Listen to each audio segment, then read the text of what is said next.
I'm your charming, self-proclaimed, yet still humble host, Mukluk. Today, we are back in Total War Warhammer 3, and I am currently waiting on the rest of my team to join in. I am going to join their Discord right now, so that they know that I am not the late one. Give me just a moment here.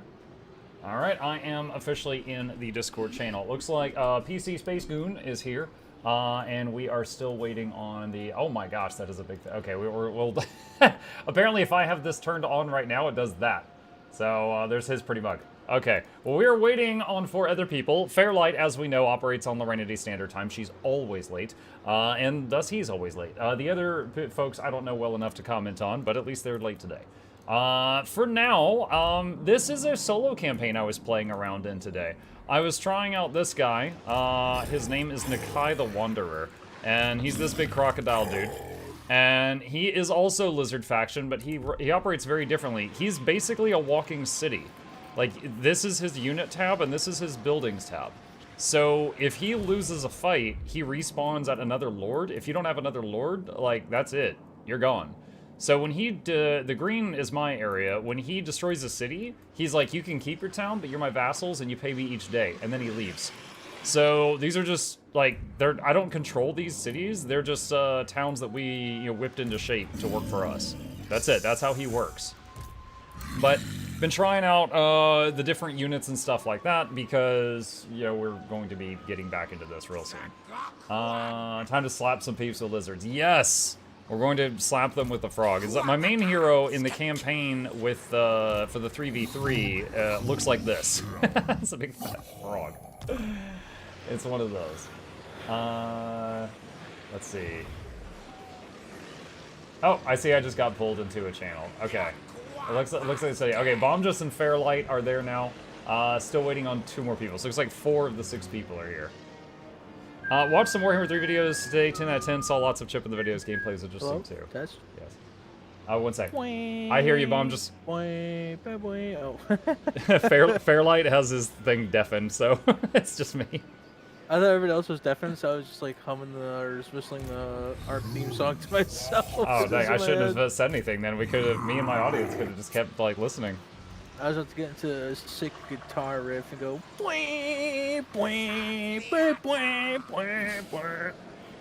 This is the content they pay and don't pay for. I'm just messing around in single player right now while I wait on you unpunctual people. Yeah, we were testing stuff and Fairlight was trying to be thorough, so. That's fine.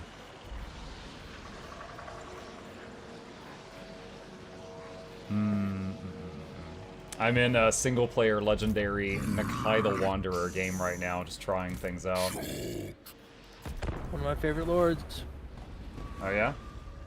Real fun time. Once you, that tech at the very end of the top half of his tech tree that reduces global recruitment duration, once you get that bad boy, you can recruit anything in his roster in 1 turn. Even, Dreadsaurians. That's pretty good. The first time I have ever seen the you lose screen is one of my early attempts at this guy, because, you know, he's like his own city, so if he dies, he doesn't ever respawn. And then it was over. On Legendary, it's probably beneficial to early on. Well, so I usually make a... So, if you want to get a second lord early, start getting XP, you can build the army capacity building in Nakai's city. That's what I usually do on like turn like 3 or 4. I build that, and then I get a Saurus Old Blood for my second guy, follow me around. Once you have more army capacity, you could hire like a red crested skink chief, just as a respawn point, and put him somewhere. Yeah, I'm a bit further. I'm on turn 38 now. But nice. That was one of my early issues.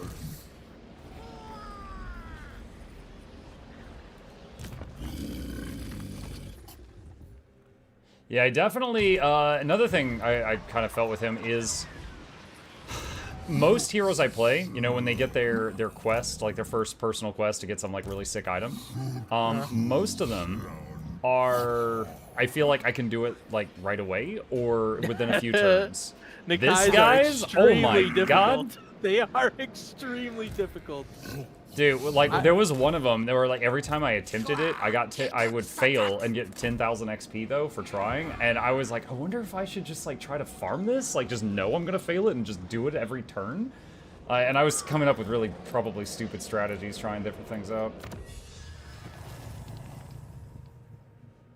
So like I played Nakai in 2 of the campaigns that Fairlight hosted, and even on normal, with the auto-resolve mod, I wasn't able to auto-resolve Nakai's quest battles until I had recruited, like, my tier 5, like, Engines of the Gods into my army. Like, my auto-resolve wasn't good enough with Croxagore, so I had to wait until I had, like 6 Engines of the Gods in my army for it to work. Hold on, I'm looking at the stuff here. So, okay, so Ancient Stegodon, Engine of the Gods, with the Pillar of Light thing. Yeah. Okay, I'm looking at the troops. Unlike regular Lizardmen, Nakai has the bonus that regular Lizardmen, to recruit Engines of the Gods, they need to have the tier 5 like mage building to unlock recruitment for Engines of the Gods. Unless I'm mistaken, I'm like 99% sure Nakai doesn't need that building. He can just recruit them straight away at tier 4. Which is quite good. I have to check. I'm waiting on the enemy to take their turn right now. Just like how we're waiting on these people! Hello, fellow gamers. There's one of them now! Oh, gamers! Hello, Lexi, how you doing? Doing alright, how you doing, dude? I am learning the art of the dinosaurs right now. A fun art it is. Messing around in single player with these fat frogs, trying to figure things out. He's actually one of the lizard lords that I haven't tried yet. I didn't actually even know he was that difficult to play. Honestly, it's not bad at all. It's just that like we played for let's like I don't know 4+ hours last night, and I still haven't done a single battle with him. So I've still not tried out like any of his stuff in a combat situation. I just don't want to mess it up when the important moment comes. Yeah, I mean you'll get your chance when we get to the point too of like battles and whatnot. There'll be so many that you'll get your chance to like practice and stuff with it. Sooner than then. We get to a point where it's like the first couple days are not really any fights or like a couple here and there with AI armies, and then it gets the last couple days is just nothing but fights.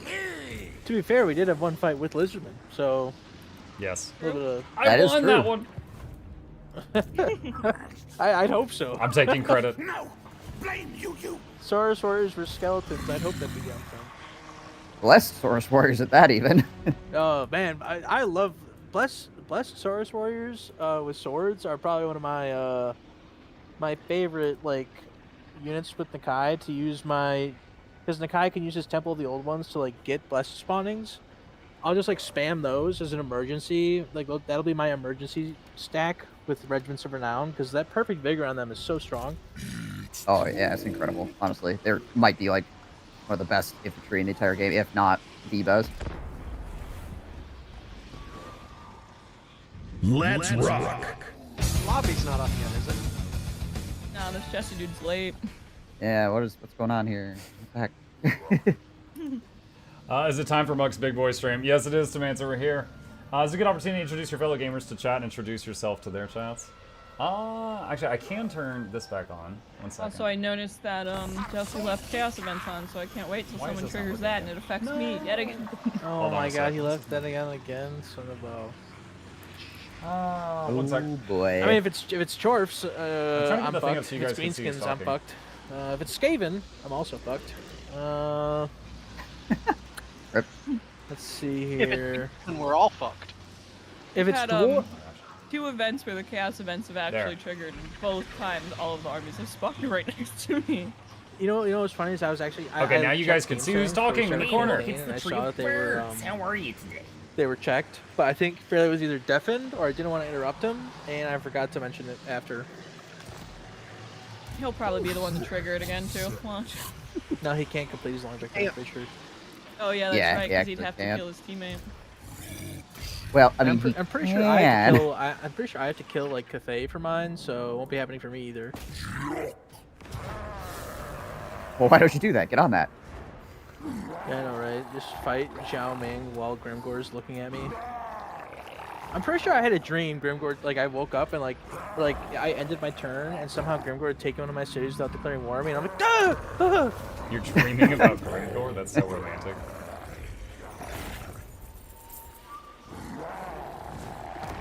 Oh shoot, I had it muted, chat. Hang on. You're dreaming about Grimgore? That's so romantic.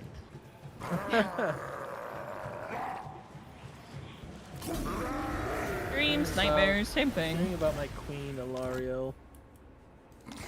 That's what I always name my fantasy characters when they're elves. It is a very elven name. Tell me if y'all see the lobby. I'm just messing around here. Yeah, I haven't seen it yet. Other Jesse weirdly will named probably lobbies. But... unmute when he puts it up.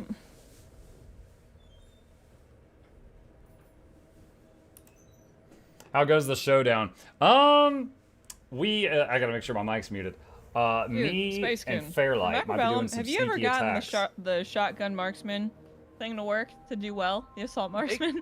They can do very, very well. We might be doing some sneaky attacks on the Slaanesh player, Mitch, tonight. Hopefully within 2 to 3 turns. Because I ran into him yesterday, and I'm going to back off and pretend like I'm leaving, but then the rest of my forces get there. So we're going to see if we can pull that off. Let's see. Long shots. We're still talking. Alright. Yeah, so we got this Skaven guy. So, I've messed with him a while. I don't... Mute him for a sec. Okay, so we just took out a faction here, and all of these ruins are full of Skaven. And this one assassin here keeps hitting me. Can any of these guys deal with that? 44% chance. Failure. I think that's the 3rd failure. How about this guy? 25. This guy? 15. This guy. Just checking each of my heroes. 25. Oh my gosh. This dude. 23. This one Skaven assassin is just harassing me. This is messing me up. Is that an enemy army? That is an enemy army. Okay, so we need to get ready to deal with that. How much movement do we have? Still have quite a bit of movement. This guy has the unique ability to move while, wait, do we have someone get injured? Yeah, the assassin basically assassinated one of my peeps. Hokex Tad. He's wounded and will come back in 2 turns. Yeah, we gotta get that guy off me. He's becoming a problem.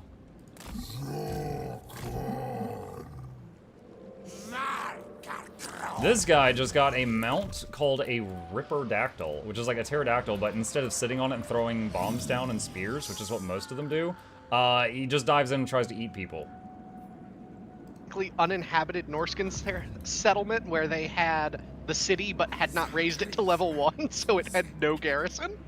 So I moved I'm here, in and wait on you. I could immediately raise an army, and so I then raised an army for real.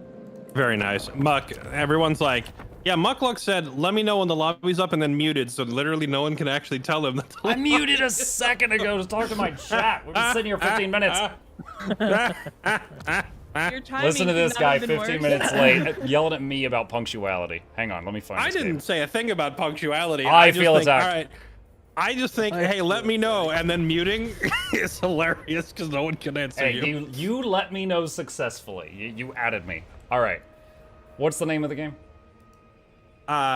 It's War. I forget. Is it the crap extravaganza or is it low tier gods? It's one of the two. All right. I'm searching crap. No matches. Just- Searching just- low. if you- I found low tier gods. Okay, I was gonna say you could just also refresh and scroll down. It's the only like lobby that's white. I had never even entered the multiplayer menu for this game before last night, so I'm fumbling around here. Based. Okay, I am here, ready. I do like that. about my progress looking at the map now because I thought I was moving really slow. Oh my gosh, but the map I has guess so I'm many not spoilers. We can see behind. so much. Yeah, every day when we load up the lobby to resume, you see this little snapshot of where we left off. And it's funny because like in some of the previous campaigns, there's like one player who has massive amounts of territory and everyone just starts going, we need to dogpile that guy. Or But- Mukluk, speaking of Mukluk's playing Nakai in a single player campaign. I forgot if you were definitely for that part, Fairlight, but since Nakai is a horde and doesn't own territory, on this screen it just shows everybody where all of Nakai's armies are. there's like 5 little dots like on the map showing exactly where everything is.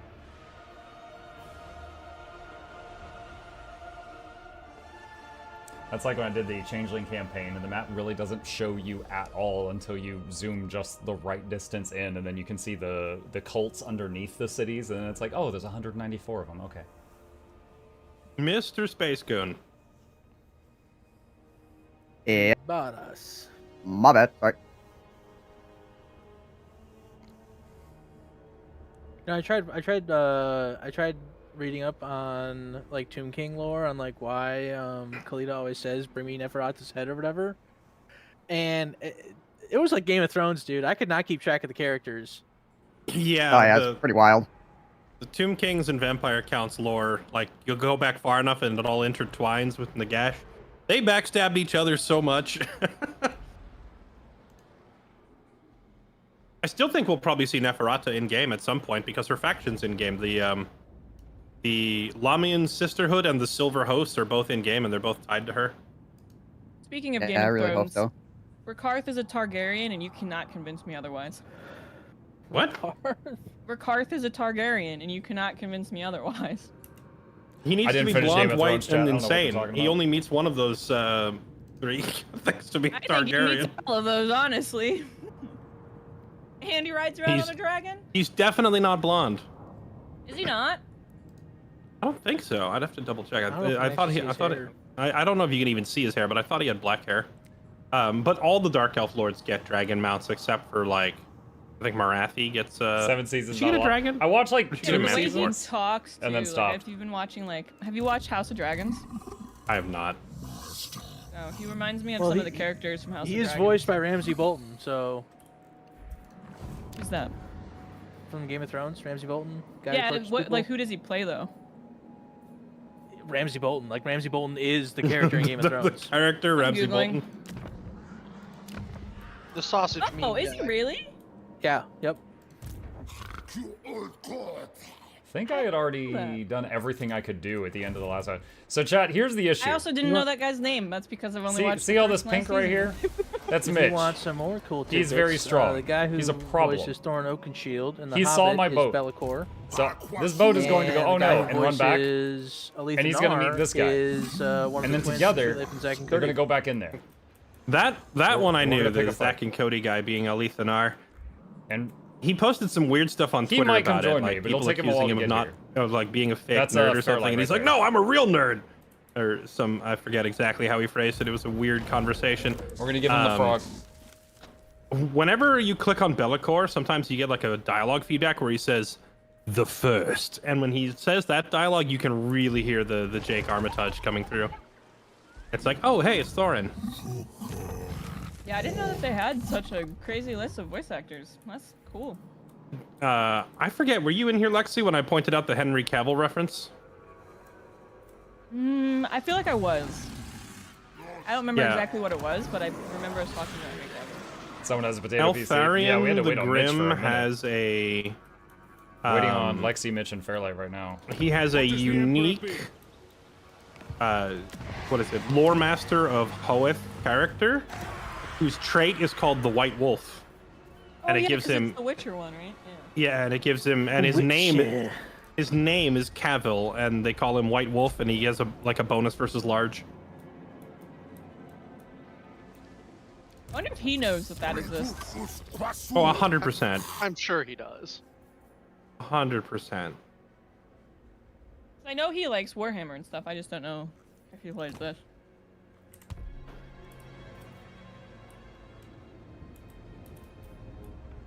Waiting on Mitch and Fairlight right now.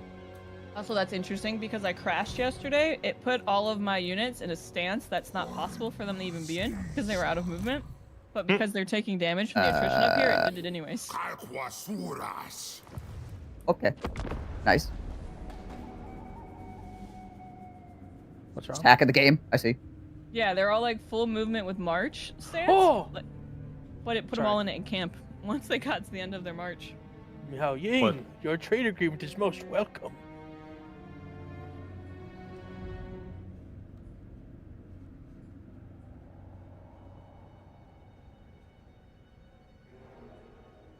She's talking about, like, the game reloaded and she had extra movement. I actually watched a YouTube video of a guy that, like, cleared the map of this game by, like, turn 8 by doing some I also weird swear to God, gimmick. the Glade Captain for the Wood Elves is voiced by, Where every time he would, what was it? Every time he would, like, save the game in a certain stance and, like, close it and reopen it, it would, like, refill the movement bar. And he did that, like, 100 times, and he was able to just, like, clear the whole map.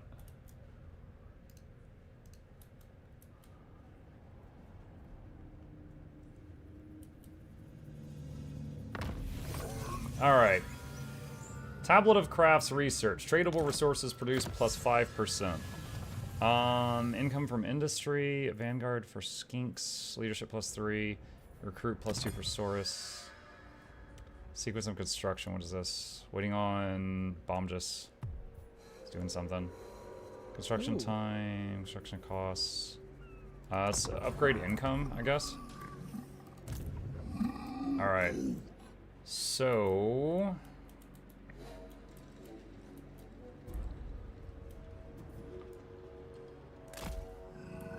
let's run him over here.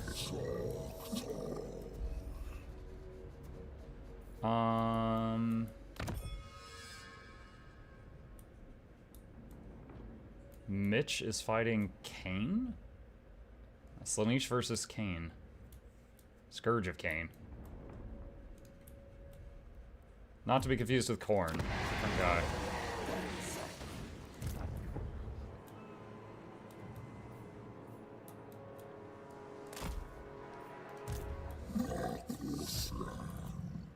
Okay. So, if I would not be able to do that in one turn.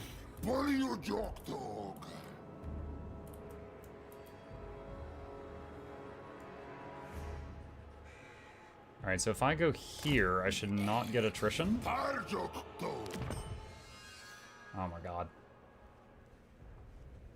Or Cairn, who is a Cowman. Yeah. And Bane. Also Cowman. Alright, so it seems like this bit of water right here gives you attrition, so if you end your turn there, you get damage. Alright. I want to get... can I recruit any more heroes? I can get more Skink Chiefs. Campaign range, discipline, perceptive...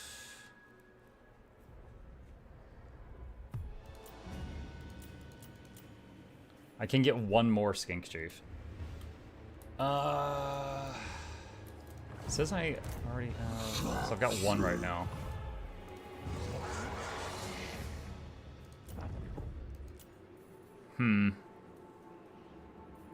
Could make one to try to, like, run around and assassinate stuff.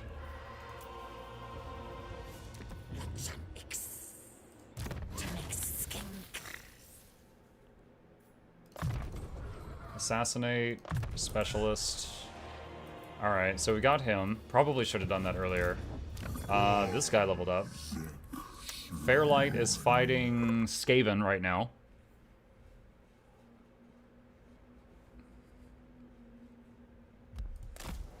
Okay, who do we have that leveled up? Oh, Croak leveled up. Our big bad nuker. Let's see, Shield of Safari, 10% damage resistance. Yeah, someone in chat just sent me a video of Henry Cavill saying how much he loves this game and plays it, so we should invite him to the next campaign. Thoughts? Yeah, let me call him. Sounds I will allow it. Wonder how much that appearance would cost you. If he's a real nerd, nothing. I got Mukluk in here for free, so... It's basically the same thing. Yeah. Pretty close, pretty close. I've never seen Mukluk and Henry Cavill in the same room. I'm just saying. Hmm. I'm gonna need a I'm gonna need a I've muscle also never suit seen to pass Mukluk in a around. room. That one's easy. I just have to give you a link. Oh, good tyrant. Sergeant dog. Okay. Weighing in at literally a ton, it's Grease's Goldtooth. But he said he'll quit the group like he quit the Witcher when he runs in the Fairlights campaign rules. This does not stick to the source material. Well, the difference is I don't hate the game, so I don't think we'd have that issue.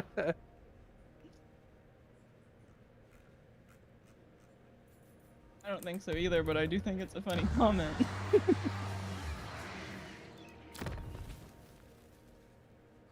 It's okay. I'll just swap them out and add some actor that no one cares about. Classic. That's why I'm here. We just have to bring Dyrus back and have him RP. There you go.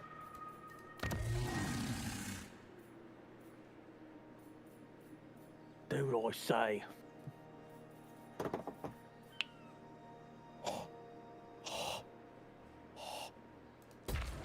Let's get the sacred spawning okay? grounds. What is happening? It's chilly. It's 120 degrees outside where I am, and you're sitting there saying it's chilly. I'm living up here in Wisconsin, dog. All right. We like broke the all-time heat Certainly record not. here. Damn. Must be a nice place to live. Okay. All right, chat. I'm thinking it's gonna take me 2 turns to get over here, but I think after one turn he's gonna see me and be like, "Oh no!" But I only lasted like 10 minutes because it was Or "Oh too yes," hot. depending on if he's excited. But I sprayed like the patio with the hose because there were some ants on it to get them off of it, and a bunch of lizards just came running from all different directions to drink the water because it's so hot outside. We have needs, okay? Where do you live again? Las Vegas. I live in the desert. Oh, I didn't know you were in Vegas. Okay. And we broke the all-time heat record last Sunday. I lived in Well Vegas. I lived in Vegas for like 4 or 5 years, so I know how miserable it can get. Yeah, that Sunday it was over 120 degrees, and the pool was like a hot What tub. strength is the web right now? It was crazy. Yeah, I spent June in Louisiana, so I definitely feel that. I don't know why anybody lives in that state. Holy crap. I mean, like the dry me with heat is Weaver's really chat. nice Why do you do comparatively to this? really humid places. Like We don't need to spray I'd water for rather lizards be drink here, in we drink by breathing 110 in the summer degrees over here here. than like 90 God, yeah, degrees the in southeast. Florida, because that humidity is just so gross. Yeah, the humidity in Louisiana was definitely something else. Like, But these record absolutely heats insane. are obviously a different tier where it's like, I can't exist outside in this. it's not really built for humans, no. Doesn't seem like anyway. It's like going out into an oven. Our AC is really struggling with it too, because in the morning when it's on, the sun's on the side of the house with all the windows, the house heats up really bad. And then when the sun is directly above the house, the AC is like trying to compensate for it. So then our house just gets freezing. Or it's hard. I have no idea what is giving me magical attacks on Greases, but I guess I won't complain. It's a magic man. He has magic hands. My dad gave me a great bit of advice when I lived in Vegas, and then later on when I moved to California, but like the part of California that I moved to was like all part of the same desert as Vegas. But he said, son, if they have to like truck in the trees from a different state to plant them there because they can't sustain life on its own, move away. It was best advice. Don't live in freaking deserts, man. It's terrible. It's so real. I used to live in Utah, and you could almost forget it was a desert sometimes, but because there was zero humidity, the temperature could change like 20 degrees up or down, and people would be fine still, and there was like no bugs. So it was actually really nice. I live in Georgia now, and now here it's so humid that if temperature changes like 5 degrees, you're just drenched in sweat. Yeah, like the rest of the year here is like that, so it's like it's wonderful. I love living here the whole rest of the year. It's just this time of year in the summer, it's rough.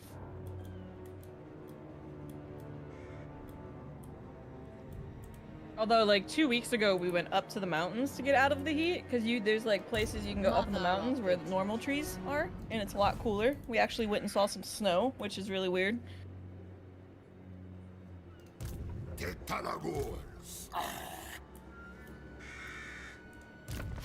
Chad, I'm not sure if I should leave this guy at home. This guy's an army leader that doesn't have an army, and he's a powerful hero. You know, he's welcome in the battles, but I'm not sure if I should leave him here or not. This is the turn that never ends. I'm surprised too, because I thought y'all finished your turns, because this was a turn I crashed. That was the turn before this. Oh, We already it was ended this one. turn. Oh, we already ended 'Cause one. We ended today. We did. Yeah. We did. Yeah. We did. We loaded, and I had already done everything, and I hit end turn, waited for Mitch Wake for 10 up, minutes, Lexi! and now I'm waiting for Mitch again. A lot of caffeine today. Okay, my brain's going fast.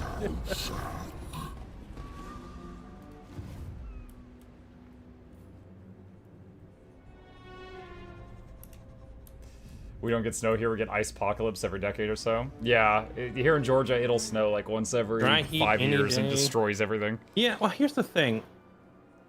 Like, I think everybody likes dry heat over muggy, but only within reason, you know? Like, I would take a muggy 70 over a dry 100. Like, the extra 30 degrees matters. I would just be like scared of some Final Destination shit. You know, like, oops, tripped on the hose and now I fell on the grill and I got 3rd-degree burns. What does that have anything to do with it? I mean, y'all can, Yeah, I don't y'all really can- understand what that has to do with the heat if a grill is involved. Because you have 100-degree sun baking the metal on a grill. What? Oh, I assume the grill. Oh, was you mean on. I thought you meant like a lit I barbecue thought you meant grill. you. And it's like, it's gonna be hot no matter what, guys.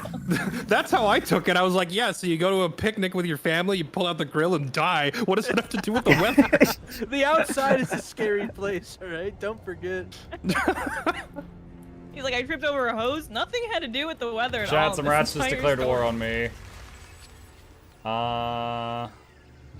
Recruitment cost minus 50% for Saurus units. I'll take that. Okay. This guy needs to come back. I think these rats look here are the ones that declared war on me.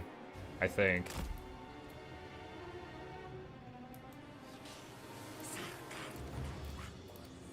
I can't remember. Never mind. I'm not gonna ask this question because You you're gotta gonna get make fun of closer me. first. What?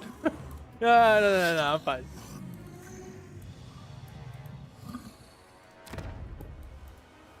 Alright, what's in this scarce? There's just like 6 things here. Alright, chat. It's time to shoot across the water. The question is, where are we gonna hit? Can you Where are take we if you're gonna in full speed on your boat? You can't take. You cannot Kitties, fight can for you? treasure. Oh, sorry. I was gonna say treasure islands.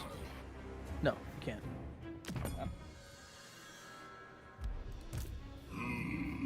You can't like right click on a city. It'll just be like a red X or something. Gotcha. Tried Stealer, Horde Master, Reaches Go to, Shocking Little Beast. Someone chat. Hi, isn't guy. Okay, so you can go there. Patiently waiting for my units to move as someone has another pop up. Oh my god.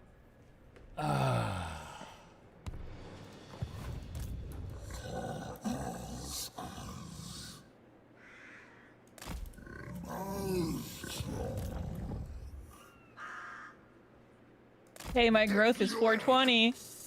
Hey. Nice and green. Yep. Alright, chat. This unit here belongs to Mitch. The question is will he notice my boats?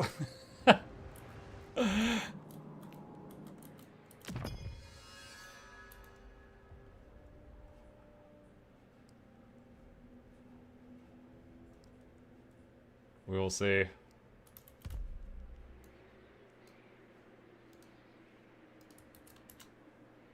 Sneaky T-Rexes. Yeah. Oh my god, I have 69 devotion and 420 city growth. Jesse, save the game. We might as well quit. She's already won. So much for starting over.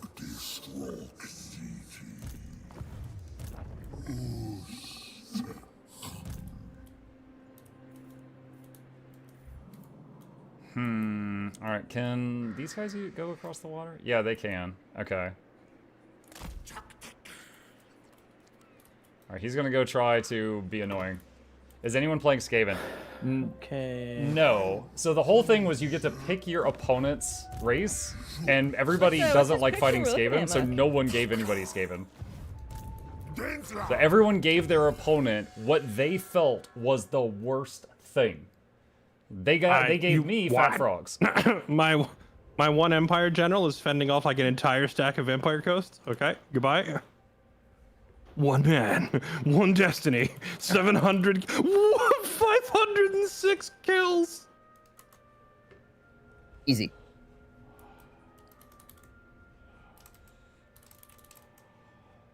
Too bad units have a level cap because those tanks would be showing up like I level can't believe your 500. archers. You're non. Those archers can't even deal that much HP damage against a 0 armor target.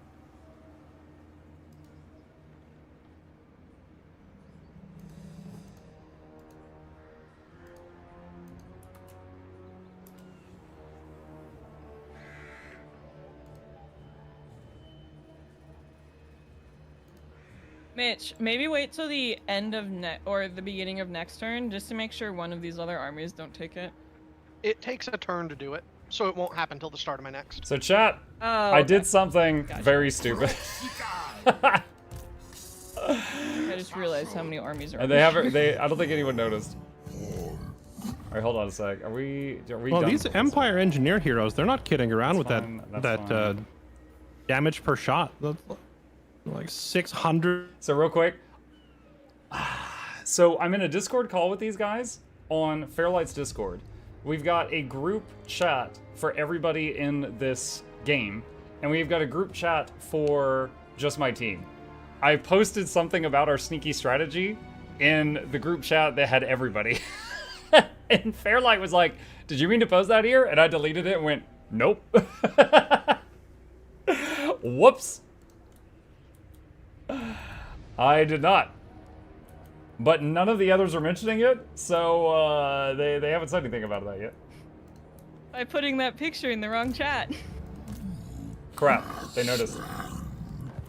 Ah, you're I supposed to can see see it. them. I can Henry see them. Cavill wouldn't have fucked that up. Cavill It wanted to was- fuck that up, but now we know what you plan on attacking. He sent one army over kind of by itself and then pulled it back, so I was not surprised by this. Yeah, messed up, dude. We got that. We're using his Discord, and then we're using the 6-man chat, and then we got the 3-man chat. Never had to join 3 different Discord group things for a group thing before, so I went in the wrong one. I mean, I'm not upset about it. Well, that makes one of us.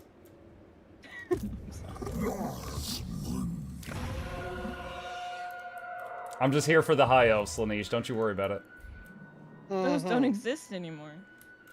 Yes, Fake they news? do. I'm looking at one. They're over here having orgies. Impossible. Oh. Yeah, Tyrannok of the High Elves, alive and breathing. Oh no, they're having a great time.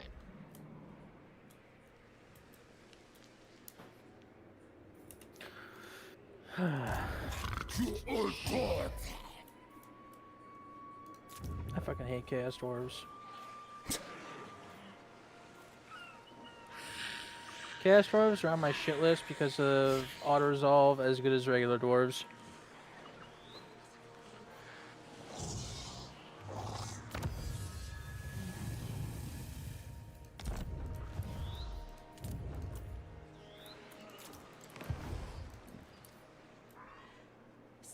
New objective, shut down High Elf good times. I mean, we're sending over naked frogs. I think they'll like it. They'll be fine.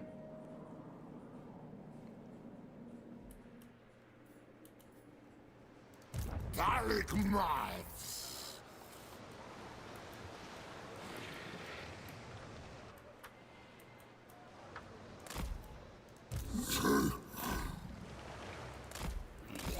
Joker. Sigal.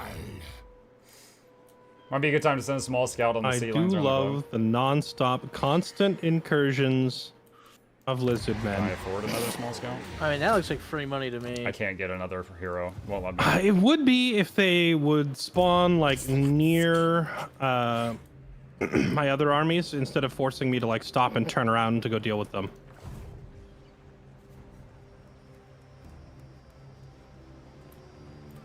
I can't take the pressure. I quit. Ridiculous. What? I'll start over. What now? You want to start? Yeah, you want to start over?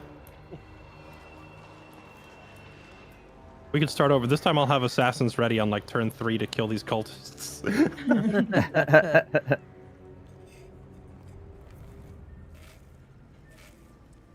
Waiting on the docks.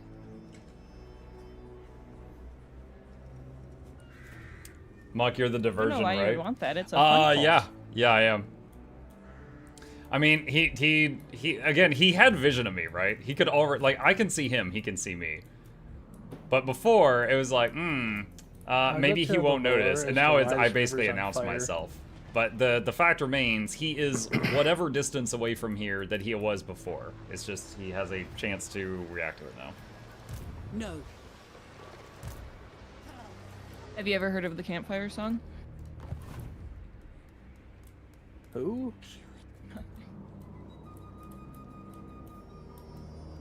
Do I have any more objectives I can do? Upgrade a settlement to 5, recruit another lord, research 8 technologies. I'm on 7. That'll give me a bit of money. Sign a non-aggression pact. Grow your forces. Yeah. Is South an ally? Yeah. So this is me. Comment. This is me, Mukluk. The yellow is Fairlight, By Sigma, Which is the actually in the hammer and way. the empire. because up here the Sorry, climate is almost done. frozen Got and I a can't lot build of up new here. shit this turn. So I would normally have to go south, but he's blocking me. So I'm having to go out across the water. Which means forced PvP. Alternatively, I could take one of these sea lanes to wrap around and go to the other side of the map. However, if I do that, I might not be able to get back in time for, you know, the finale thing. Good morning, got Low Star. How you doing?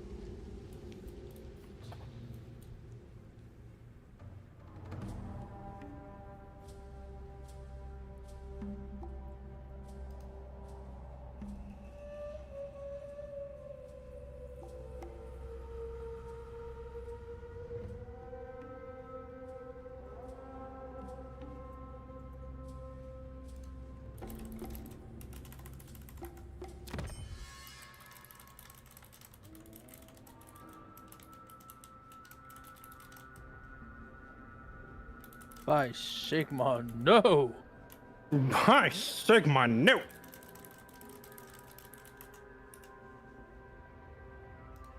Messaging my team that the Skaven north of me declared a war, and I'm having to watch these guys.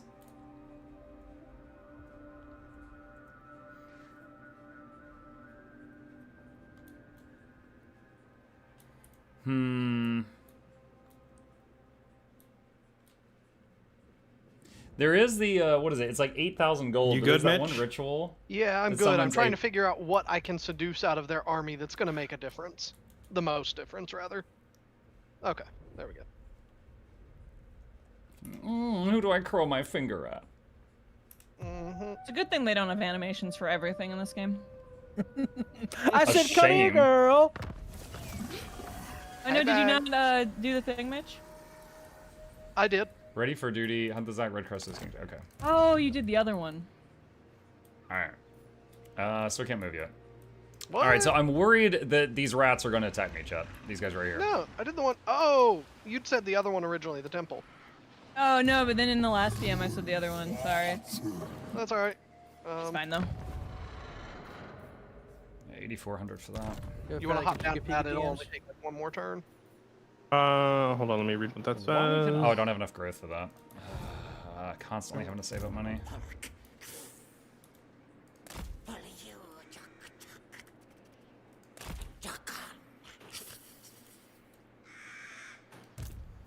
All right, set these guys to no stance.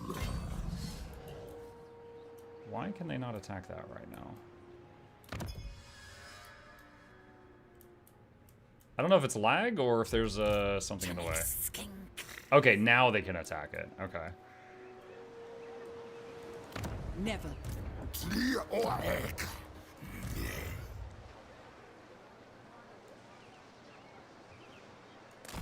Man, I'm always terrified to go out of encamp stance to check like how much something's worth sacking. Because then, like, you know, what if I can't get back into encamp stance? Fuck you, Warhammer. Oh no! Am I gonna take attrition? It won't let me attack it. Oh my gosh. Close defeat? That's a stack of 20 versus my 5 dudes.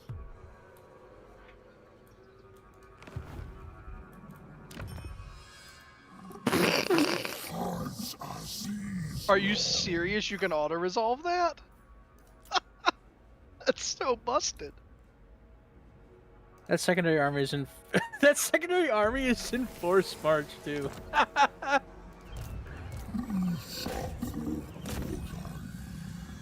Is that a grenade launcher that got 400 kills for that? Yeah, the Outrider grenade launchers are the most I'm broken upset, auto-resolve Jeff. thing I've ever seen. I thought I could Hellblaster attack the Vol- city this turn. I thought Hellblaster volley I guns and can't. Dwarven So Iron now I'm Drakes gonna were the take most attrition busted, but I damage. was wrong. I would like to point out how even your regular crossbowman got 200 kills, which is kind of insane. It was not great.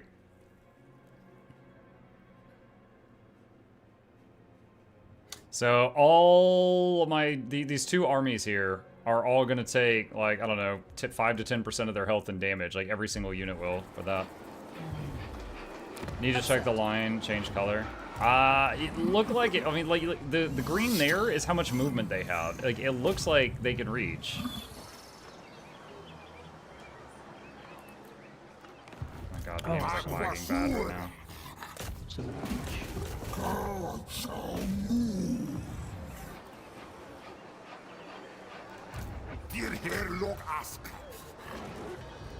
Doesn't disembarking take whatever movement you have remaining? I don't quite remember. I don't know. I do not know.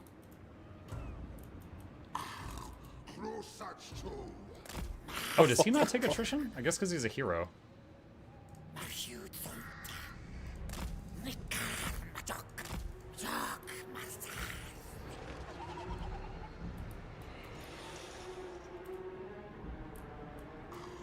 So hold on, 1, 2, 2, 3. All right. Oh, we can't change the stance on him. Okay.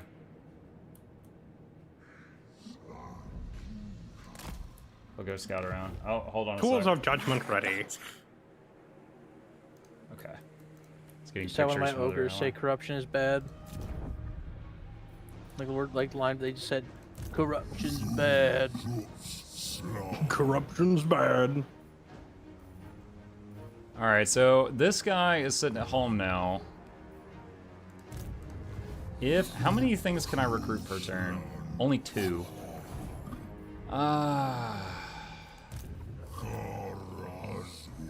Man, oh man, oh man. I think I just save up money. If my home gets in danger, I could just save up enough to do a the Rite of Primeval Glory, which gives me like a huge dinosaur army, which is insanely expensive. And if I don't have to spend the money on that army, then I can upgrade my main building soon.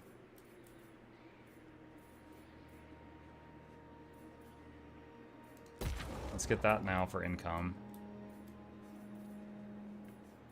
And what's the next city? Oh, that'll be more income. That'd be more income. We need more income. We need so much more income.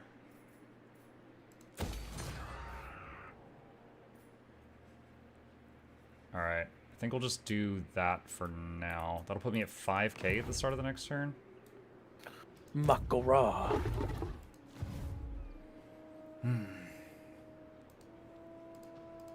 Unlikely.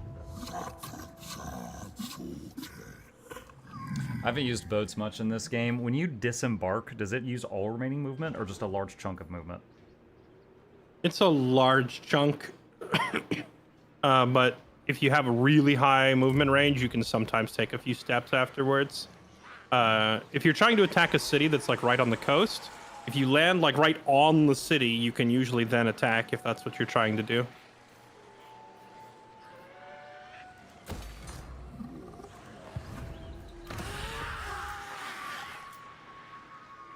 I would try and occupy a port if you can, because I assume Ulthuan is a corrupted hellhole now.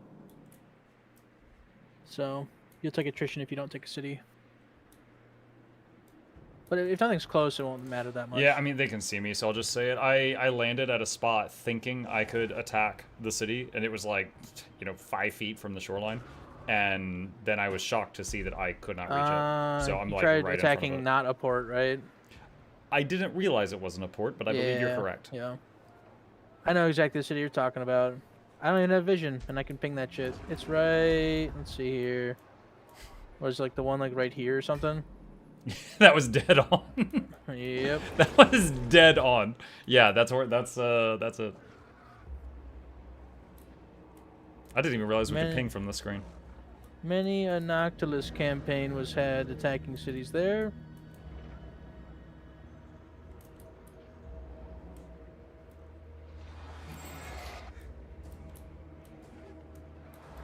Yeah, as Fairlight would say, I'm just angrily staring out in their windows right now.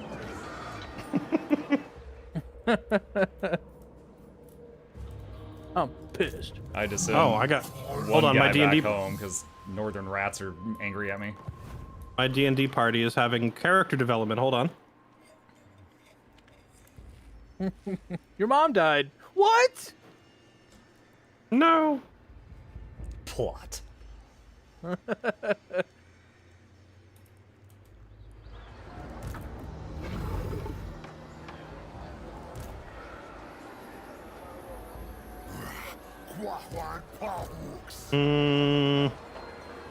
Do I take the cool thing or do I take the practical thing? We take the cool thing. You always take the cool thing.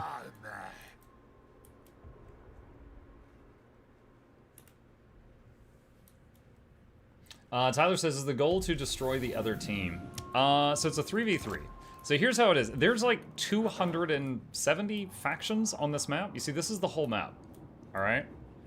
And there's many, computer control. Like just in Lizardmen, there's like 5 different factions of Lizardmen. So when you start out, basically, like on this map, they all always start in the same spots. So Fairlight took control of this guy that starts here. I took control of this guy that starts here, and so on and so on. So one of the enemy players is here. One, I think, is over here, and one is like way up here or something.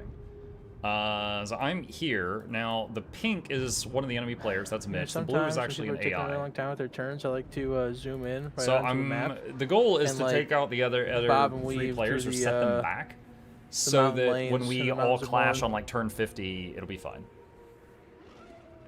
I wonder at what point Fairlight's D&D party does the default D&D party thing and starts burning down taverns. I don't know. As long as they don't split up the party. The it's game fine. has now given me 2 heroes with the exact same name.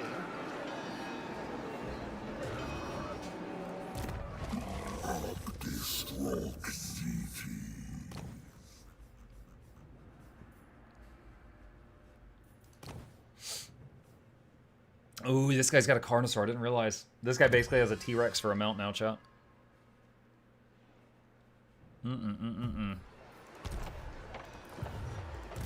Well, I guess Does it's a anyone mini off the T-Rex. top of their head know what Daniel's defeat trait is? Oh wait, no, that's not a Carnosaur. That's a cold one. It can't be anything good. So that's a cold one. So it's like a raptor. You know what Archeon's was?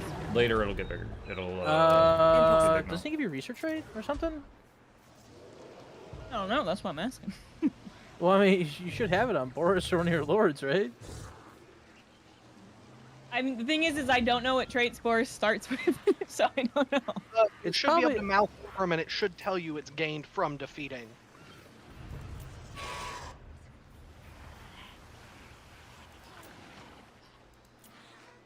Where would it be under? Just on the left-hand side, under the traits. details on the left-hand side where his traits are. I don't think there's really anything else I can do this turn.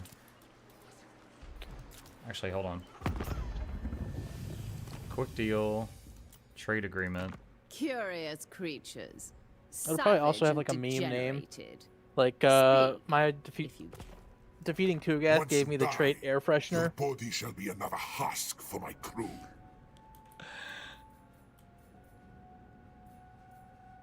I wish I could see the percent chance of this working, chat. 'Cause I can threaten these pirates to take this offer, but if they refuse it, then we go to war, and then they could just put over here and attack me.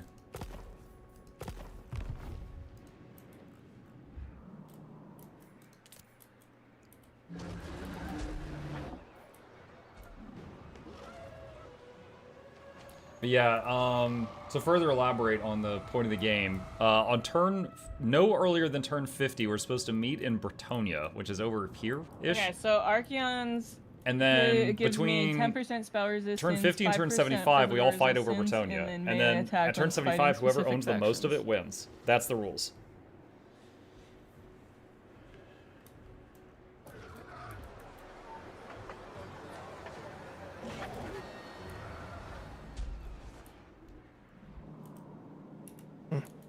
Fairlight, how many armies do you have? A lot, but a lot of them are like, you know, an army with like 6 or 7 units in it that I raised to stop a lizard incursion and then disband afterwards. They're kind of scattered all over the place. What turn number y'all on? The turn number, oh, it's hidden by we're on 34. This is turn 34. So, right now, the best thing that can happen, so this is Slaanesh, the god of debauchery. Why do you That's the ask? thing right here. Just because of, like, you and Mitch, your turns take way longer than everybody else, so I assumed you're microing way more units, which made me wonder how many armies you have. Oh, yeah, I mean, it is true in the sense that I have like 5 or 6 half armies instead of 1 or 2 big ones like I assume most people do. Because Lustria is so spread out, but I'm having to run all over the place and put out fires. Also, I'm just going to address the elephant in the room. The Ankari cults being completely undetectable is absolute cancer. Yeah, considering there was a cultist in my base that suddenly went missing, I probably have one in here somewhere. I Hey have man, no idea. you don't know the password to get in. Absolute cancer to have a mechanic that is completely undetectable and uncounterable. Not true. You could burn your city down again. I'm okay So with this. Well, he's put one in like at least 5 or 6 cities now. So unless I burn my No, entire each- empire down, Each cultist has a 15 turn cooldown. yes, but you can instantly replace them with a new one every time you like hit a new city. Hey, Laura, hello, thank you for the raid. Yes, Welcome. as long as I have enough devotees. Kill 500 enemies in battle. Oh, we Which should you do always that. will because you vassalized a bunch of Ooh, people. I'm gonna take a screenshot. I did it in Kari test campaign last On a night. quick mute here. Michael Douglas, but that'll be original. That's for the fourth. This is Jonathan Fitzsimmons, the third. Because all of you back to the lab. Hope you enjoy your stay entertainment on the way. Quick, get the speakers, touch the biggest giveaways every week. Please take a seat, but you'll only need the edge. We are currently playing Total War Warhammer 3 with 5 other streamers doing a 3v3. We're doing a 3v3. This is my first time playing this game in multiplayer. But yeah, we are on this map, and we have a special rule where everybody picked the race that their opponent had to play. So everybody tried to give their opponent the worst thing what they thought was the worst thing. This game has like 270 factions. The enemies gave me this big fat frog. So I'm trying to win with this. For now, I'm going to crush these guys. Doing it wrong, but seducing and enslaving all of Ulthuan was super easy. Yeah, I didn't understand That's a the sentence mechanics, to come back so I to. was trying to do it like normal. 100 gold. Oh my god. I think the bigger thing though is Fairlight. What was your economy like at this point in the game? Rich. Yeah. Campaign I life think cycle that by 50%. conquering it, I've actually come out better in the Faction long run destroyed.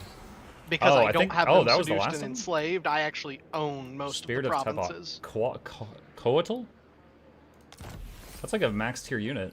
Ripperdactyl Riders. I can definitely see Sacred him. When like, I people- subjugated when I subjugated nice. Tyrion, he suddenly started providing me like 2,500 per turn in tribute or something like that, which Okay, I so we have imagine to is less than you encamp would get 'cause if you this just took his freaking cities for yourself. Corruption. Yeah. This is just a skink building. Do we need this? No, we don't. We're gonna destroy that. We do not need that. Okay. What about the corruption here? What? Okay, I expected this island to be filled with Slaanesh corruption. Why is it filled with vampire corruption? Noctilus came over here and wanted to be a little bitch. Yeah, and Vampire Coast. Well, I went in and I fought elves, and then I'm like, why am I dying? Vampires? It's all part of the great plan, Mukluk. Clearly. Artisan of pain. Alright, so there's vampire corruption all over. What are your allies playing? Yeah, I think the reason that people think that Nakari is bad for multiplayer is just because it does not auto-resolve well. Okay, so Bombjus, they forced him to play Goldtooth, who's an ogre. And then Fairlight was forced to play... Hey, Fairlight, someone in my chat asked... Oh, shoot, he's got me deafened. Can someone tell me the name of the faction Fairlight's playing? Empire? Hunts Marshall's expedition. Yeah. Thank you. Alright, so that. Fairlight's playing that. He starts right here. Okay, so we just destroyed this city. So we got some level ups. Yeah, and it kind of became weird, because the lizard guys, they can't build in cold climate. I can't expand north. South of me is my ally, so he's got me blocked. So my choices were take the sea route, which wraps around and drops you on the other side of the world, or go across here and just get into some PvP with this guy. So I opted to do this, and I'm praying it doesn't backfire on me.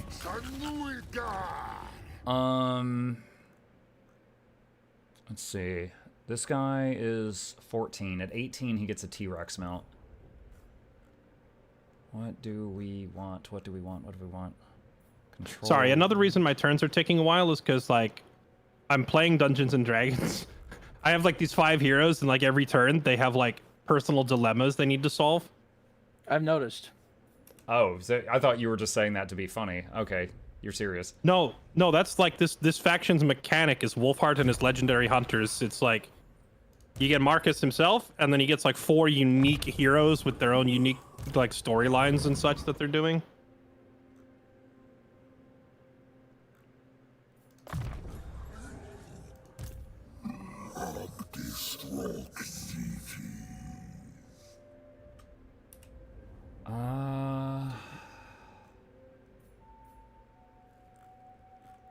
Ooh, and he gets an epic weapon. Wait, do I want Blade Master? That's melee attack. Let's get weapon strength.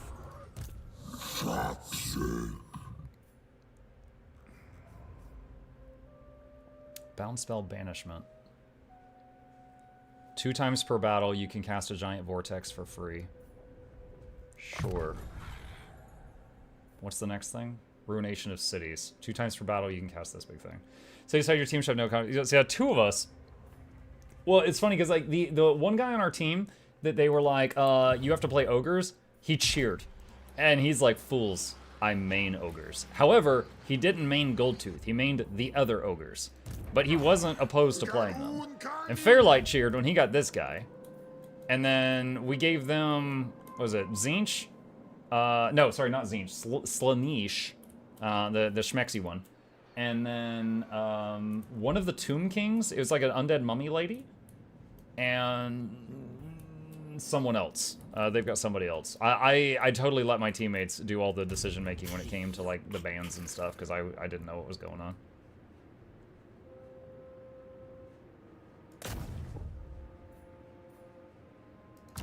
Try to assassinate. Kellydia is the undead lady? Probably. What happens if this hero hits a building? Damage walls. No, we don't need that. Hinder replenishment. Lord of Slash. Mitch, I gotta DM you. Yeah. Mike, at what point do you betray Fairlight? No. No, no, no, no, no. Need more eco.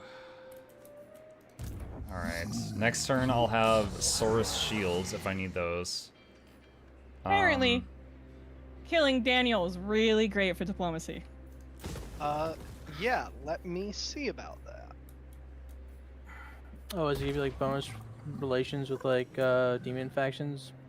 No, you get a massive bonus with Kislev factions. Oh, that makes Should sense. I keep Yeah, that? because he's Alright, used to so be a we got, Kislev. from that leader or quest we whatever, did right? last turn, Yeah, in the prologue. 3 Blessed Saurus Warriors. I could grab all those right now. All right. And then, yeah, see the message that I typed up there? I think that you can do that. I as well. will.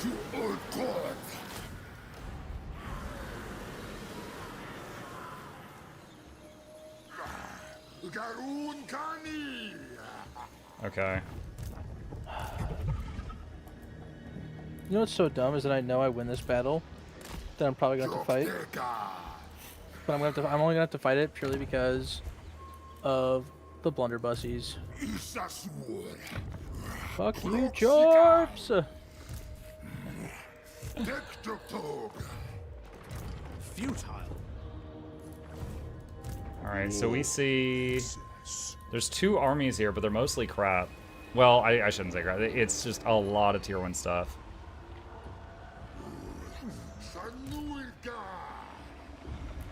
I'm pretty sure that's a devotee army that just vanished.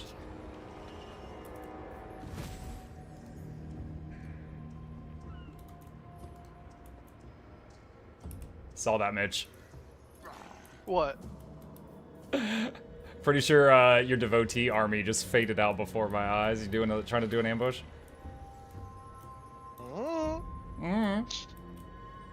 Or just some secret sexy times? Oh no, we don't believe in secret sexy times. It's public.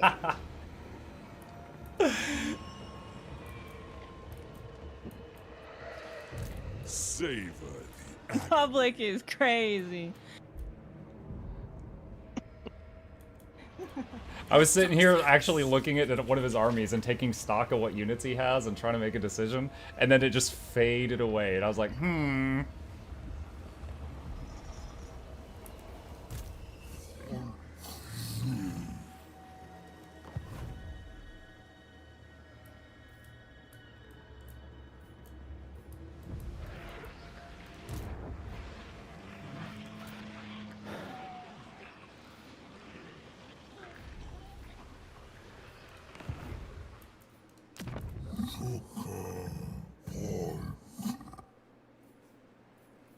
So indecisive about spending my money, Chad.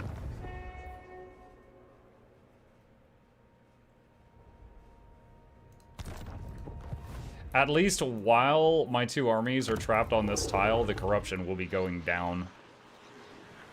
It'll be getting reduced a lot.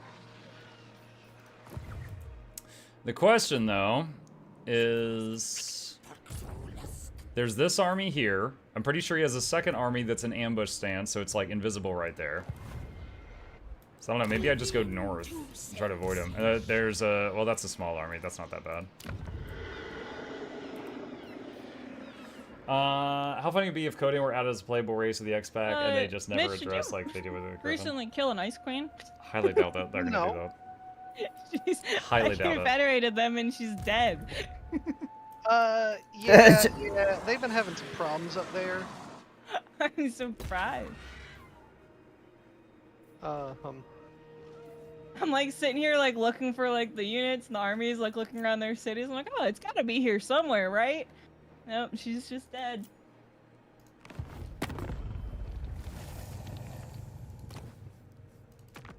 Let's see, do you wanna... Wise to visit a witch on her. No. I foresaw that you would come. Oh. Slant spells are cheap conjurings next to the power of the... I have no time, so make it quick. Trade agreement. And then were you able should I to threaten her? take that city there?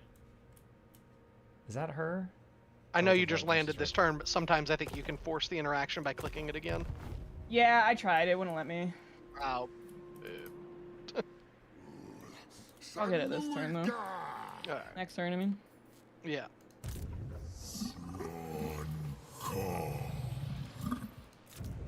I'm also getting really close to being able to confed the other ones as well. Okay, nice.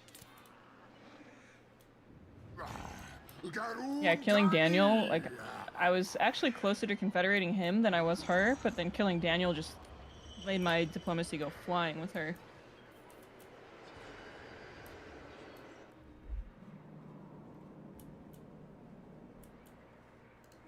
Prince of Pain.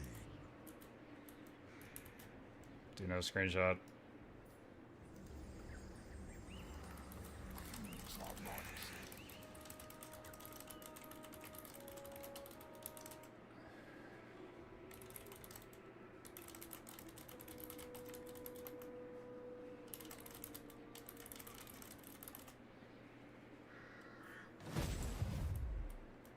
So chat, the city is gonna have a garrison.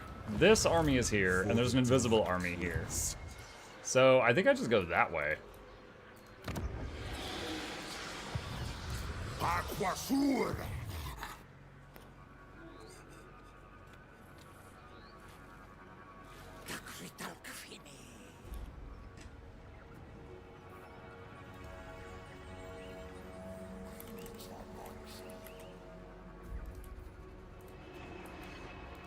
Unwise.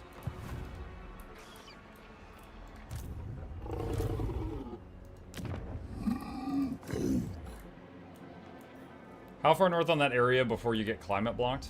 That's a good question. Fairlight, remember you told me about climate yesterday? Yeah. This island I'm on, is any part of it in frozen climate? No. Okay, thank you. Alright, there we go, Manson. Apparently we're okay. It's by the equator. No, there's only, the whole thing is temperate island except the northwestern coast, right where that ping is, has like 2 or 3 settlements that are considered barren. Yeah, it's wasteland. And there's also one that's magical forest. Oh yeah, the one in the very middle. The forest one's actually the only one I knew about because I've played the Treants before.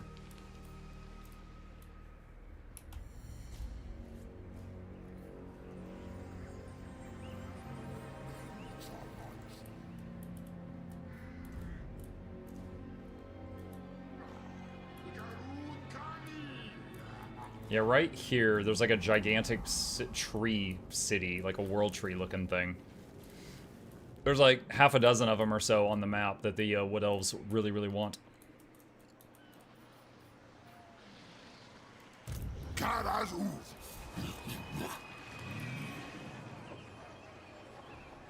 That image is a good reference. Yeah, there we go. What is that? The gray piece. Now I'm wondering if I could have gone up that way. Hold on, what? Mountain. And then this bit up here is chaotic wasteland. Can I live in a mountain? I have no idea.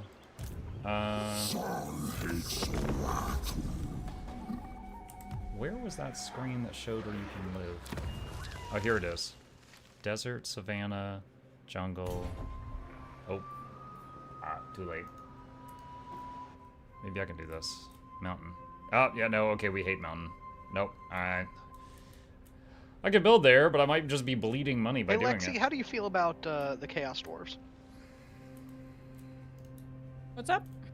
How do you feel about the Chaos Dwarves? Oh, kill them. They don't like me. Kill them. Are they at war with you? They're not at war with me, no. Okay, I'm gonna take the deal then. They're offering me a lot of money. Okay. Yeah, we're not at war or anything, and they're probably not gonna attack Kill them, me. but they have money. Oh, that's fine too. Yeah.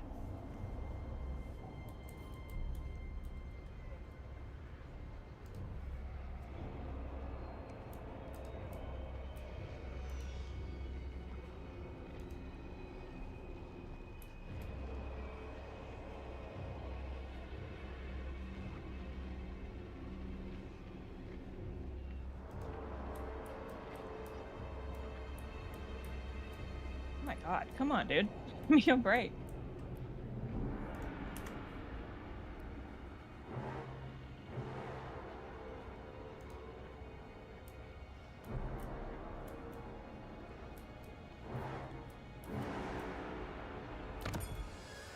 My god.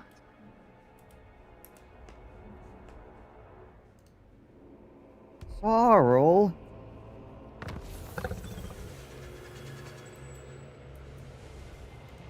Most privileged of slums. Chat, we got a picture of their sneaky army. Lexi? Yeah? Lexi? Yeah, I don't really know what all just happened there. We need to talk about that. I'll fix it in a second because I'm about she to attack you? confed. No. We need to talk about Yep. that. That's funny. We're working on it, we're working on it, we're working on it. Hold on, hold on, hold on. That was for us. Oh, Hold on. okay, yeah, if it works out that way, that's great. I'm happy with that. Yeah. You see what I'm saying? Yeah, nice manipulation. We're good with that. And then I just sent you that, so we're good. Alright, cool. Works out. Works Alright. out. Okay. Okay, alright, so this is another high elf base, chat. This is not Slaneesh's stuff. My 2 I didn't armies can actually even notice auto-resolve this. that he was at war with you because he was at war with So we're gonna so take many this. things. And you can Yeah, see we he's the took a one who very, owns very Prague. tiny amount of damage to everything. And... I just saw the opportunity with how much of a diplomacy buff I got from It's doing tempted that, to so I was sack like, it, alright, 'cause let's just I'm do freaking this broke. then. I'm gonna hit occupy though. I need a spot where I'm not getting hit by the corruption on the ground, so I need to do that. Then I sent you the peace treaty. Action strike. Yeah, thank you. I will accept it in a moment.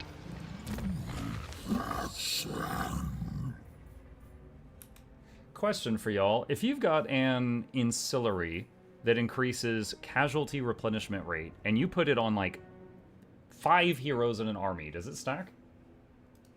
A lot of those ancillaries that say that will be restricted to the Lord only, so I would double check that you even can put it on a hero. It auto-equipped to a hero when I looted it, and it's like the 3rd one I got. That's why I asked. Oh, I mean, if it lets you, then yeah, they should stack. Okay. Alright, chat, so we just got some level ups from that.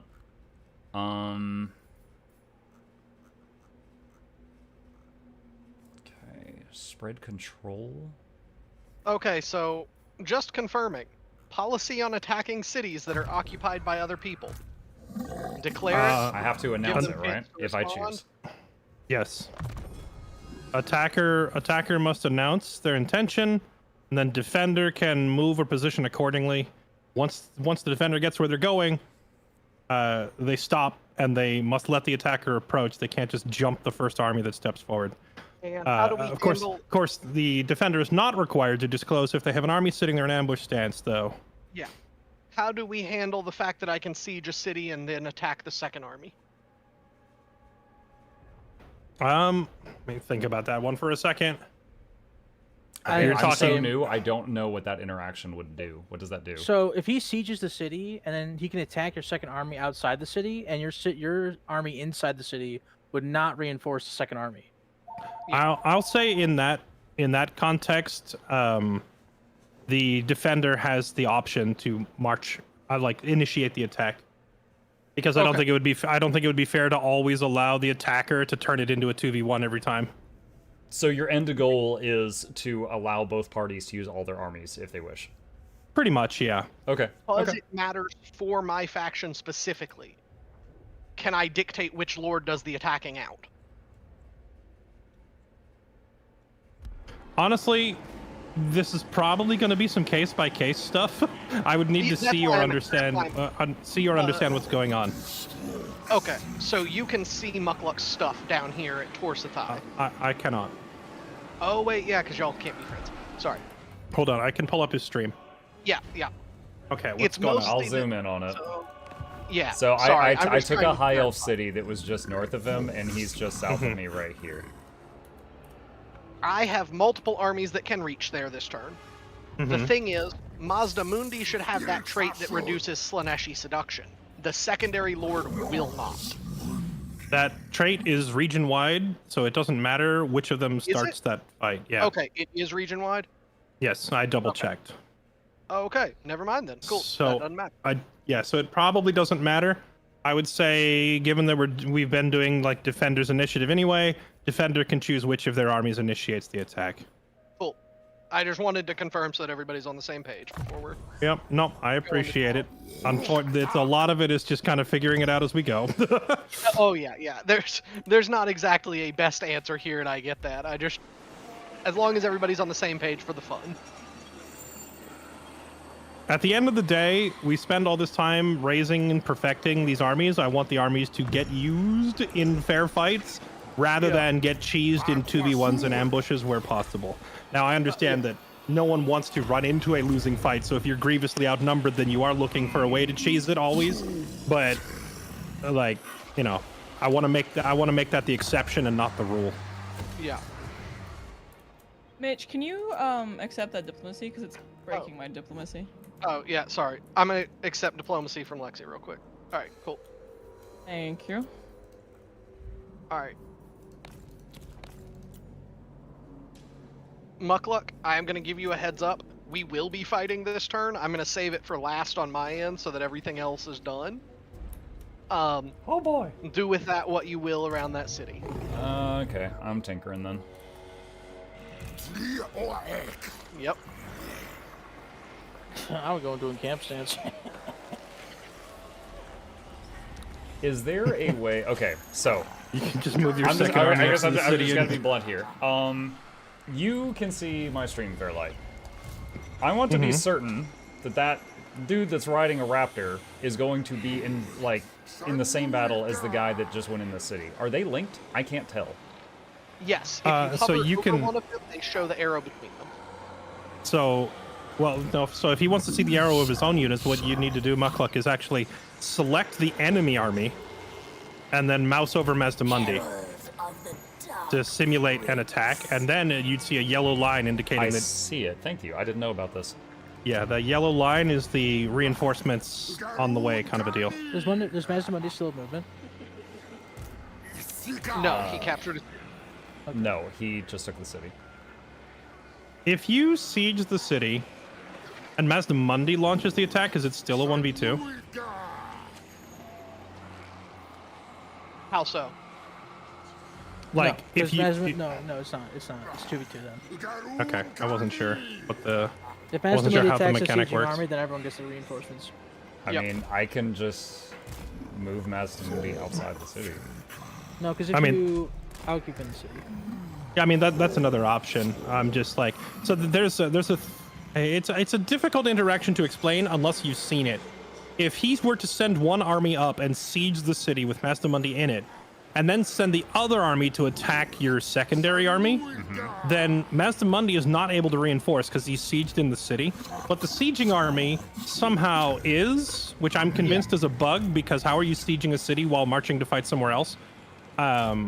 So it makes no sense physically, but the two armies on the outside would both be able to attack your secondary army, while Mazdamundi is stuck in the city and cannot participate in the battle. It makes no sense and it's stupid, which is why I'm kind of ruling in favor of like the defender getting to launch the attack on their own.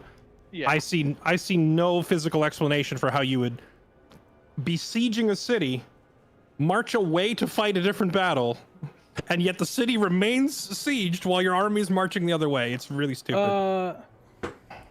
So I know that Mitch has your stream open Fairlight. Could you turn the sound off, Mitch? Because I'd like to take my teammates into a different channel and talk to them. Do we need to just hop into different channels then, or? I think that's what it said. That's what he just said. Yeah. What channel? Don't what attack channel? No, I was asking you to turn the stream off so you don't hear what I'm saying. Oh, I don't have the streams on. Oh, okay. I Well, you saw Fairlight's auto resolve earlier, so that's why. I had vision. He had okay. he had a cultist near me that I killed, but vision in this game lingers after your units are Yeah, dead, map so hack. I assume he just had lingering vision from the cult. Yeah, All right, no, we'll be right back. I'm technically going to be in Fairlight's lobby, but the stream is paused and no sound is on. What's up? Hi. So first off, I think you should stay in the city. I don't think there's a reason for you to be outside of it.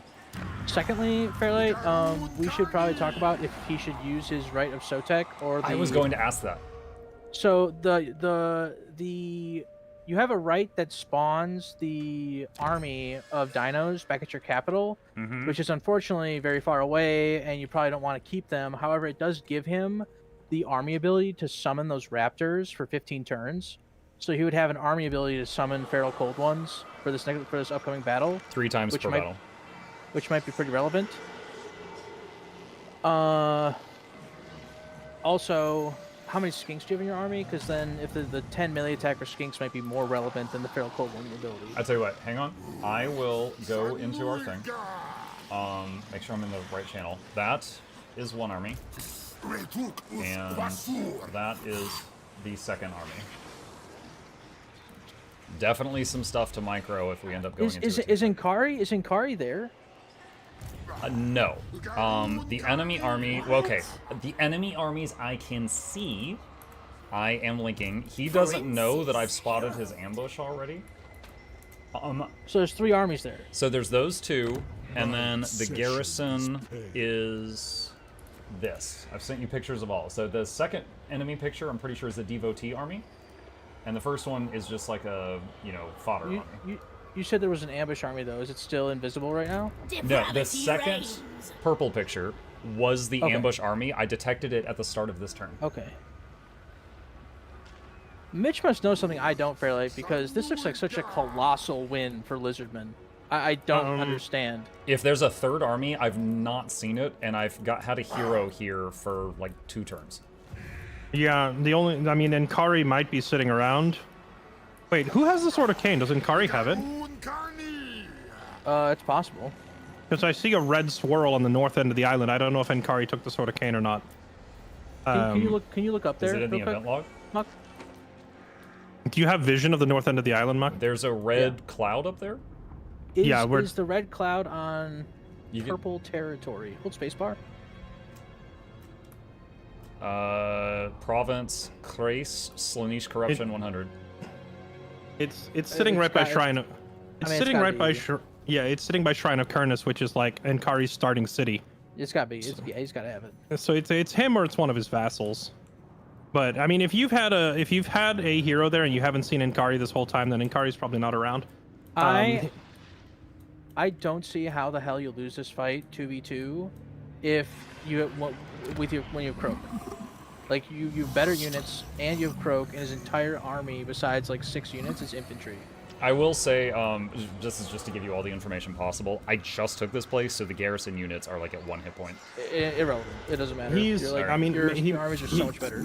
He's probably banking on seduction, like stealing some good units from you. But even with that, I don't think he wins it. Yeah. I do have some... I'm using a few of the regiments of... I mean, you can see the picture. I've got a few regiments of Renowned. I've got some Blessed units, but I don't have like a T-Rex or anything. Other than the ones that my heroes are riding. If Blessed units have a higher Seduce budget than regular units, I would hope they do. They should. Then, like, I feel like Croak and your Blessed Saurus could almost, like, win this entire 2v2 on their own. There must be something invisible there. Like, Mazdamendi has no movement, so it doesn't matter what we do. You're fighting, but so he has barely any skinks. Do you think that him spending $8 grand for a dino army that he's probably just going to have to disband and therefore waste is worth the army ability? Yeah, that was actually going to be my next question. When you summon your big dino stack, is it forced to appear at your faction capital instead? It says an army of feral Carnosaur, Stegodons, and Bastildons will spawn at your faction's capital. And if we decided to do that, I have a Slan Mage Priest with a few levels sitting at home because I was scared of the rats hitting me from the north. If I was forced to do that, I would put the Mage Priest in that army and march north to try to do some damage before I bleed out on money. Because I'll go almost bankrupt using that right. So the problem is that if you spend that right, you're only going to have like $1 grand left. Yeah. And you'll be negative, and which will turn off your replenishment. So you need to make sure that you are positive By the end of the turn. Yeah, or you need to have enough money you need to have enough income for 1 to 2 turns before you hit end turn. So you would probably have to disband some of it. Now, what you could do, Fairlight, I don't know how much money you have in the bank. I could cancel some construction and get some money back if I had to. In the water, right outside of Skeggy, is a treasure island. So you could go negative. You could maybe disband like a couple shitty Bastillodons, go negative for a little bit, kill the treasure island outside of Skeggy for some money, and then have the Dino Army land on Ulthuan with the homies.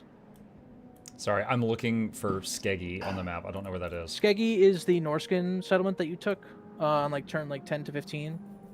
It had the big garrison outside of it that you were like, oh, should I encamp here? Okay, yes, I see Skeggy. I see the island. Yep. So what, you bring a lord there, you get money? Yeah, you'll fight a battle, and then you'll get money afterwards, or a faction-wide buff that like either gives you growth and income for all buildings, or reduces the upkeep of all your units. Okay. So every outcome should give you some type of income. Does Rite of Sotek help us at all in this situation? I don't think you have enough skinks for it to be worth it. Okay. And the enemy attrition to enemy armies in your territory won't be relevant on this turn. Okay, so should I use the Bankrupt Right? I think that ability could matter immensely, because what you can do with that ability, what you can do is when he sends his cavalry into whatever flank he wants to send them into, you can spawn the feral you can spawn the feral cold ones right behind his cav, and then countercharge his cav in the back immediately. Okay. And his cavalry is the scariest units he has. Glad I saved up. I haven't built much the last few turns. You want me to use it right now? I would, if it was me. Could let him walk up first and then use it so we can't change his mind. Oh, I'm only minus 400. I thought that'd be worse. Hold on. I'm looking at the dinosaur army back home. 7. What are the? I know this isn't relevant. 7 feral Bastillodons, 1 feral Carnosaur, 5 feral Stegodons, and a Saurus Oldblood. I would just Okay, we'll come what back to is the second army ability that your Saurus Oldblood has? The second army ability. The one you just recruited. He has 2 army abilities. He has feral cold ones, and he has another one. Is that like a hexamodel only thing? I am sorry. Where do you see? I found it. Geomantic Nexus. Summon a skink priest that can cast spells. Interesting. I don't know what gives that. It must be a building you have somewhere. You could just. Well, it says Nexus. I think it's because I have enough buildings in the web. You could 2 things. You could disband 2 Bastillodons, give the army to the Slan Mage, and then disband the Old Blood, and that'll probably give you. That'll probably put you in the positive.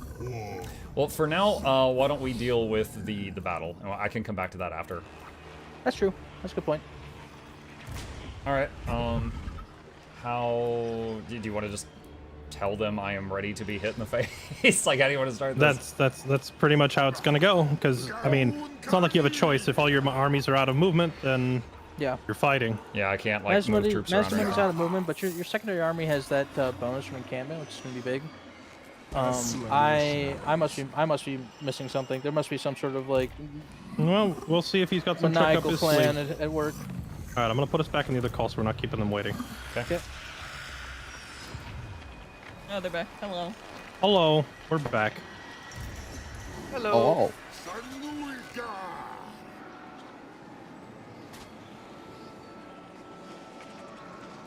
Wait, there is one thing I can do. One sec, don't hit me yet. No, not like this.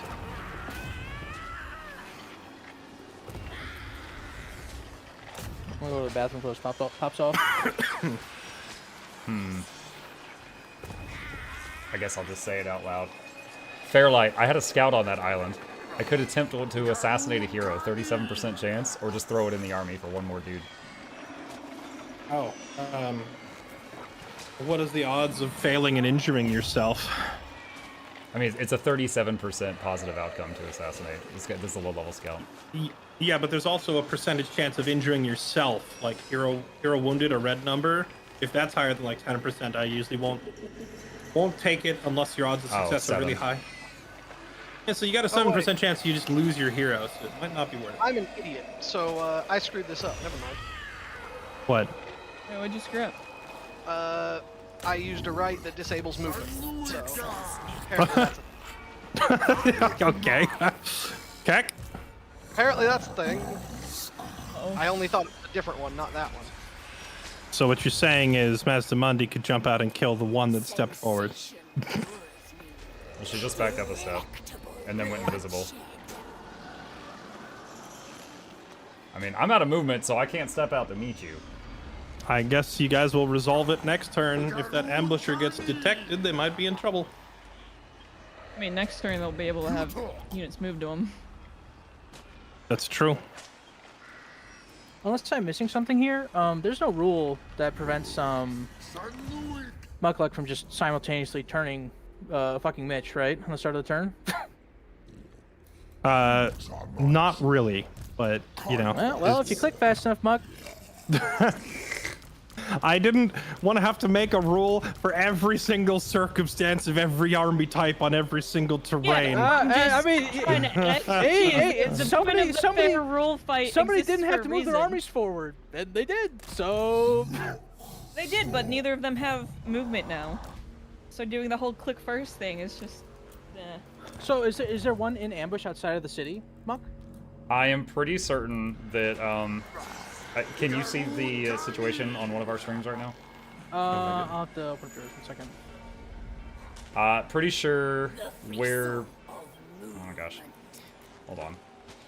So can you click on if I am requiring him to extend you the courtesy of like declaring his attack and not sieging your army, then in return you should at least let him put his 2 armies in position to properly defend themselves. Yeah, I'm happy to 2v2. I just don't want to have it start via ambush. That's fine. Muck, can you click on Yo Bevcast or whatever his name is?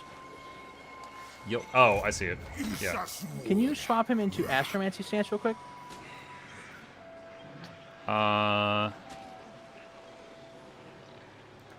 Just yeah, I don't want to leave him like that because if there's attrition. Does he have the movement to reach that army? I don't think so. It doesn't look like it. It looks like it's just short. And I also, think he means to... Mazdamundi would not help if I did that. I think he means the movement to reach the army that went into ambush stance because Astromancy makes you like impossible to ambush. Do you know? But I'm pretty sure I'd be walking into a 1v2 if I did that. Yeah. Because his 2 guys are next to each other, and I'd be leaving Mazda behind. The army that went into ambush stance was much closer, and it's probably close enough that Mazdamundi would get pulled into the fight. The one that went into ambush went close to me, then turned around and backed up a few steps, and then went invisible. I see. Again, right, if Mitch? my teammate had to be respectful and not attack the way that he wanted to attack, then I feel like it needs to go both ways. I'm happy to wait a turn. I'm fine.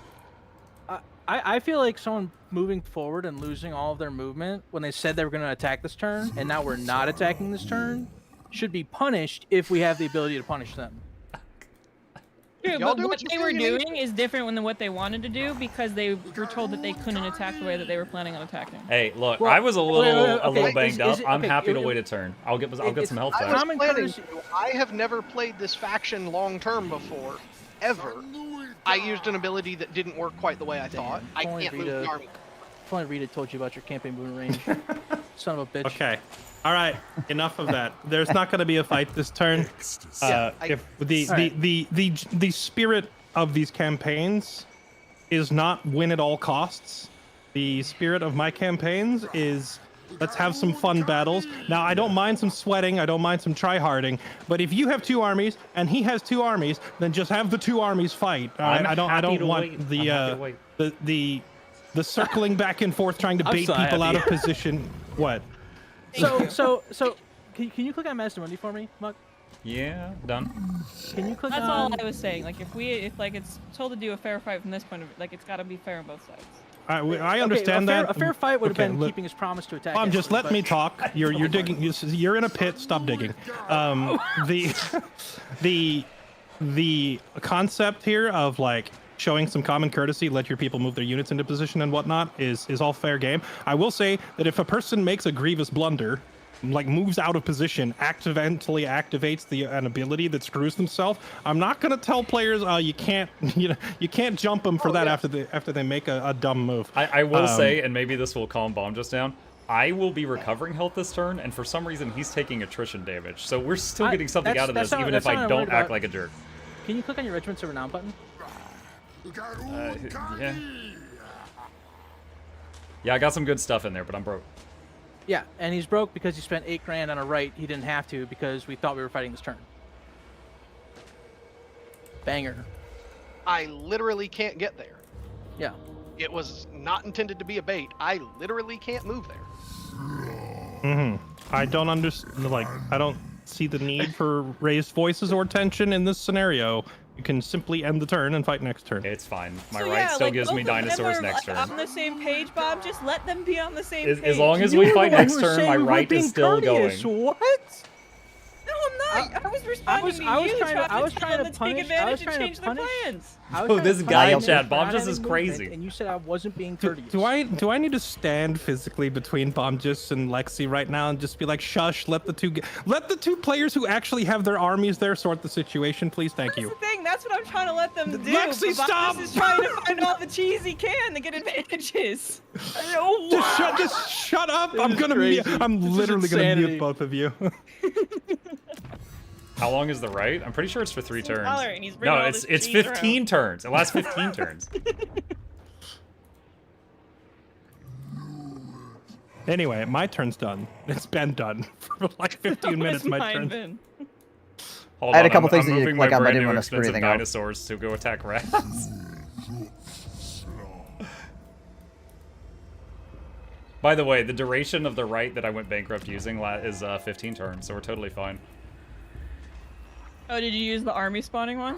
Yeah, we talked about it, and we did just for the passive effect that it comes with. So now I've got a dinosaur army way back home, so I'm just moving it around. That's great. That's a huge money commitment. Yeah, that was Well, all that's of it. why- That was all my money. You don't say. That's why Bomb just was saying we should punish the other player now because he just invested 10 grand into an army. Which we that- could have put into regiment server now and for the fight next turn instead.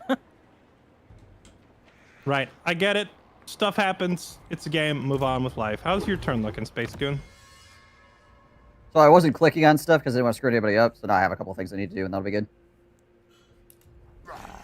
Chat, Bomb just was... Holy crap. Dude, he was like white knighting in my honor, and I'm like, yo, it's fine. It's fine.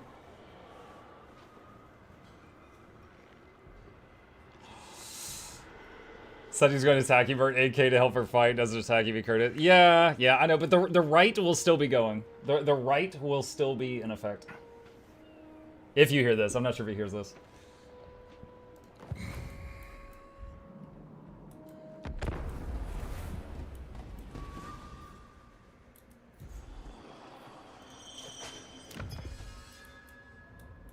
I will say, though, again, my units were all 80 to 90% health. They will be 100% health next turn, and he is taking attrition damage. So his army is going from 100 down to like 80. So our it's like if this was my health and this was his health, they're doing this at the start of the battle. So that doesn't really bother me. Fleet. That doesn't really bother me.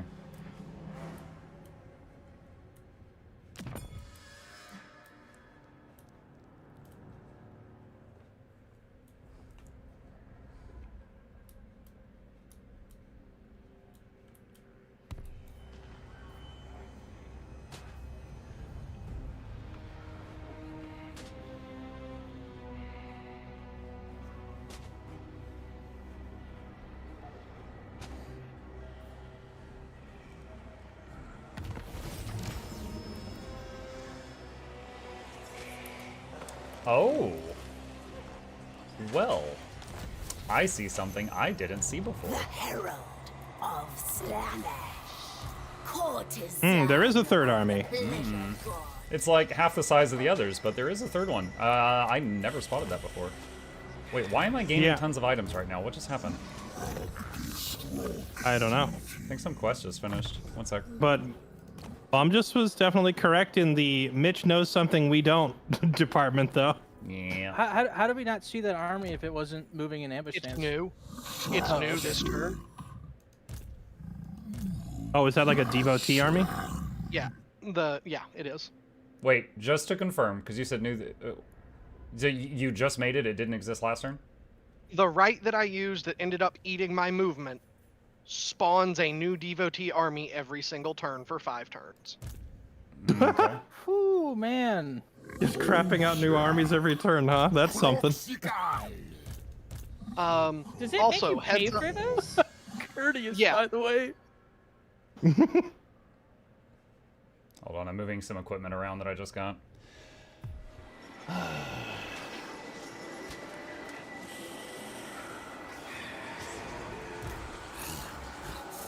Are you going to be defending Averthir this turn? I would take Mesmodi out of the city and put him in the camp stance. I can't move. I keep getting interrupted. Hang on. Oh, sorry. I'll stop clicking things.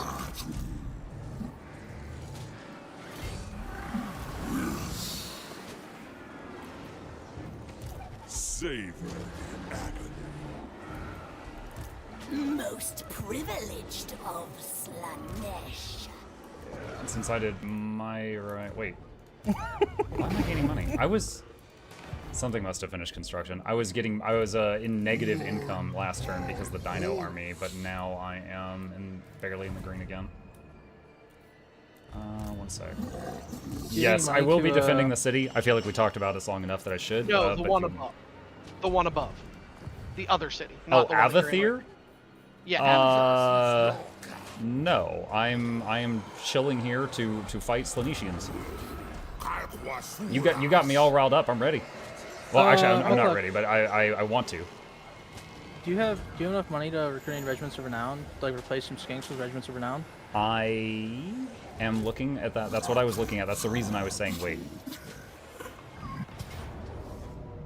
What? Am I missing something here? Different city that he said he is not defending. Oh, okay. It's true. It's true. I said that. That was... I asked, I clarified. Yeah, no, you're fine, Mitch. You're fine. Yeah.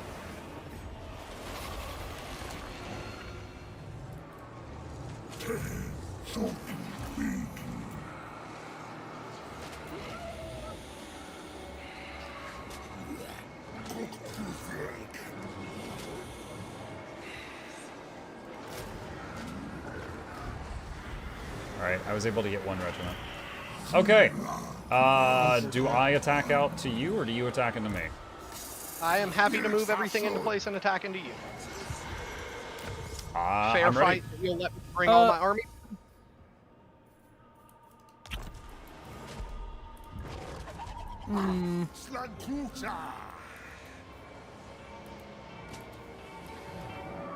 Is that army?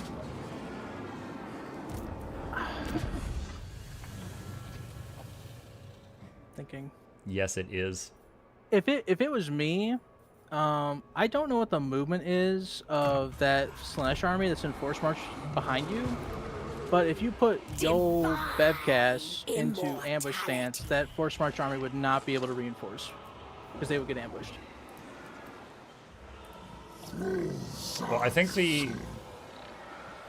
we're about to do a battle with my 2 versus the 3 that are right below me. Is that true? Is it only the 3 that are attacking, Mitch? I mean, It depends on how we want to do this. Yeah. Okay. I think that 4th army behind you is going to force march into reinforcement stance. Or You reinforce. can either attack into my 3 there, or it'll be the 1 above and the 2 below. Alright, hold on, let me check something.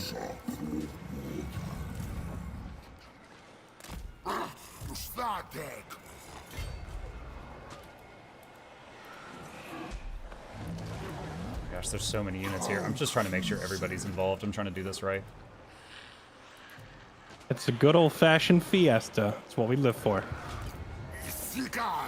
Hold on, I have to get 1 pixel closer with them. 1, 2, 3. Okay. Alright.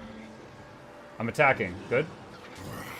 Yeah. Alright.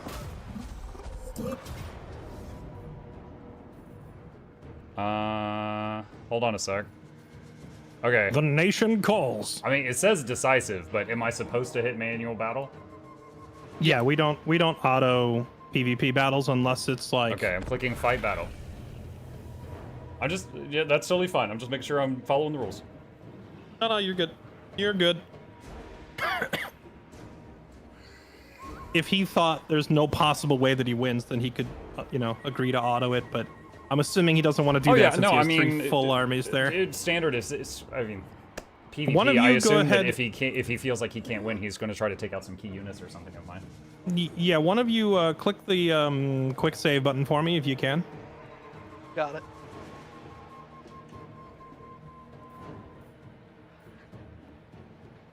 Well, after 7 hours of playing Mazdamundi, I finally get to try out Mazdamundi.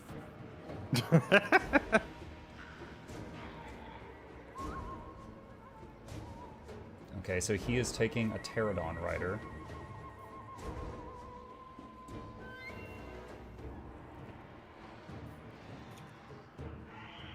So far, I don't know if he's taking more.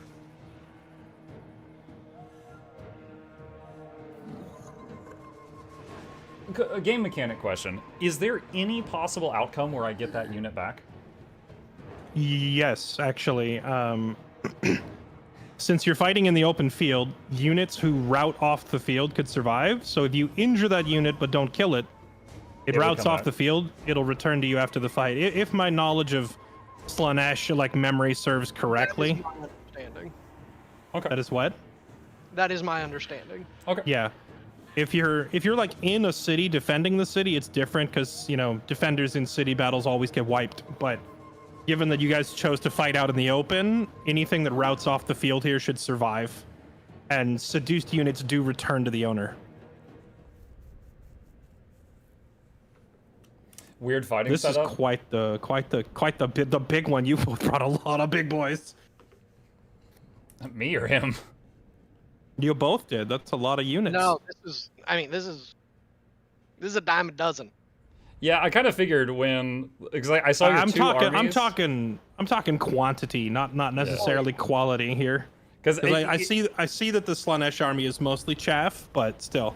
But there's also 2 more of them behind me now. Now we know that there's a minimum 5 around me. These dinos With a new one spawning every turn. Yeah, next time, punish him when he overextends. You do it. Yeah, like holy shit, man. I will say that, like, even if I had wanted to do that, I was out of movement. That's what I kept saying too. Is he was I dead like couldn't 5 have done times. it. He had no movement. No, if you had gone, so the reason. No, why I you was couldn't- kidding. Do not start this again. All right. Quick, Fairlight, move us into separate voice channels. I'm gonna split the voice channels before Do it now. Lexi and Bomb just start up again. Get us out. You're wrong. Up a scathing comment before a scathing comment. Yeah, I before heard you. Okay. Alright, first of all, is that the fastest reinforcement point? Hold on, I'm messing around with the reinforcement points. It's 4 minutes if I move over there. God dang. Okay. 140. Where's his reinforcement? He has 2 reinforcement points. They're both at 2 minutes. I've got 1 at 2 minutes, 1 at 2, but it's over there. So I can't give you guys units from the reinforcements, can I? Once they get on the field, you can. But then it'll be like in the middle of stuff. Yeah, in a situation like this, I tend to just draw a box over the entire incoming army and hand it to somebody. Alright. Also, if you make all of your units, if you make all the units in the current army into a control group, the ones that come onto reinforcements will always be on the right side of them in the army panel. Yeah, I'm messing with that right now. I would like Lord Croak, but if you could also give me a spear unit. It doesn't have to be one of the blessed ones, just one of the normal ones. Because I think what I'm going to do is I'm going to move Croak inside of a spear unit, wherever he goes, so that if any cav attack him, he's got a spear on top of him. Okay. Croak also has the Supreme Shield of the old ones maxed out. If you're able to use that in range of the front line, that would be beautiful. I will use that on cooldown, sir. Okay. Hold on. I'm remembering how to do this. This is my second time. All right. So give Croak to bomb this. So you want a skink cohort javelins to go with it? No, I want a Saurus spear to go with it. Saurus Oh, spear, not or even spear a thrower. Okay, got it. Hang on. or even that temple guard you have would be even better. Oh, because they protect the hero. Hang on.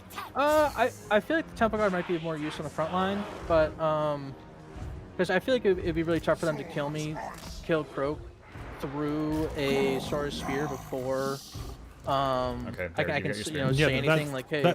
That's fair. It's just that the temple guard have not one but two abilities that key off of standing near a hero. So I figured keeping them near Croak is not a bad idea. They have Okay. both Guardian and was it Sacred Duty? I think Both? we're better off making sure those Temple Guard are near whatever our boys are doing in melee. Gotcha. Okay, my remaining thoughts. We've got one cavalry on foot. We've got two Fire Leech Bola Pterodon riders that can also drop bombs that will need micro. Fairlight, you want any of this? You can hand me whatever you don't want to try and micro. Okay. Just keep I in will mind give you you what I just mentioned. keep in mind that the more you give me of this starting army, the less I would be able to just grab and take over the reinforcing army. But I have to like gift you stuff from the reinforcing army anyway. True. All right. Question: are we trying to get there before his reinforcement spawns? So we can I try and- don't think we can. It's 2 minutes. Okay. I don't think the lizards are fast pretty enough to slow. cross. Yeah, they're not fast enough to cross the field in 2 minutes. Neither team has. I mean, I guess I have a little range, but he's got like none range, right? Slash has no range. Pretty units much, at all. yeah. Okay, so I guess I just chill back here by the point. Do we have any Stegodons? No. Oh my gosh, the lag.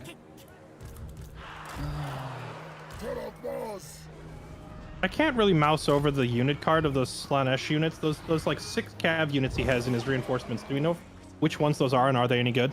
They are Seekers of Slanesh. They have poison, magical attacks, and they are armor piercing. But it's only 40 AP damage base, I'm pretty sure. I can check the unit thing again. Yeah, it's only 40 base AP damage, so...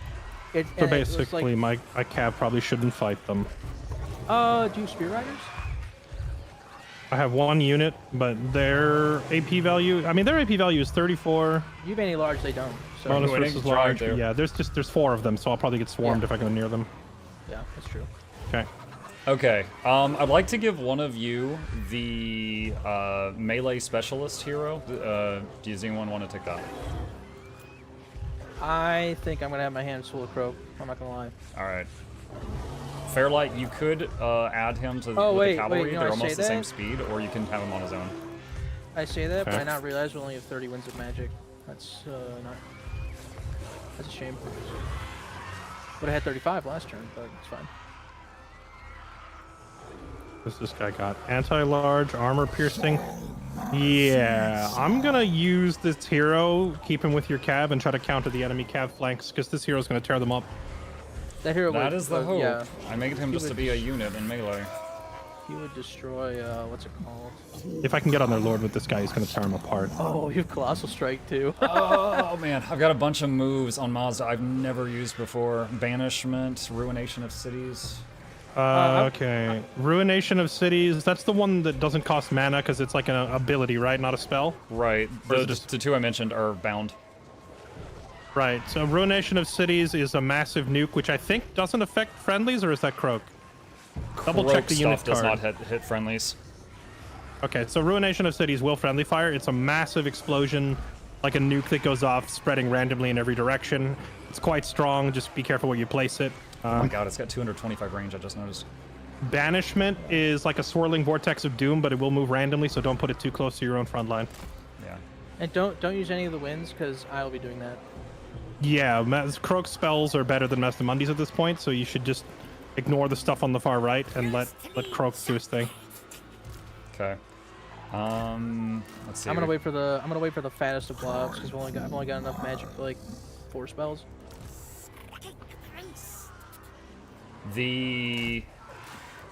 I think on Croak, oh god, I forget the name of the skill. You know how he's got like rank 1, rank 2, and rank 3 of that spell? The Yeah. rank 1 one was max level, so it's going to be more mana efficient. Okay. But the other 2 were not max level. Okay. I think that's fine because I don't think Slash has that much armor, so the first one is pretty good. For more armor piercing efficiency, you're gonna want to take the second one. But I mean, obviously that's not relevant this fight. Yeah.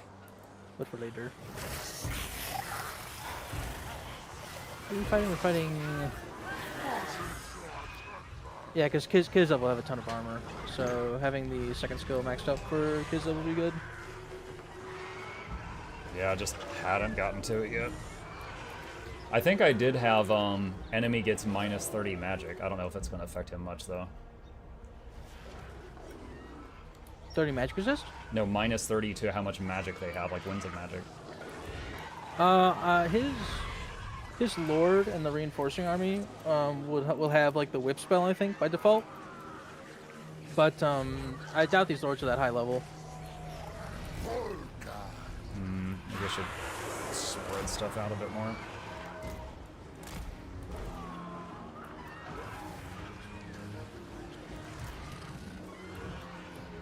I don't worry too much about it because we're just waiting for reinforcements anyway.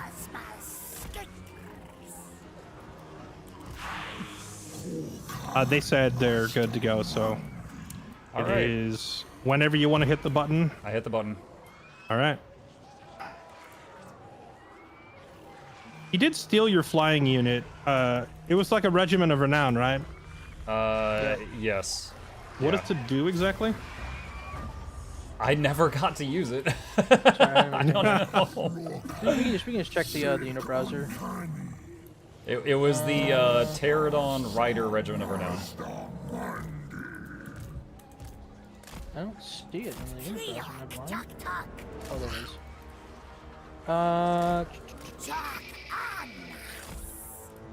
Wait, it's only got one bomb. Yeah. I think its unique thing. Its unique thing is that it has dodge. That thing that gives physical resist. I think that's it. If he brings it over, I've got one hero on a Pterodon that can poke at it. Everything else looks. Oh, there normal. they are. It's straight ahead. Should we take the Pterodons out and just go eat it?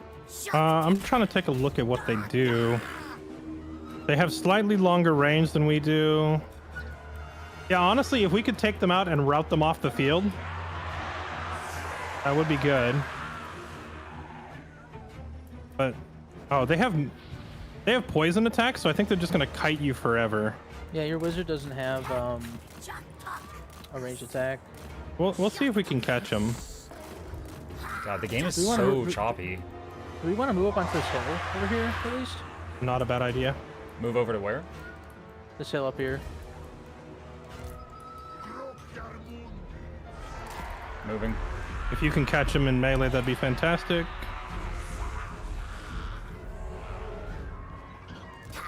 If I hit the game speed up button, does it work?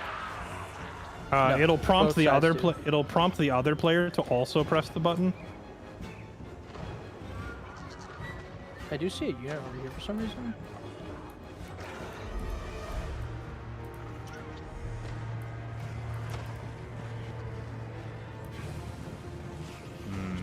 We are kind of bombable right now, but his guy's almost out of They've only got one bomb. I'm not sure about it. Okay, here comes the other troops. Try to organize this mess. I can take the coatl. That's the big flying bird. 1 second. Give that to Bombus. Okay, done.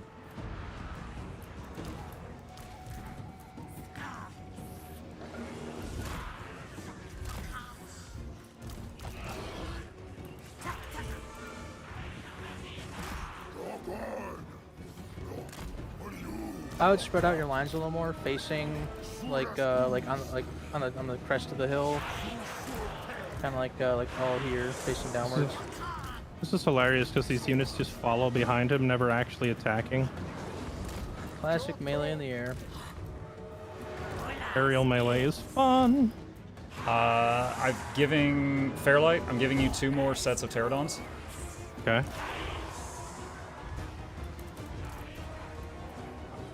I would get your units in their formations on the line real quick because the chariots are here. Yeah, trying to. And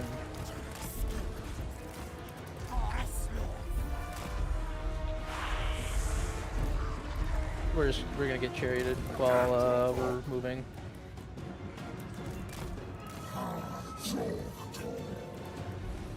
Yeah, they're flanking on the right-hand side.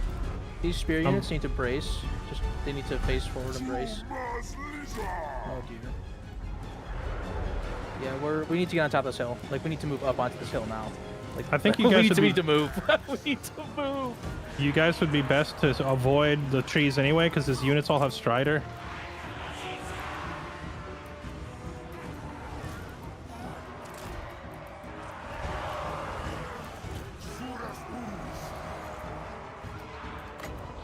I'm gonna summon some cold ones on the group that's in the woods to the right. I would wait till they engage. It'd be pointless to try and you'll never catch them in the woods. These units need to. Oh god. Can I just give me this infantry. Just give me this infantry.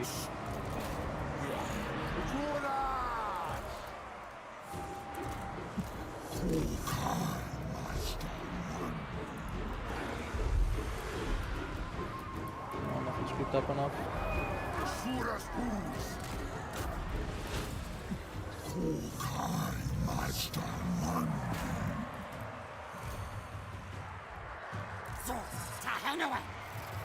This first set of chariots has almost been routed. Oh my god, it's so laggy.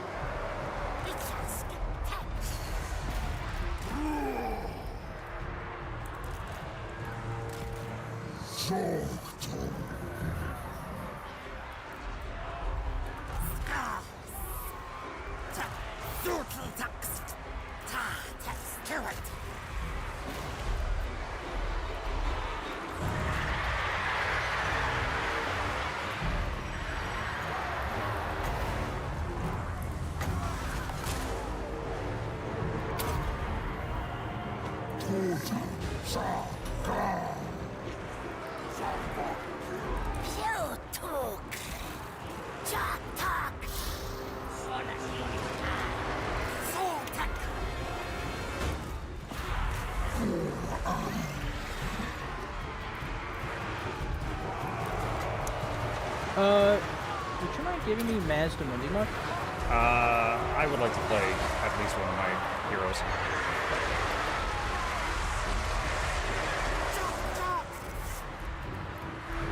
Tell you what, I will give you half of the melee line, the left half.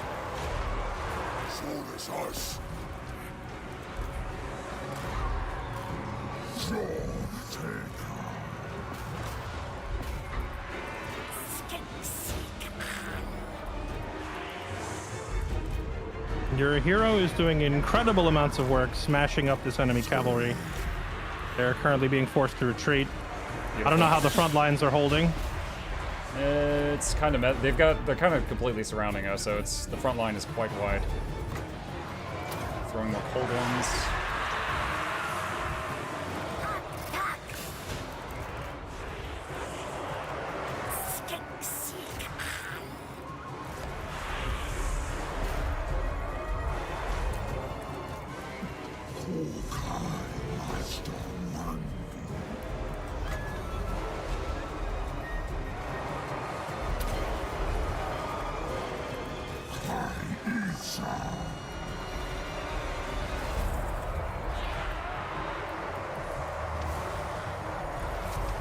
You still using Croak's spells? I just haven't seen any yet. Yeah. Okay.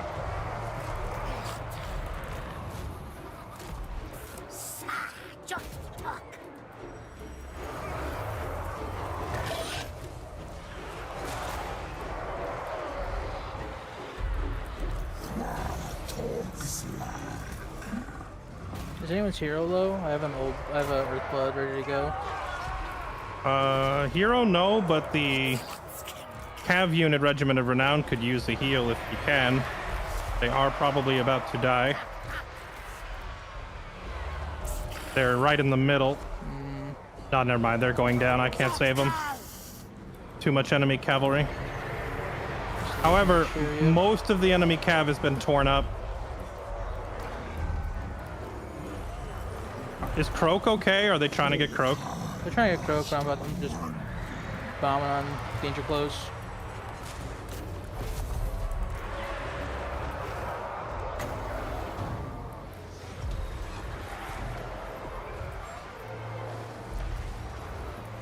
That level 14 enemy lord's about to die.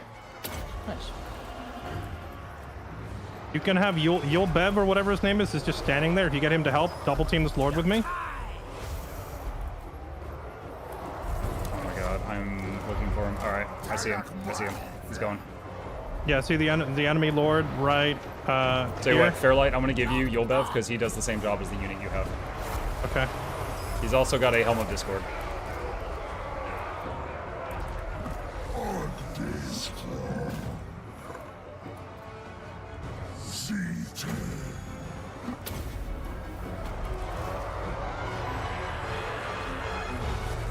The Bastillodon heal is off cooldown. Does anything crucial need it? Croak could actually use it, to be honest with you. Land one more hit. Yes! There we go. His level 14 lord is dead.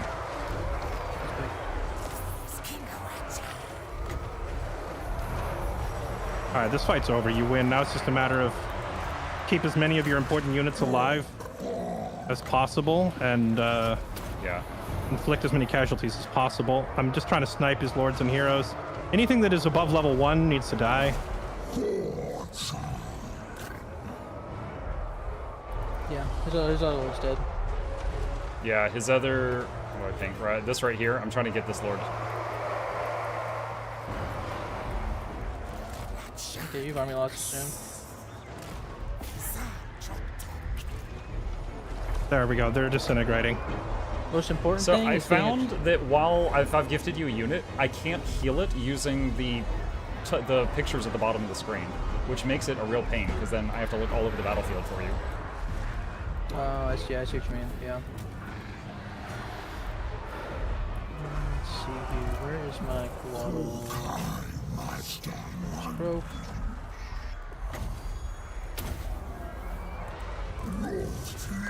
GG's. Yep. Jeez. Is there like a... kills is does there- Croak have? Only 142. We only had 30 wins, so.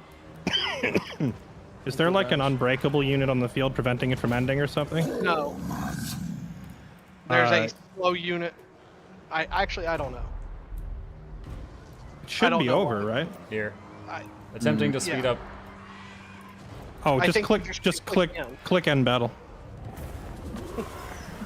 I know some people want to chase down and farm every last opponent's unit, but to heal. Oh, yeah, we don't do that either. I find end of battle Living in the cheesing boonies, so I'm to be... unable to watch due to bad An internet. exploit I would but use against take the my AI, money not as against players. encouragement.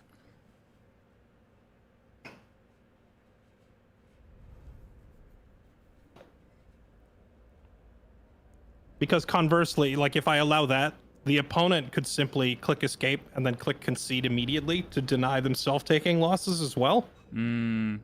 So like allowing both players to like choose to drag out or end battles instantly is not. I don't want to go down. That's yet another route of exploits I would have to add to the rulebook, and I don't want to deal with it. So when the fight ends, just click end battle. Mr. Mundy is a big boy. Sauruses are way tankier than I remembered. Dude, that was really overwhelming. Because that was my first battle with him, and it was like, all right, here's 40 units. Good luck. I was like, oh my god, you take this, you take this, Those you take this. Sauruses held for so long.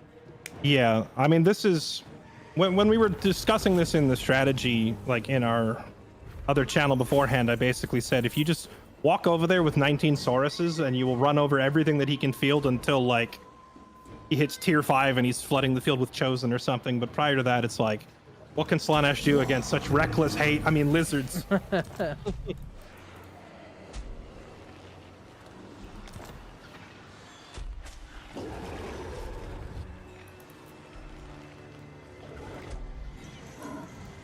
What can men do against such reckless hate? Chat, my other army just got the anti-Slaanesh thing.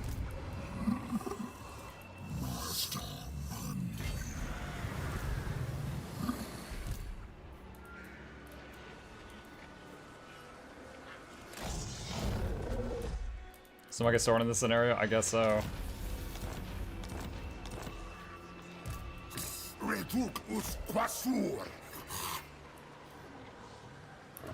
Yeah, I did not realize until we got into the battle how little winds of magic we had. And then I was like, oh. I mean, to be fair, my first campaign was dwarves. And then, like, my second campaign, I don't remember who I played, but it wasn't until, like, my third or fourth campaign through the game that I finally understood how winds of magic even worked. I was going into battles with, like, only 15 winds in the tank, and I was thinking, man, this magic system in this game sure sucks. Yeah. Why don't they get... the Wood Elves have an option whenever they take out a settlement to replenish their troops and to gain 5 winds of magic. And so after a few turns, you just always have 100. And I like learned with that, and then everything else I was like, oh. It is very funny that you used the Wood Elves as an example, because I remember Lexi complaining incessantly in her Wood Elf run that she never had any wins to work with. Okay, it was only because the objective was like -10 wins everywhere, Yeah. and they don't have a winds of magic stance. Yeah, we were the city that we were using for like our King of the Hill game. That region and both the regions next to it were all like -10. So everyone sitting there was just getting their mana drained every turn. And then I think Dyer's had like ancillaries that was making it drain even more. Could you repeat the rule regarding encampment and being near players? Well, okay, so since you and Mitch are now most definitely in PvP, you must move to where you are going and then encamp, or move to where you are going and then ambush. Okay, I just wanted that's totally fine. I was just dealing with attrition, and I wanted to make sure I was allowed to use it. You can also you can like mouse over ambush stance or mouse over encampment stance to see exactly how far you would be able to move, so you shouldn't be misclicking into the wrong spot and denying yourself the encamp stance. Oh, and one other thing. And if you do like move to the edge of your range and then go into camp stance and realize you're off by a pixel, I don't mind you adjusting it. The spirit of the rule is you cannot use encampment stance like a minesweeper to run through enemies that like potentially are ambushing to spoil their ambushes. That's the point of the rule, right? So as long as you're not like foiling ambushes with it, I'm not going to be too picky or come down on people super hard. Now, if you know there's an enemy ambushing nearby, or you suspect it and you're like running through it encampment stance, then obviously we got to have some words. Okay. And one more thing about encamp and ambush stance. They say they take a percentage of your movement. They don't. They take a flat 50 or a flat 25. So, for example, like if you have 100, if you have like 150 campaign movement range, which you can see when you mouse over the bar in the bottom left, you only need to use like actually 50 of that, not 75.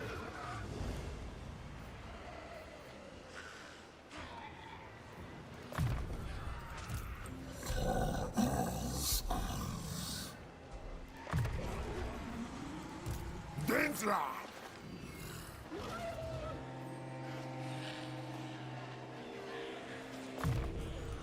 Dir Herr log ask.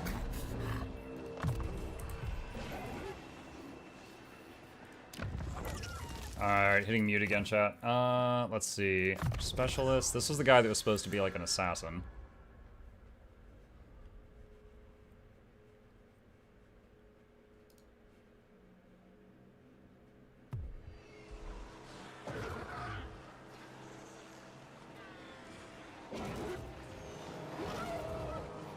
Oh my god. Constantly getting interrupted. Who is that? Is that a hero?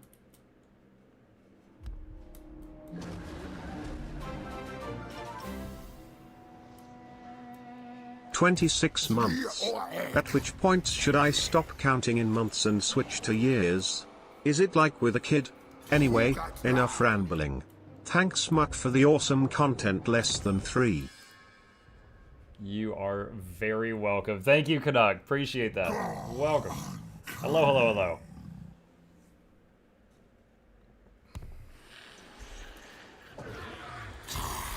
It's out there.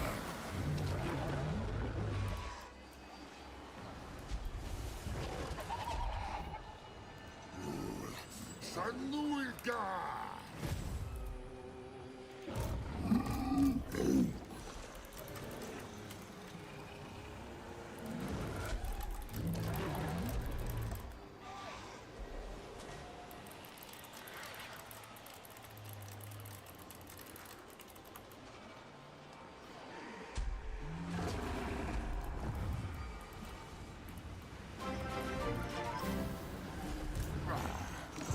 There are two types of scribe messages. That was the first kind. Here is the second, choo-choo. Thank you. Trying to decide how I want to move these guys. Alright, so hold... Oh my god. Alright, so... I need to recover health. I could go for their capital to try to... take it? On like a following turn? Hold on, what's the garrison here? These things.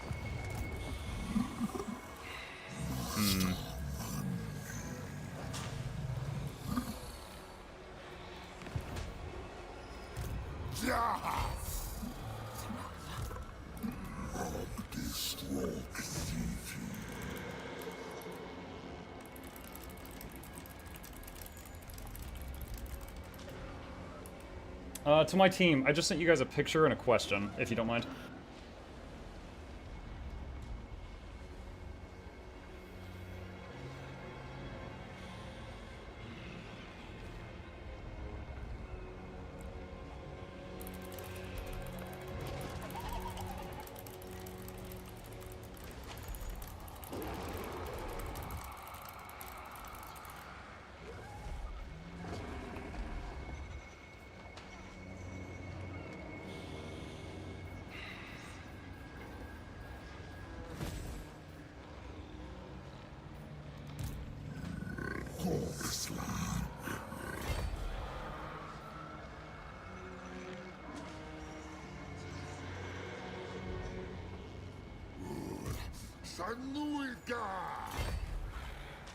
Alright, so they're telling me move an astromancy state to make sure that the enemy doesn't jump you.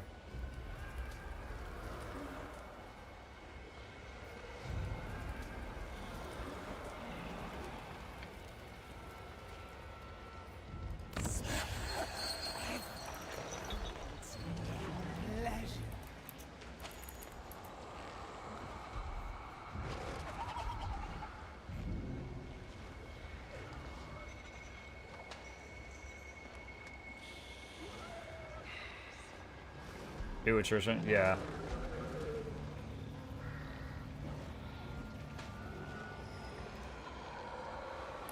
Okay. Hey, Mitch, can you hear me? Yeah. Okay, so following the rules, I am about to, I think I have enough movement, hit Vol's Anvil, and I am officially announcing it. Yep. Do I need to wait on anything? Nope. Okay. So, I appreciate you going the extra mile to follow the rules. I will point out that that rule only applies when there's an enemy general present. If he doesn't have, since there's no army there, you don't have to say anything. You can just take the city. Got it. Okay. I am sieging for a moment just to get all my people in range because I want them to get XP. Oh. And resolve. Do you lose anything in the auto? No, I do not lose a thing. What the hell? What's up? Something wrong? Weird just happened that I went from having seduction budget to not. Oh. I have two, thanks to that last battle, I have minus 50% times 2 now. They stack. That's interesting. We listen, you have proven yourself a problem. We have been brainstorming how to deal with it. If we get a third lord, you have to pay us. Yeah, we're gonna stack it 3 times. Yeah, you gotta pay to bring your own units on the field. Yeah, my 2 lords got a anti-Slanesh trait. One at the beginning of the game from my newbie opponent, and one from the battle we just had. Yeah, I did not realize that those stack. That's something else. When you went, what the hell? I was like, I did something wrong. Panic!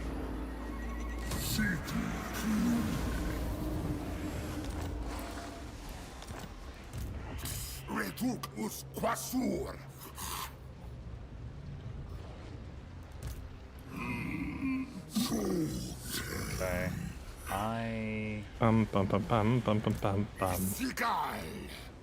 Okay, question for you guys. I've got a guy that is going to take attrition.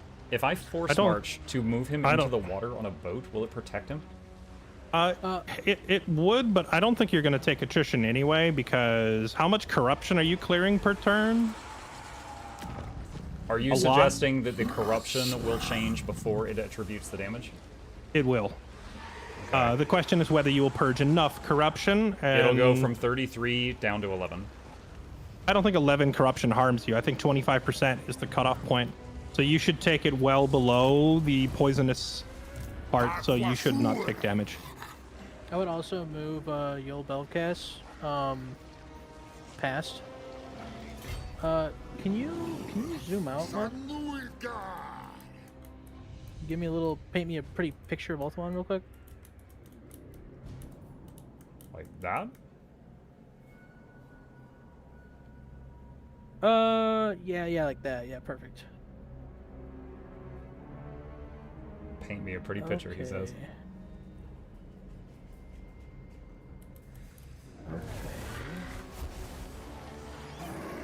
Question about Winds of Magic. When you, let's say I have one army do, channeling, and then there's another army right next to it. Does it affect both or just the one? It only affects the one.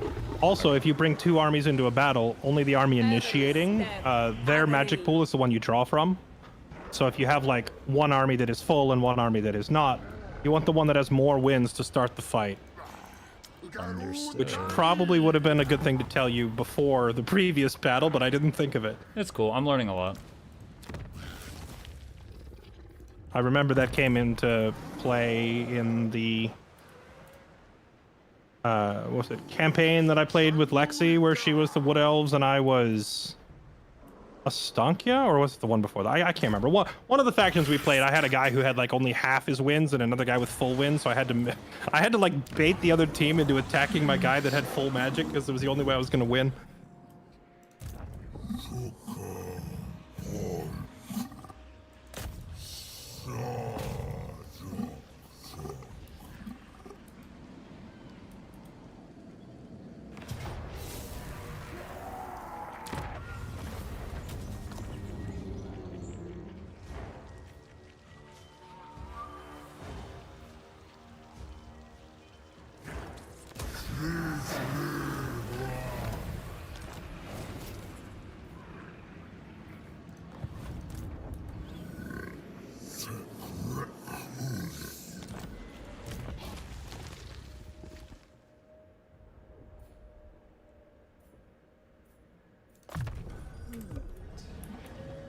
Okay, so we just took, that was the army of dinos that we got earlier. So that one is going to hit the rats that are at war with me. These guys are pretty banged up. We're hoping that the corruption goes down enough. Wait, which city is this? Torsethi? That's that one. I think he's gonna run over and destroy that in a second. I can try to invest in it and see if he leaves it alone. I don't know.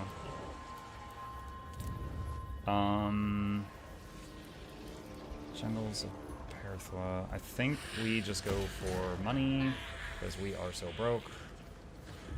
And let's go to the next city. Okay, we can upgrade to tier 4 finally. And that's more money. All right. So we got a lot of money from winning those battles. Like, our income hasn't really gotten any better, but we got a lot of money from those battles. Oh, you know, I just remembered something from my Enkari test campaign. I have to go do this. Okay,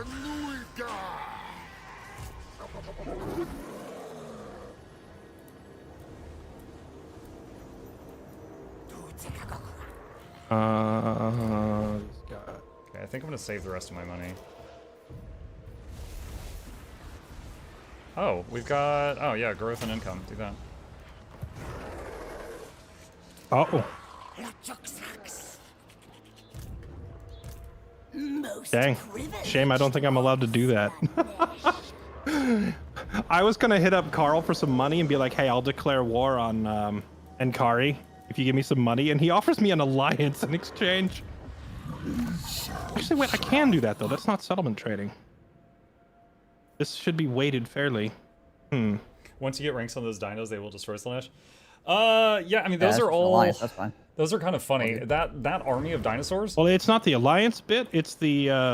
They're the early... It's the trading settlements. Need them for a bit. These are the feral ones, which you lose control of them constantly. but Slanesh makes you lose control of your unit, so it almost doesn't matter. We just, like, fire and forget dinosaurs. And then this guy's a healer. So, yeah, these guys are just gonna go crazy over here a little bit. Sorry, Mitch. I got to make it official that we're at war, because when I was doing my Inkari test campaign, I saw that being in positive diplomacy with you gives you more influence to seduce my units.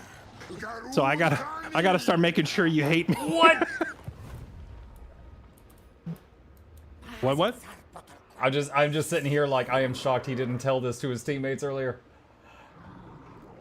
Well, I mean, you're literally over there killing him. I don't think you have to... I'm certainly at war. I'm just saying. Yeah. Well, I didn't know this until last night when I fired up an Inkari campaign. I don't know what's going on. I declared war on Mitch to make sure that my relation with him is really low so that he doesn't get free influence over my faction. Oh, okay. I'm just stream sniping. Okay. He's in my chat right now, actually. Ban this man. Damn, you stream sniping both teams? That's crazy. Yep. Get him out of here. I had to. Really hoping this guy's That is will an take interesting attrition. thing to know, though, that actually affects that system. Would that also affect the, like, the Elven influence system? The what now?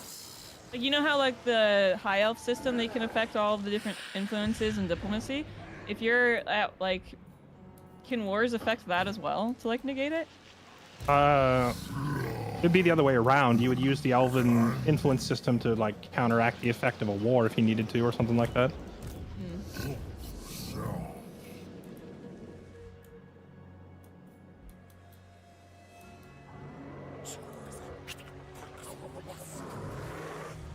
Well, that one panic right I did, where I burned like 9k gold for the dinosaur ability, I'm hurling those dinosaurs at a bunch of rats that were being annoying to the north of me, and they are getting absolutely trampled. Yeah, I would just send those dinos on a sacking spree north to try and make back the money you spent on them. Yeah, that's exactly what's going on. Like, it's not really hospitable, but anything that's big money, I'm just taking the money. Yeah, I don't think the bad climate affects the amount of money you make for sacking a city, so even if it's terrible climate and you don't want to claim the cities, you could still run up there and sack them for good money. Yeah, I just put them in an army with a Slaanesh life, or not Slaanesh, sorry, what is it called? Slan Mage Priest life. So he's just healing a stampede of dinosaurs. Heckin' love dinosaurs and healing. Most of my favorite factions in any, well, favorite way of playing any game is something with sustain. Like, you know, tankiness plus healing. Me too! That's me. So my favorite ways of playing this game so far was like Dryka with the Wood Elves and just getting a bunch of like angry tree men and then like healing them with branch wraiths. That was one. You should play Daniel the Demon Prince and because you can get a Nurgle mage who heals, and then on top of that Nurgle mage you can then like recruit any monster you want from like, or like you can like dedicate to a certain roster. So like you could have, for example, you could, like if you wanted to, you could have a bunch of those like vortex beasts for Tzeentch, but with a Nurgle mage in your army to heal them.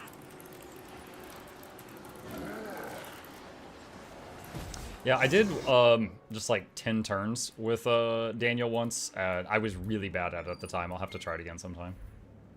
His start has gotten a little easier since they moved away from Malice. So it's definitely not as bad as it was before. I will be right back a minute, but I will be right back a minute, but I've already finished my turn. I like ancillaries aren't the biggest deal. I think the problem. Okay, chat, I'm gonna tell the boy good night, and I'm gonna do a bathroom break at the same time. I will be right back.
Okay, I am back, friends. What is... I am back, and you guys might have been waiting on me, That's a huh? good question. Maybe I am sabotage my own team. I guess it doesn't really matter. That's okay. I'm sure telling them the deepest, detailed inner workings of Muck's faction isn't a bad thing. I mean, he said a lot that they threatened him, so anybody who knows how it works would know that. I think if the threat succeeds, it's less of a penalty than if it fails. What are we talking about? We were talking about how you said you threatened some AI factions for money or trade agreements or something a while back. Yeah. When I was desperate for, like, I needed, like, a little bit more gold to make a building I wanted to make in that turn. And I started threatening factions that were, like, not right next to me. And I threatened, like, 4 that were below Fairlight, because you're between me and them. And then a couple that were way north of me. And I think I successfully got, like, 300 gold out of the hag lady. So, and I was able to build my building. In the future, threatening does lower your reliability, which can screw up your diplomatic relations with like factions you already are good with. If you want to get a little bit of cash out of, if you want to squeeze some cash out of diplomacy, I would join war against factions that are far away from you. So like you could have talked to like Rakarth or like Wanbo or Marathi and been like, I'll join war against this faction for you, and then they give you like 1,000 gold. And that doesn't affect your reliability. Gotcha. Yeah, I always thought it was funny that threatening even affects your reliability, because if anything, I feel like an overt threat would be like, it should increase your reliability. It's like, do exactly what I say or I'll kill you. Yeah. Like, the reliability you can trust that this man will kill you. Yeah, well, I mean, if you do exactly what you threaten that you will do, it means you are reliable, even if it's like even if you're doing something evil, but you're doing exactly what you said you would do, then you are reliable, right? You are reliably evil, but still. So I always thought that that mechanic was extremely backwards.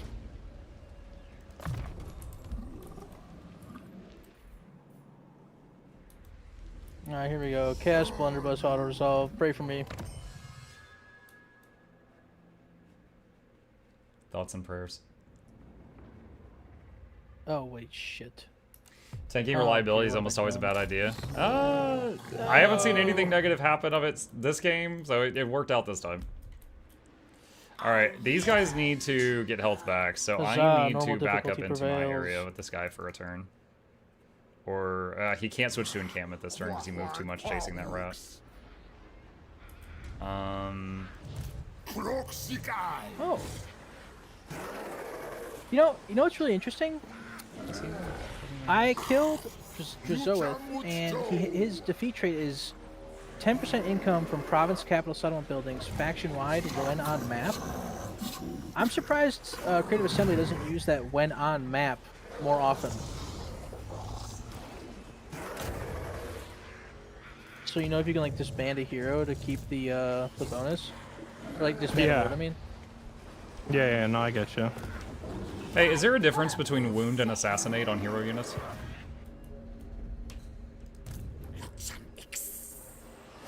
My mic was muted. Is there a difference between wound and assassinate when you're looking at hero units? Hit him with a Fairlight. Assassinate has the possibility to critically succeed and permanently kill. Wound just gets them off the map for 5 turns. Okay. Assassinate also just takes them off the map for 5 turns unless you get a crit.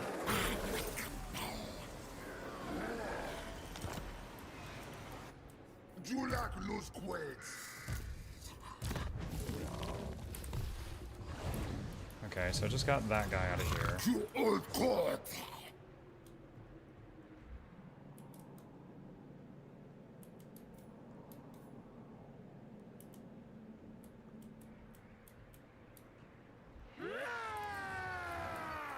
Question now is, do I just start killing Rakarth now?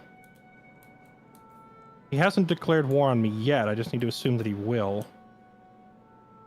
But do I want to start a war with him 10 turns before the objective zone opens up?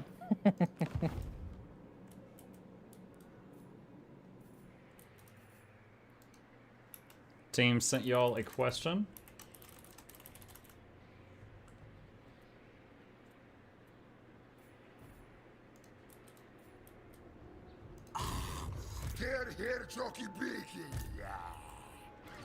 The Temple Where did you send it? Lord. Yeah, you scared me. I just double checked. It's in the correct channel. Then my Discord is not loading.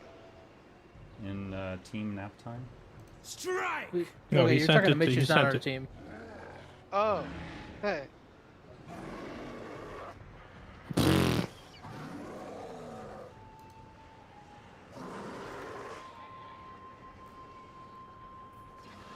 Well, so much for me having vision of Othawan. My guy just killed himself. What? What? He just failed an assassination and died. Damn. Fell on the stairs on the way there. Fell on the knife.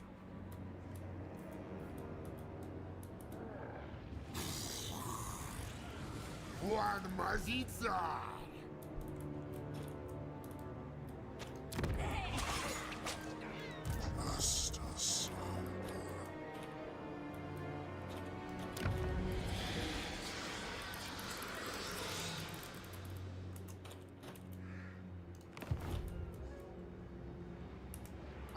Slantucha!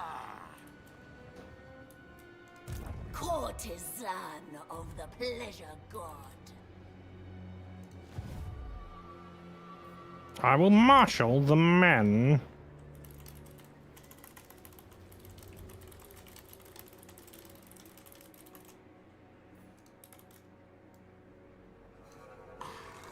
No such tool. Alright, chat. So Bomb just thinks this army here is going to come over to hit my economy. So I probably have to bring the Dino army back down.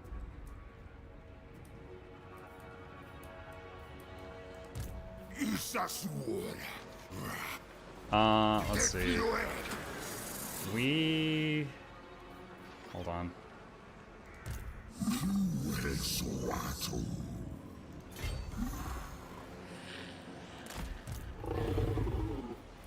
How far can we move an encampment? Yeah, not very.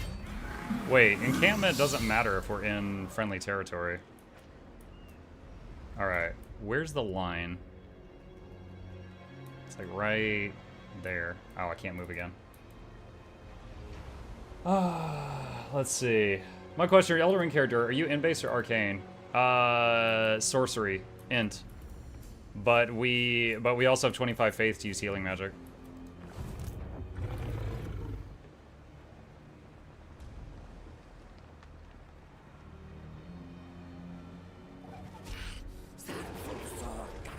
Hi, Mucket Chat. Hi, Cameron. Who's Java on the throne? That's my hero unit.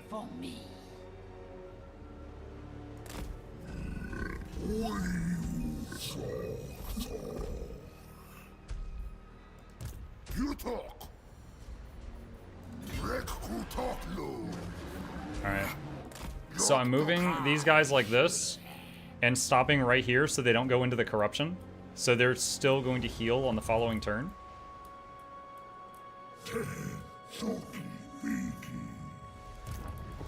This guy assassinated something.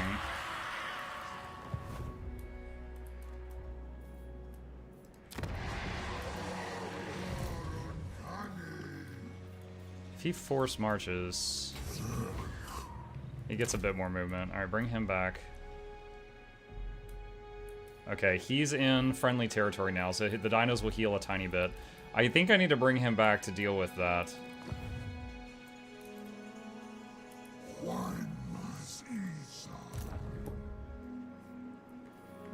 I could just instantly hire a crap army, but it would take a bit of money to whip up an instant army that could deal with this.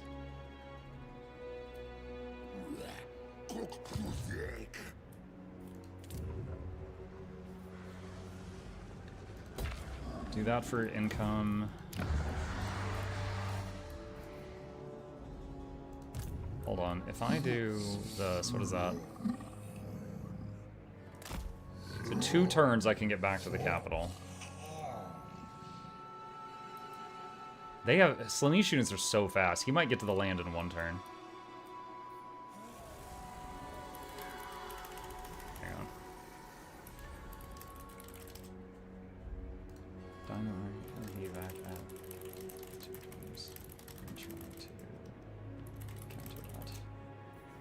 Okay. So, Dino Army, pull back. Try to counter that and see what happens. Might need to... we got a little bit of income. We might need to fill in the remaining slots of the Dino Army. Can Fairlight get an army up there quicker? Fairlight's right here. What? He was coming to join me to mess with Slaanesh stuff. So, Fairlight is right there. It is time.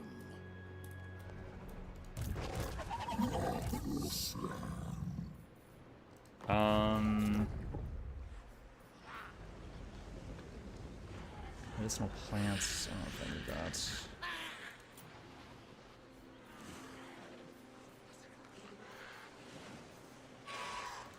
Okay, what about... I was making the big building. 6 more turns on that. Oh my god.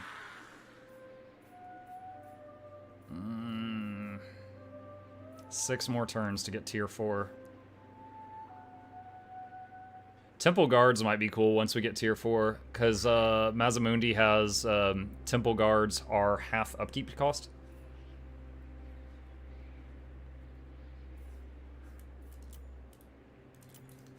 Okay. You know, normally I wouldn't take this long doing my turns, but it's just because I have to wait on them anyway. I'm like looking at my stuff more closely than I usually do. Oh. You want to fight that? Caught me off guard. No, I'll just hit auto. It's fine. Alright.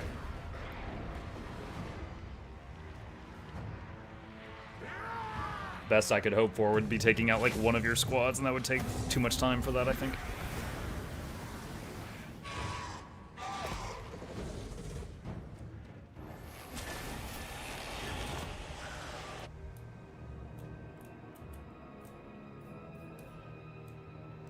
Grace and cruelty. Okay, so he just took back Tor Sethai.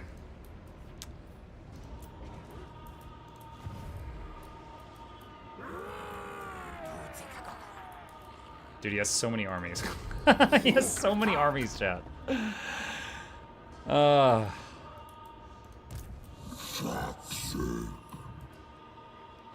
Like, there's one... We just killed 3 of his armies, right?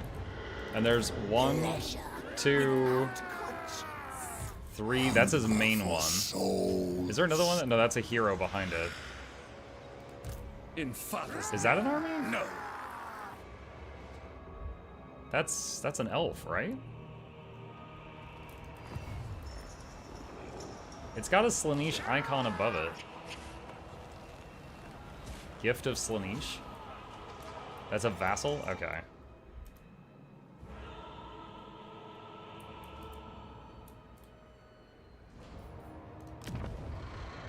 Can't use this again for 48 turns. Okay. Quick deal. Trading. Exiles. It intrigues me to battle. He wants 1,100 gold, but then he'll give me 400 gold per turn.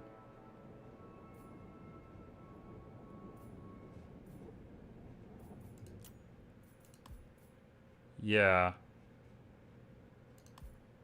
Nice. So, I'll get that back in 3 turns.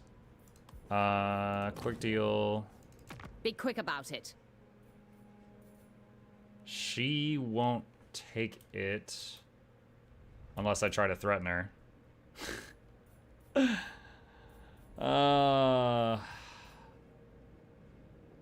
She's right there. Just cancel. Just cancel it.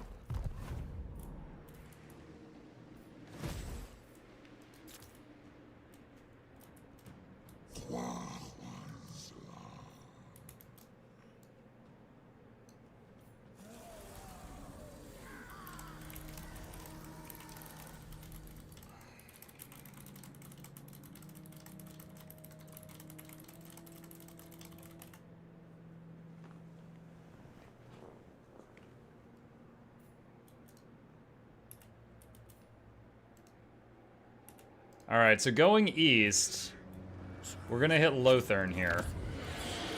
And I'm wondering if Fairlight can get there this turn, Or if he cannot.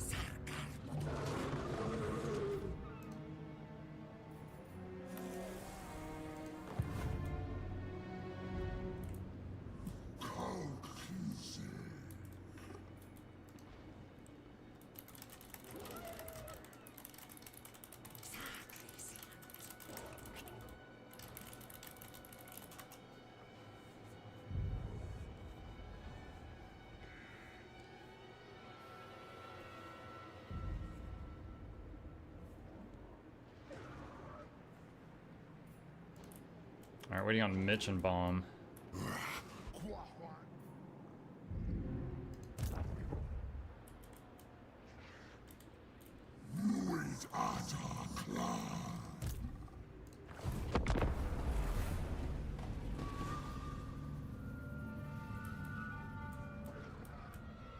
So talking with Fairlight on whether or not he wants to have R3 armies converge on Lothern, and he's like, he said his stuff has attrition right now, so he might just continue on eastward.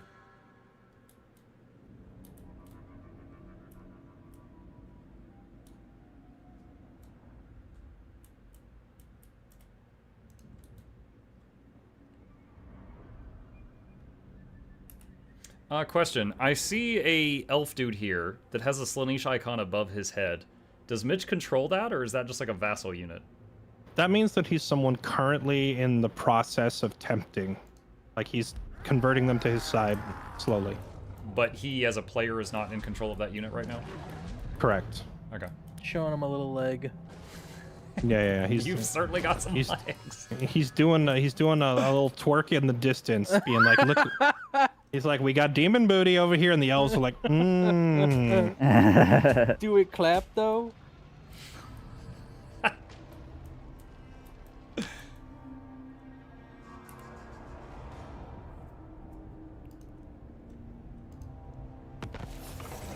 Sacrifice to Mathlan performed. Faction destroy Daughters of the Forest. Okay, so I could definitely hit Lothern this turn.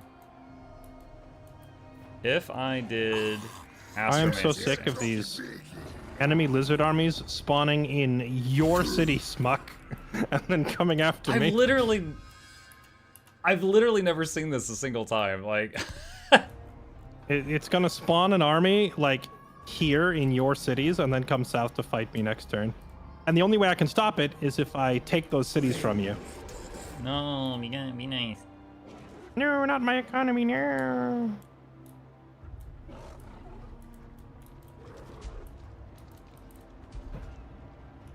Muck, I think I can reach and do the thing you wanted to do. It would be very close.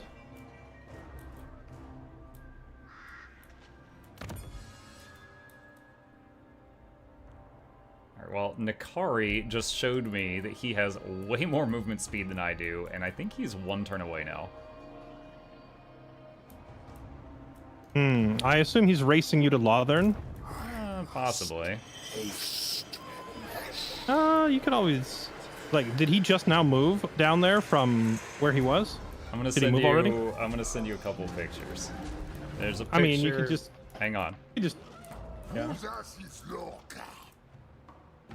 I seek stimulation. So there's his position, and that's what I can see forces-wise. Okay, right. But what I'm asking is, did he already move? Did you just watch him move this turn or Yes, not? that's post-movement. To my Okay. chamber. So, I mean, if he's already used his movement, you might be able to sack Lothern and then retreat back to Volzanville before he can stop you. If I sack Lothern, I think I'll be stuck in the corruption for a turn. It's 100 corruption there. Sacking does not consume all your movement, it just takes a chunk of it. So the question is whether you would have enough to make it back. No, absolutely not. It would take almost all my movement to get to the city. You're in Astromancy stance. Is that slowing you down? Hold on, I'm gonna show you. This is normal stance. One day it'll be the victory for you in auto resolve, Lexi. Wait, what'd you say? Those are all victories. I mean, at least on my screen. I didn't say winner. On my screen, it looks like Mazdamundi has so much movement he could get all the way to the Tower of Lycine this turn. That last one was just Okay, an so empty town, that's why. Muck, here. I'll save it in case I steer you wrong and this misclick costs you all your movement. But I want to at least teach you a mechanic. Mouse over, like take Mesdamundi, put him in normal stance. Mouse over Lothern and hold, but don't release. Right click. Yeah, it'll give me the glowing line. I know about that. Well, no, not the glowing line, but you can look at your movement meter and see how much of your movement it took. Oh, there. Okay, it'll take 75% of his movement if I do that. Oh, okay. So yeah, if it took 75%, then you probably wouldn't be able to. I wouldn't be able to make get out it of back. the attrition. So I could, assuming I win, I could cap the city and then stay in there, but then probably be fighting Nakai next turn. Does he have any other armies besides Enkari that are going to jump you? The herald of slander. There's always the chance of ambushes, but My divine the other armies master. I can see, I don't think would make it there in one turn. Okay. I mean, here.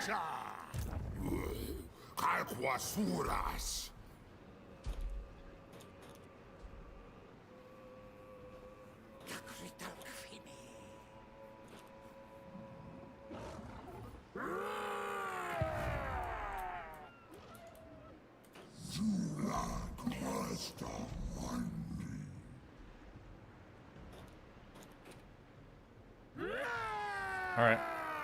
I'm up for trying it. If I've mostly recovered from the last battle. If you want to try what you just said, Fairlight, or if you think it's not worth it, we can bail. I say let's go big or go home. Why not?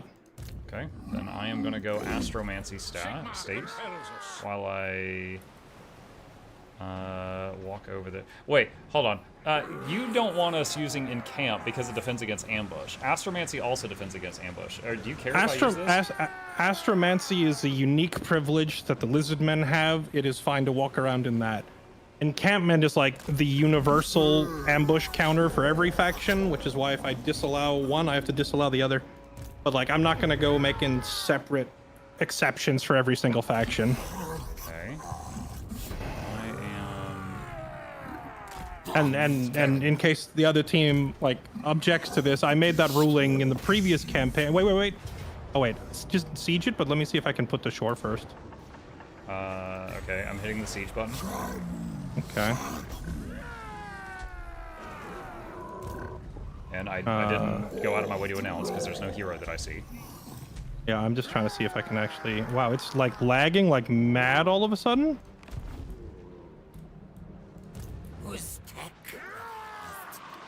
I'm not pushing anything. I'm looking at my phone while you guys are doing whatever you're doing. Okay, hold on. I'm just trying to back my camera up since it's broken. Okay, there we go.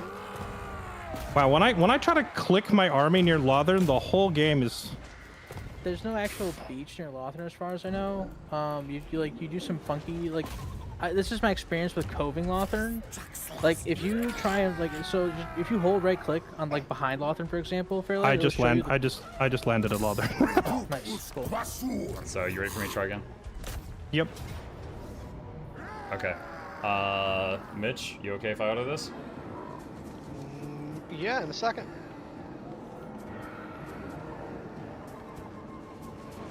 Did he say give him a second? Yep. Some of y'all's units die.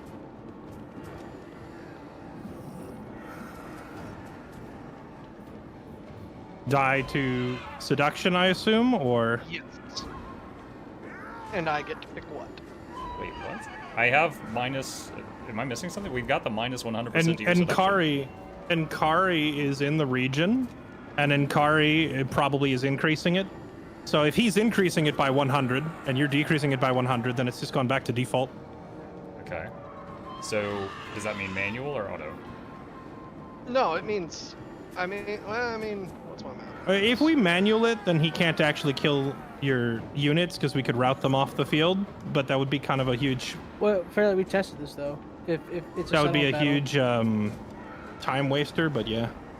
It's a settle. It's a. I'm just. battle. I reject your reality and I insert my own. Oh, okay. All right, just tell me what to do. He I think took at the your moment what? it's just let Mitch click what he wants to click. Yeah. Blessed Skink Skirmishers. Okay. Anything else, Mitch? Nope, that's it. Okay. Am I free to hit auto? Yep. Okay.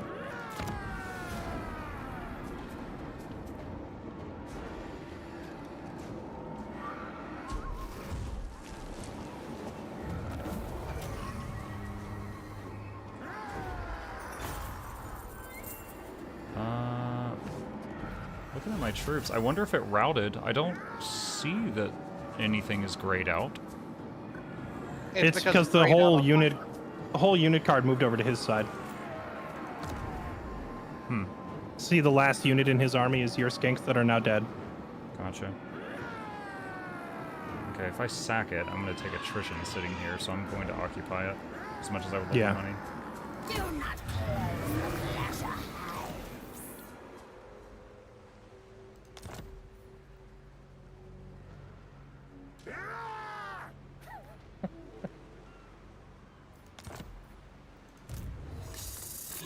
I assume that the cost to for you to like take a unit is proportional to like the strength of the unit.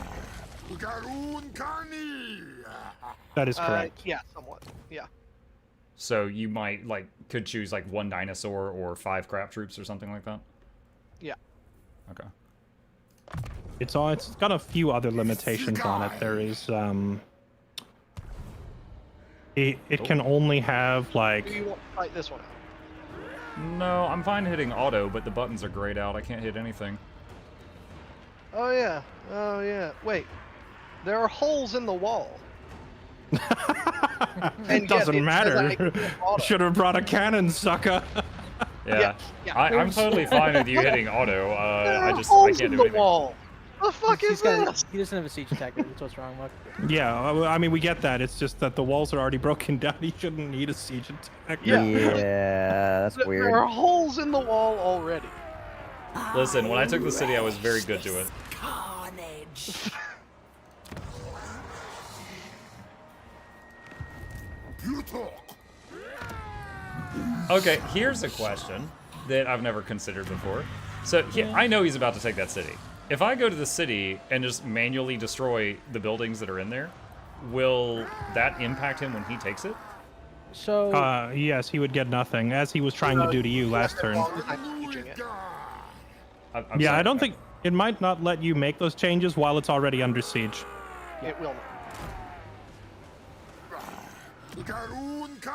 Did you just put out to the sea on purpose? Oh, you're avoiding attrition, I Yeah, assume, I'm right? trying. Yeah. Since you own the port, I don't have the luxury of being able to put out to sea and back onto shore again in the same turn. Just trying to not have his army bleed to death. I can relate. My army is pretty banged up. So let me show over there. Someone say bang?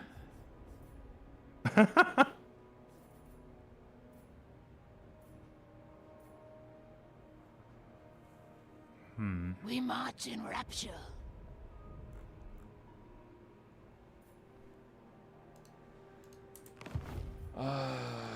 Hopefully no one's waiting on me. Okay, no, we're fine.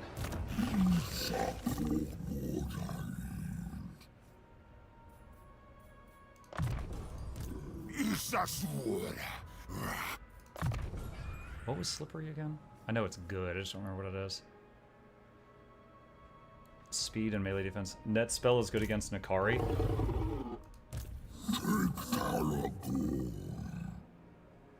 Cannot move for 20 seconds. 9 mana.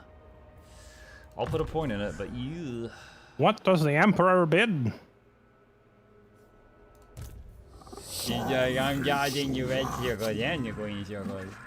I am maximum safe.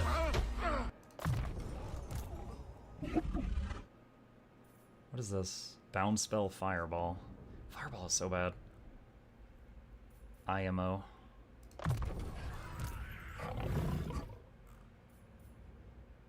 Missile resist, what was this? I want to get him the regen. Let's get that. And then we'll get regen next time he levels. Alright. The nation calls.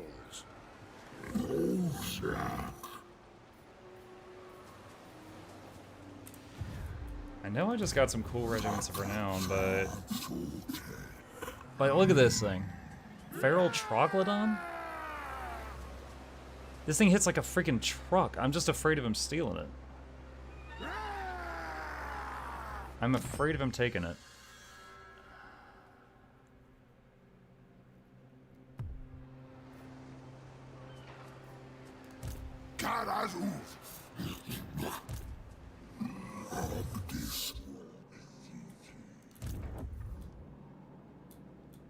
She hasn't moved yet this turn. Bring this guy home.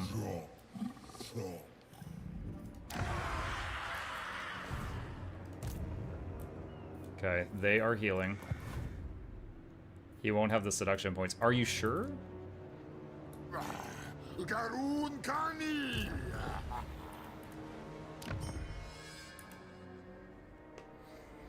Fairlight Bomb, just pick your brains for a second. I have got some very nice Regiment of Renown options of the lizard variety, and I'm almost afraid to pick them because I'm afraid that Slaanesh will just steal them.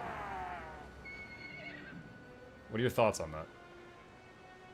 Well, he is limited by... Okay, so when he goes to steal your units, he has a limit on the number that he can take, first off, which I think starts at 2 and then goes up as he levels up to 4, I think, total, at most. And then it's also limited by the total gold value. So if your whole army is full of very expensive units, he's not going to be able to take very many of them, especially since you have the trait that reduces the number of... or, like, it reduces his budget, basically. Also, just to point out, the when you took Lothern, the only thing he stole was 1 Blessed Skink Skirmisher. If he had the budget to take something, better, he would have. Okay. So I don't think he has the budget to take one of your regiments of renown. Yeah, you can look at the cost of that unit that he took, and it gives you a ballpark idea of what his budget actually is. Since it was a... Oh, I can't open up the blessed spawning thing right now. For my mental math, Fairlight, the army that you were in that battle with, was that the army that had the anti-Slaanesh trait? No. Okay, My so army that's there does not have that trait. Minus 150. Yeah, no, yeah. Marcus, my main army, has that trait, but he's not there. He is currently steamrolling all of Lustria. Muck, I would also double check your ancillaries just to make sure if you have anything that decreases his budget, it's equipped. Anti-Slaanesh ancillary? Yeah. I'll look.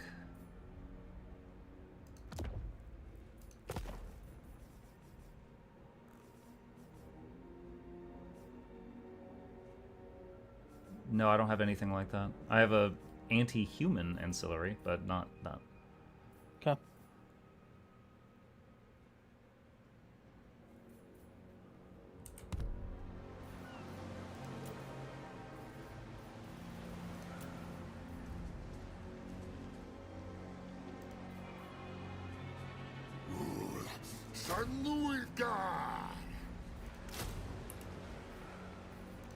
Alright, chat. I've never tried out a Troglodyte. And it said... Here, hold on. This is... Look at this. Missile strength 976. Now, I know the Triceratops on these things. The Triceratops, they put ballistas on their back, so they have ranged attacks. I don't know if they've got archers on this thing or what. But... Has Primeval Roar... Plus 24 melee attack to people nearby. Predatory Fighter, if enemies you're fighting are routing, you get stronger. It has armor piercing, causes terror, poison attacks, aquatic. It also has some defense, 95 armor. It hits like a freaking truck in melee and at range. It spits goo. Got it. So, it looks like a fun unit. And I know the normal in this game is to save your regiments of renown for when you need them, but it's just... I don't have time, in my mind, I don't have time to do recruiting from home when I'm dealing with this, so I'm using the regiments to reinforce. That's my thought process.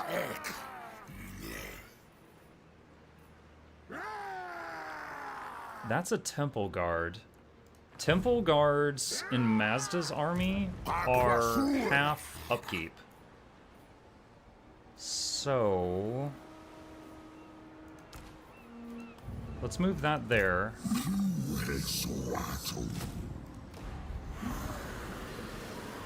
Yeah, it went from over 300 down to 190. So? All right. There she is. Okay, yeah, she's there. And this guy is on his way home. He cannot recruit in this stance. So she's probably gonna hit Skeggy. That's unfortunate. I had to. It wasn't really built up, but it is making money. Any plans to go back to Riftbreaker for the DLC? I've already beaten the whole DLC campaign. It is up on the Mukluk Plays YouTube channel if you're interested. And I have also, the last 3 Mondays, I have played Survival while having chat integration, and we've been trying it out. Yeah, it's been great so far.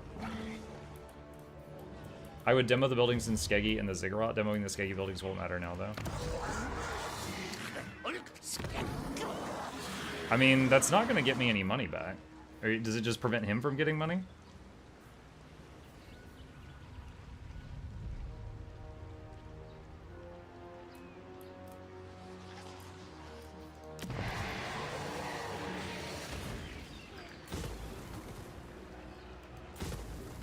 It lowers the sack value and you get that money back. Alright.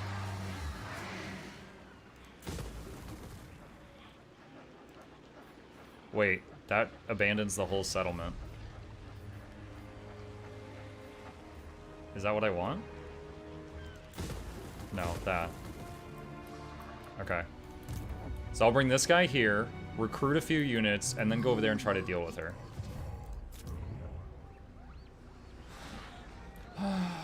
I'm glad we're getting to do some fights tonight, because to me that's the most interesting part. This guy's at 19. What is it? This guy reduces the cost of something. I need to see what it was again. Below 16. Oh, he needs 2 more levels for his dinosaur. Cold One, Razordon, Hunting Packs, Ripperdactyl, Salamander, Ancient Salamander, Stegodon, Bastillodon, Coatl, Dreadsaurian, Feral Troglodon, Carnosaur. Basically, all of the beast type things. Should I put... Hold on. What's my income right now? 868? What if I put the Troglodon in the other army? I want to say this is the most 963. action we have seen before even getting to the objective zone in any of these campaigns. 100%. Is that okay? No, it's fine. I think it's like in most of the time when we pick our own factions, we pick very secure, isolated, strong start positions so we can expand unchecked and get really buffed. But for this campaign, you got crammed into a little shoebox where you couldn't go north and you couldn't go south, and by going east, you're forced into another player. So it's creating early PvP, like earlier than we're accustomed to seeing. Because normally everyone just like minds their own business until like turn 45 and then ran to the objective zone to fight over it. Right. But this is an interesting change of pace. Also, Mitch was asking for it by sending all these cultists down here. I'm like, all right, son, I'm coming up there too. I want some revenge for all this cult spam. Yeah, my chat, to just talking to the enemy team for a second. So north of me is frozen land, which I have since learned basically it's bad if I build there, and Fairlight is like a wall on my south side. And so my chat actually taught me about the sea lanes. I didn't know about the sea lanes until this game. And it was like either send someone to the opposite side of the planet or go fight Pink. And I was like, well, I'll try Pink, I guess.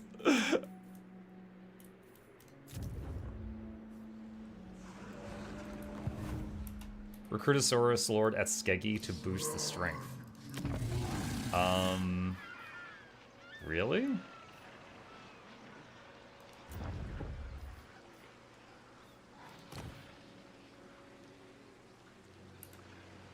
Fairlight and Bombus. I'm pretty sure next turn a little fodder army of Slaanesh is going to hit one of my outposts. And a guy in my chat is suggesting I need to recruit a lord there to boost its strength. Do you think that's worth the money? I'm sorry. Say that again. I have Skeggy is probably getting hit by a Slaanesh tiny like fodder army next turn. Guy in my chat is suggesting me recruit a lord there to boost its strength with the garrison. Yeah, if they if they don't have a decent unit in that army to fight your lord, then your lord can sometimes tank like several units and keep them busy. Okay, that army that's being sent at him is actually he's got 2 regiments of renown in it. I'm actually surprised how much is committed to that. Oh, So probably don't do the Lord thing. well, in that case, you could do the lord and actually probably recruit a bunch of units there if you have to, unless you have like that gigantic dino army is nearby to come fend them off. It's on the way, but it won't be there next turn. If Skeggy has a strong enough garrison that you think the garrison plus the lord and maybe a unit or 2 regiment of renown could hold it, then you could go for it. It just depends, like, do you think you're strong enough to stop that incoming army, really? I think I'm just gonna wait on my backup army to get back. Okay, thanks for the advice.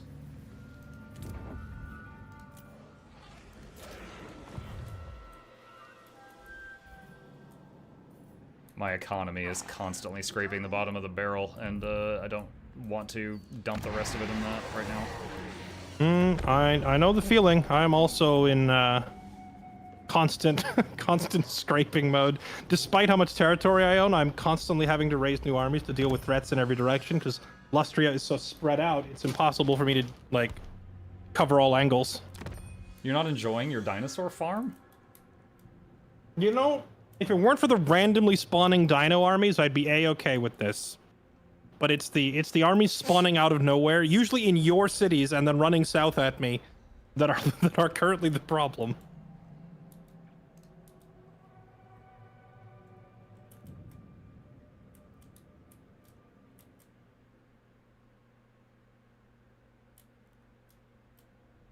Right.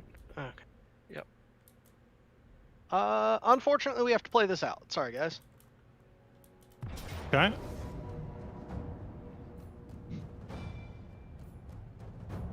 Not it.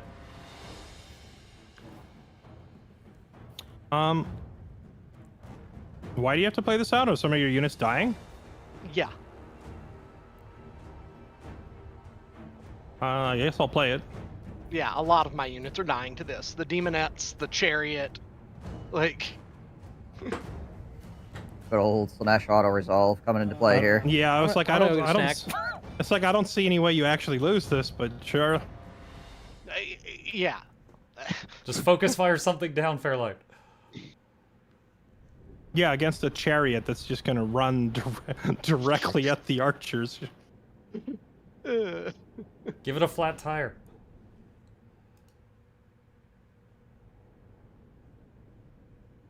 I'm probably just gonna ready up right away and not waste too much time on this one.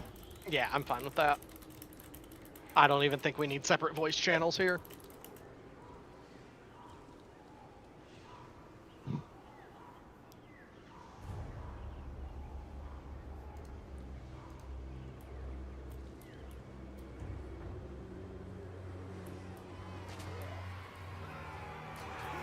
It's over, Mitzmeister. I have the high ground.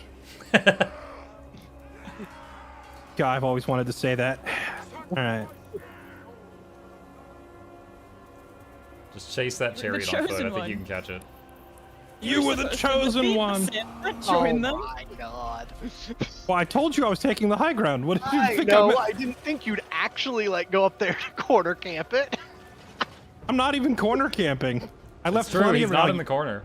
Okay, you The know what? entire Fine. wall behind you is... Okay, you know what? Yeah. Fine. I'm going to the corner. Then I'll show you. I'll show you what corner camping actually looks like. He's corner adjacent.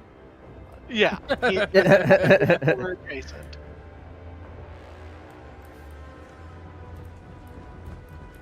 I would like Now to submit this- the notion of double speed. Now this is corner camping.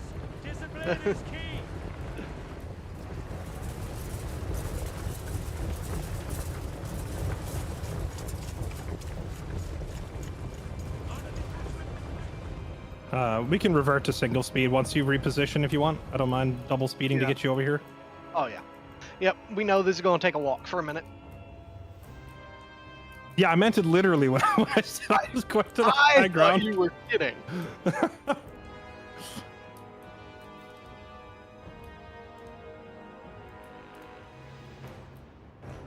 We're We're supposed to defeat the Empire, not join them.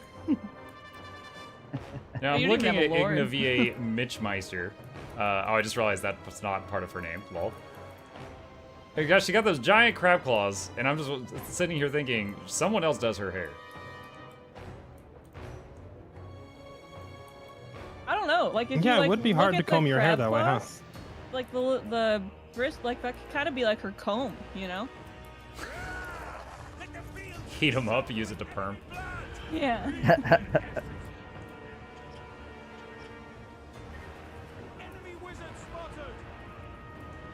You think I don't see that unit in the trees?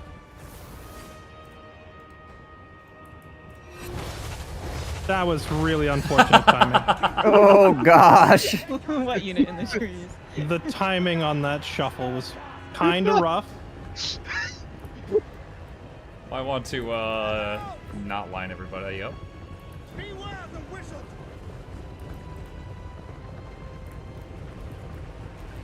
Enemy wizard spotted! Why are my own dudes being sent at me? This is how we This do is all- things over They're like, here. we can't help it, she's so hot. This is all kinds of messed up. He's Have rushing you me with seen my her own claws? unit. Have you seen those claws?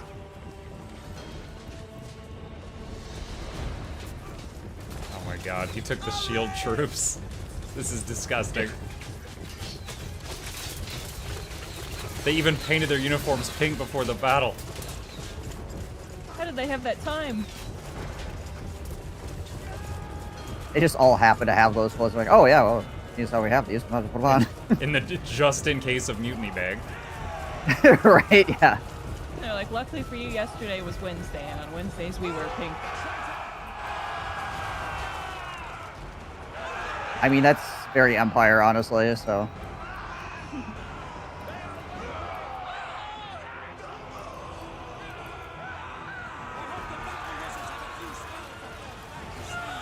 Whoa! Lag? What? Okay. Well, there we go. It'll die, that's fine. Run, Mr. Chariot, run! Now he...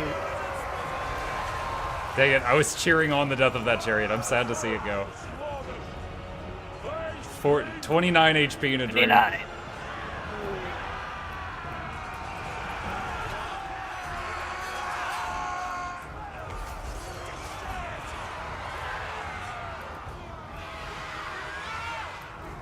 Oh, sneaky Empire boys got- and girls behind you. Oh, there we go. You tried to tell me they didn't have units in the trees.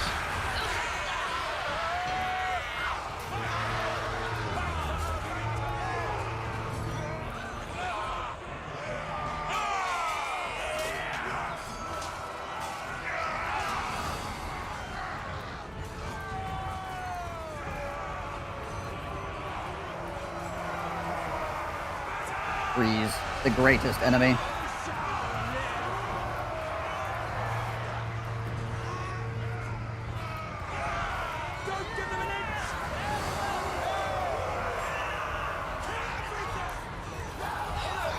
Now, Chad, the biggest thing we're hoping for here is completely destroying some of the pink stacks so that he loses those units, but I don't see that happening anywhere.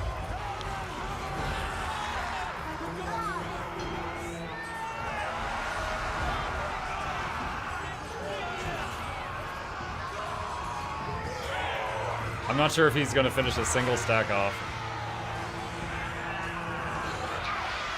Well, I might have assassinated a chariot. We'll see. You didn't. It's a 29 hope.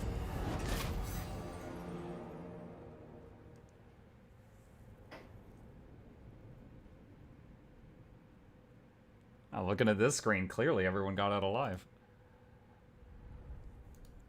It'll change after this screen, though.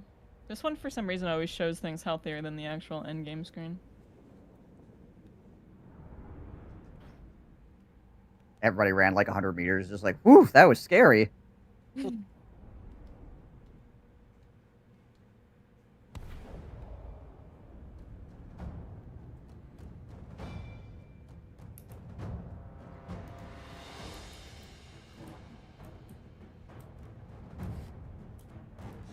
Oh, this map is so big.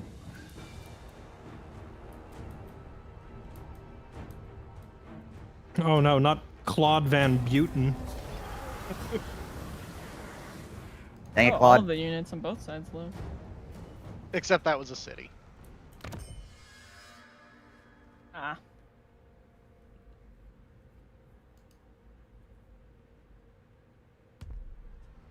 A city clearly recognizable by that large flat area and a hill.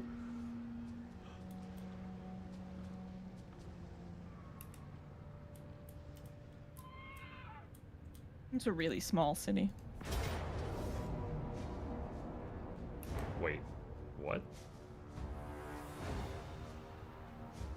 Sorry, hold on, this guy surprised me. I actually thought this unit was one of Fairlight's, so I just got stun-locked IRL when this thing attacked me. Gosh dang pirates. Also, what? My Yep. army Yeah, that's the under rogue attack, that pirates. guy was in the water on a boat. Yep, and the rogue pirates are in the water. And you sailed right next to them. Right. So armies that fight in the water are deployed onto a nearby island. There's no water battles. Okay. Oh, out of battle seems safe. Yeah, luckily that's one of the weaker pirate armies, and you should be able to choose the replenishment option afterwards. I to get did. most of your health back anyway. 8% in this case. Well, they apparently brought me a dinosaur because Graul just got a Stegodon. Thank you, pirates. Calquasuras.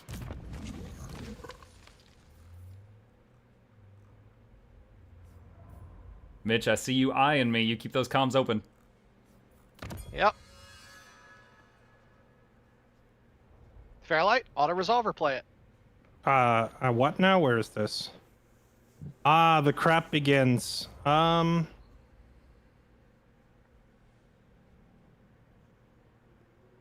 Might as well play it. Then I'm going to encircle and bring another army. Okay.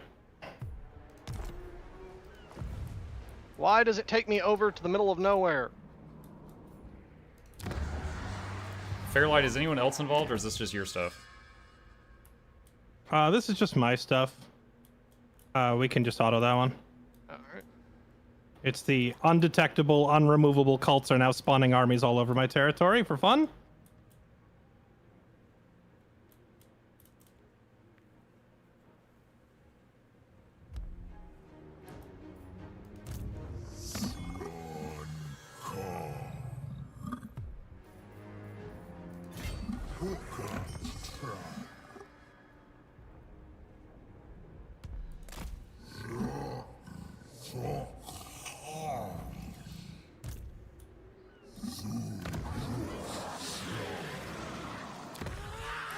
Chad, I guess we didn't have to destroy the buildings at these two bases.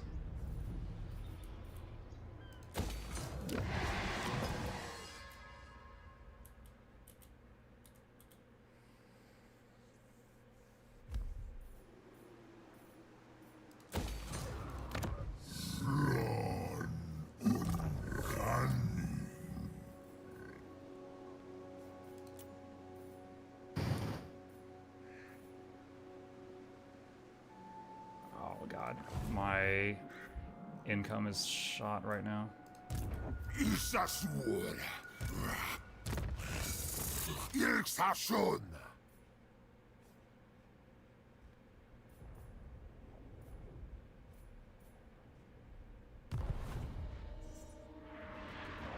What?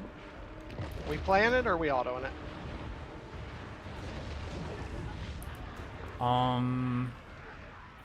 I'm okay autoing it if you are. Yep. Nice.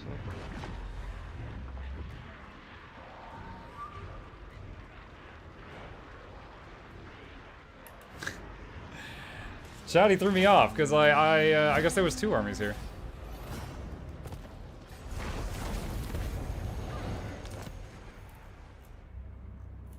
Yeah, there's two here. Bloodshed. I relish this carnage. We playing it, we autoing it. Dude, how much movement do your troops have? Is that the same? Okay, hold on. Was that the same one that came over on the boat? Or is this a different No. one? This is a I would different play one. this. Wait, hold on, what? Fairly, are you looking at Muck's stream?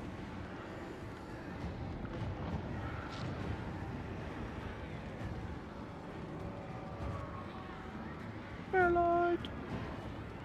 Oh, sorry, I was muted. I was saying, yeah, I pulled up the stream to see what's going on. That's a spellcaster lord, right? I don't know if that lord actually comes. If she has spells to nuke his army, then there's no point in playing it. But He She still does has not have the summon ability, though. I don't know if we care about that. oh yeah, actually, yeah, you're right. With your army summon, you probably win that. I would fight it. Okay.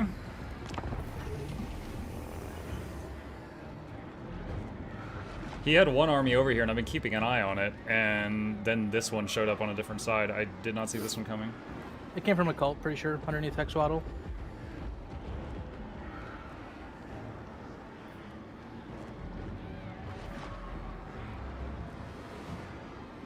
Oh. Oh, I guess it's. You probably lose now that you stole your Source Warrior, but at least you had to pay for it, so that's money out of pocket.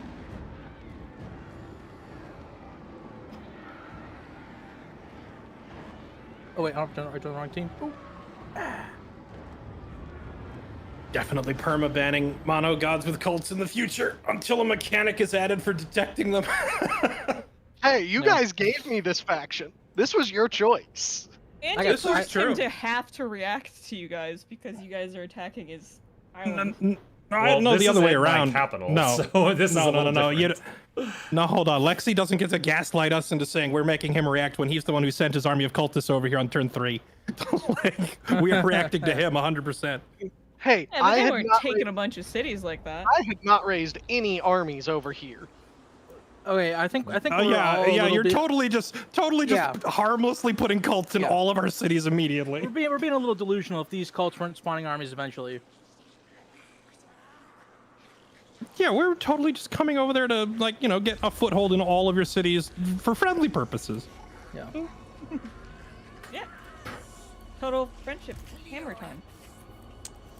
Next time though, Muck, if you see a cult army spawn, I would your closest undefended city, I would spawn a lord in there as soon as you can. Well, that one literally just appeared, and then ran over and then attacked. Like, all at Yeah. once, right? Just then. Well, yeah, kind of. Like, if my camera wasn't there, that's why I was surprised by it. And our current rule set is that if there's not a lord there, he doesn't have to say anything. Yeah, that's why I'm saying it's a reaction thing. Yeah.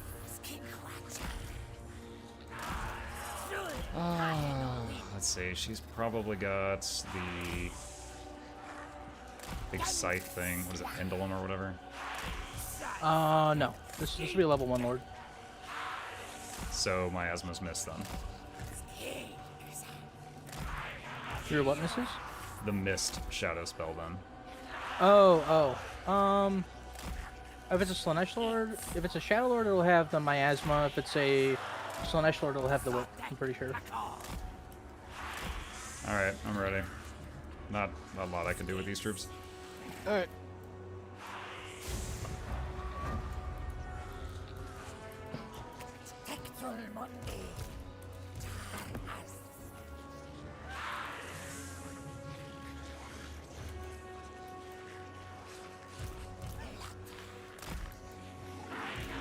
I was kind of hoping the Saurus Warriors would be pink. Some pink on them. Ula Slanesh? Question mark?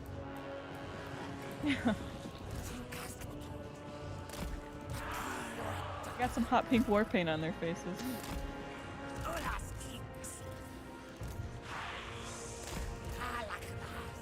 It's actually kind of cool that it reskins the units that he takes control of. Just Muck, can you peep the DM real quick before the lines meet?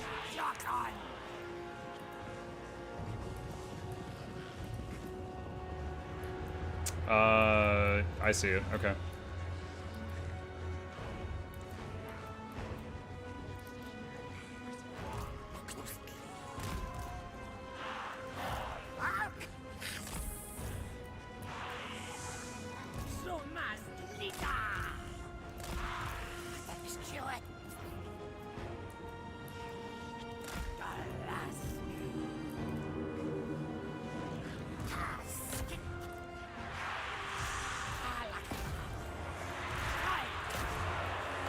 I would focus your javelin in the middle on a unit that's not your Source Warrior, because I'm pretty sure they die no matter what here. You're gonna want to deal more damage to some other unit.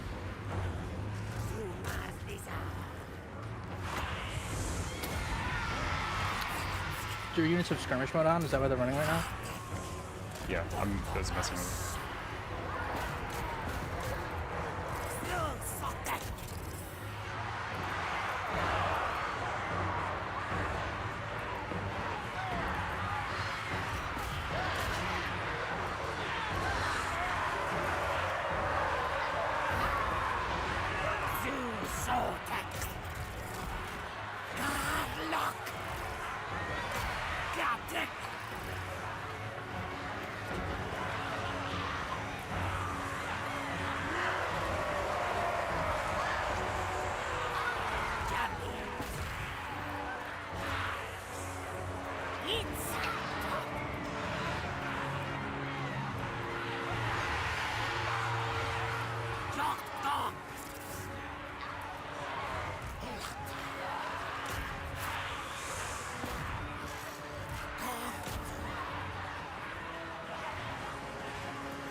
Javelins get the job done.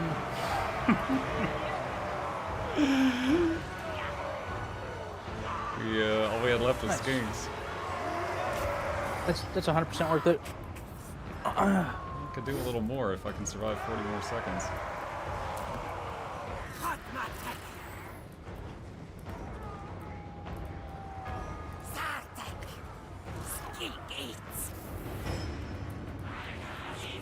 You're rallying units if they just like back up and reform a line somewhere to yep. keep the fight going.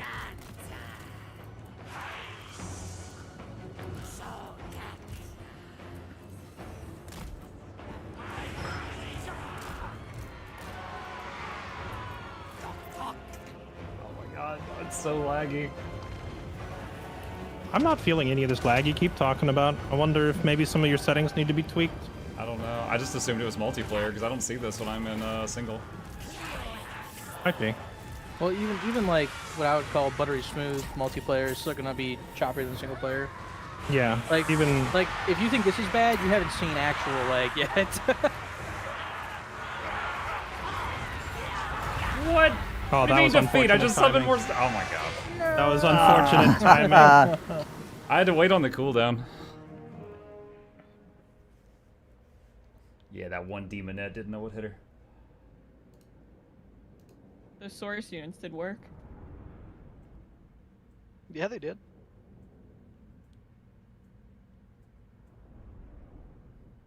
Yeah, the fact that you get like multiple cav summons per battle is why we were saying you should fight this, because he might win, but he's probably going to lose a unit or two in the process every time. You also forced a seduce, which is still money.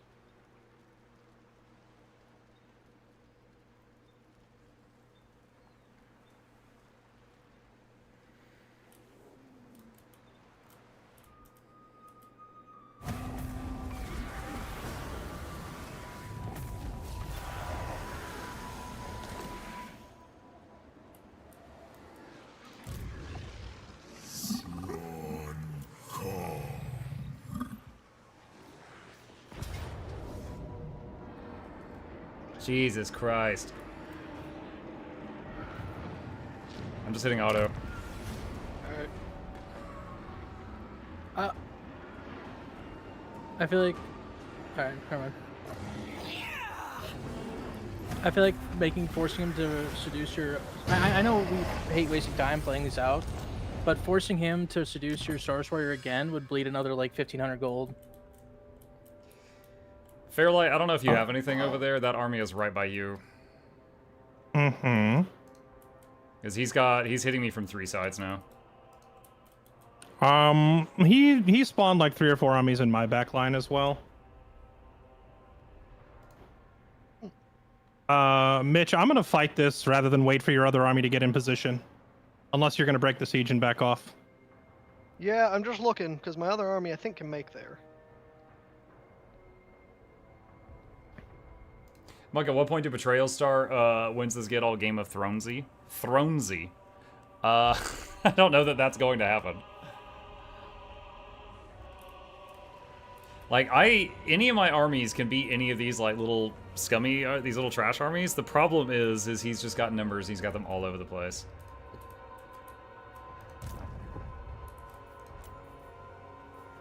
I am... Sweet suffering. Losing major money per turn now.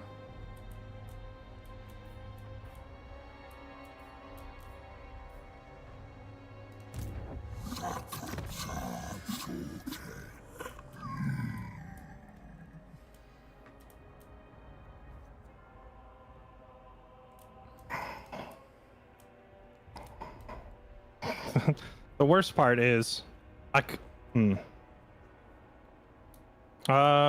one is this? Wellspring? Yeah, I'm definitely gonna fight this one.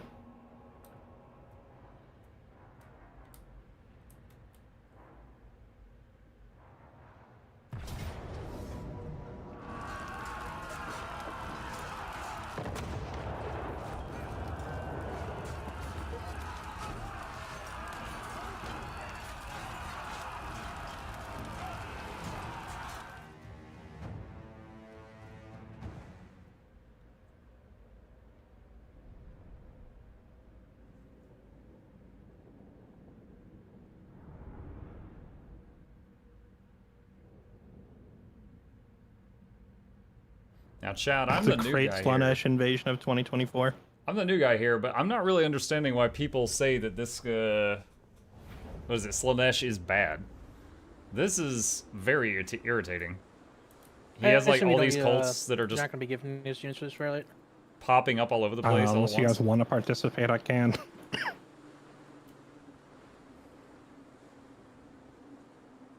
I think I'm going to go make another snack.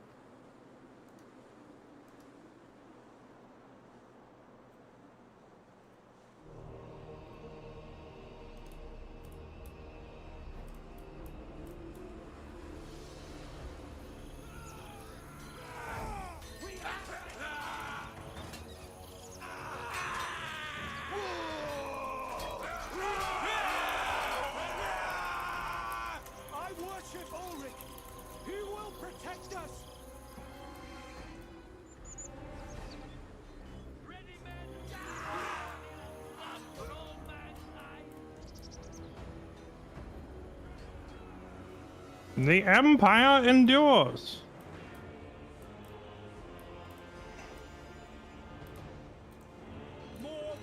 I assume I can ready up right away, or do you need setup time? Go for it.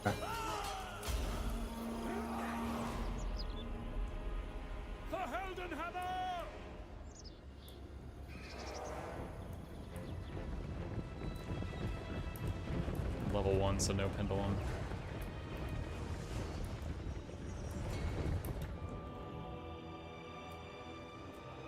Fairlight needs to spice it up, like before every battle, all participants must consume a ghost pepper.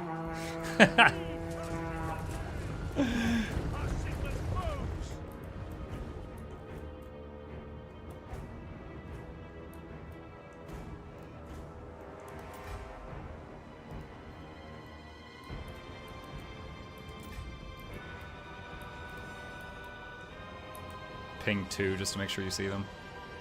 I see him. Thank you.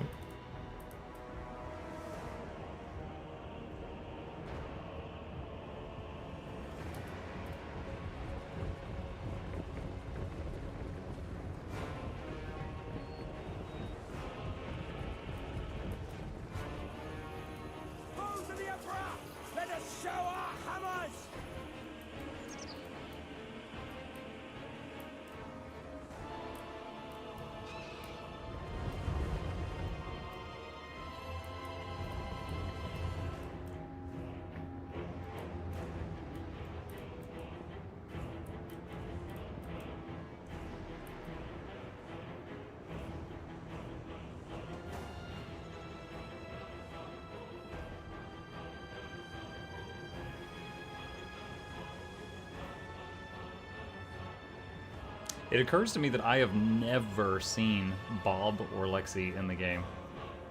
Either myself or in one of these manual battles. That's because we were the two that got thrown so far with everybody else. But like you've never even had to do like a manual battle either, so it is... Oh, no, I haven't. You could show up at my doorstep with like bears or Egyptians or giant robots, and I would just have to be like, all right.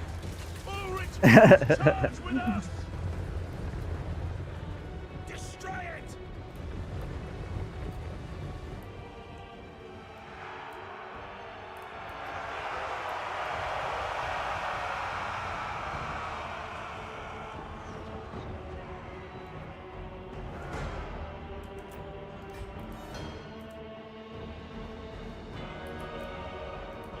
Here come the demonettes. Yep.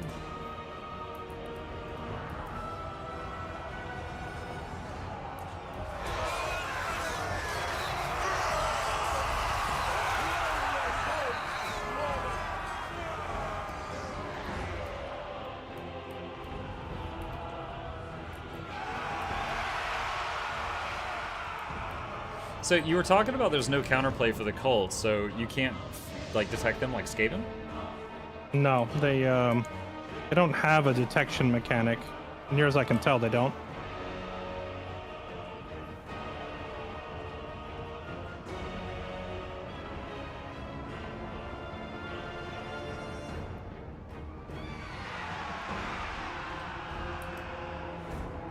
The counter is cults, you have to kill the hero before they spawn them into your cities. The problem is he spawns the hero in your lands, and then even if you make a hero, that hero cannot move on its first turn. And then you gotta like assassinate the cultist, which, you know, probably gonna be a low chance on a level 1 hero. And then, you know, boom, cult.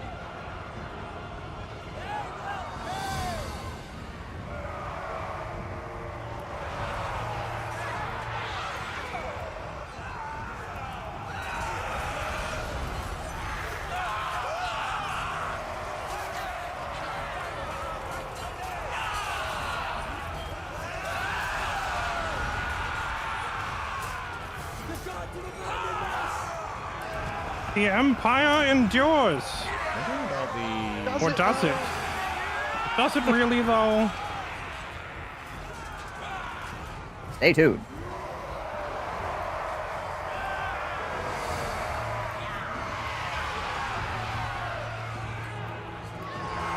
Build walls in all settlements to find cults. I can't afford that. I'm negative economy now.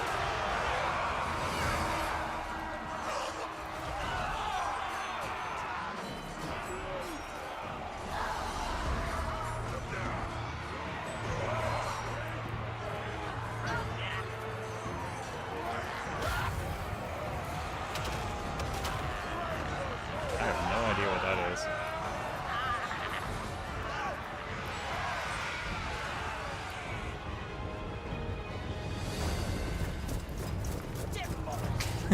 These guys, no.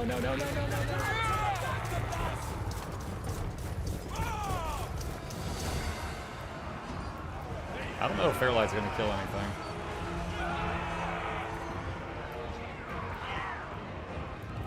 GG.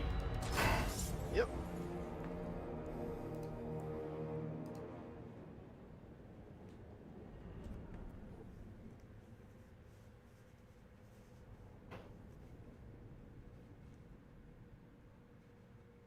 Man, like almost every one of his units got like 100 kills.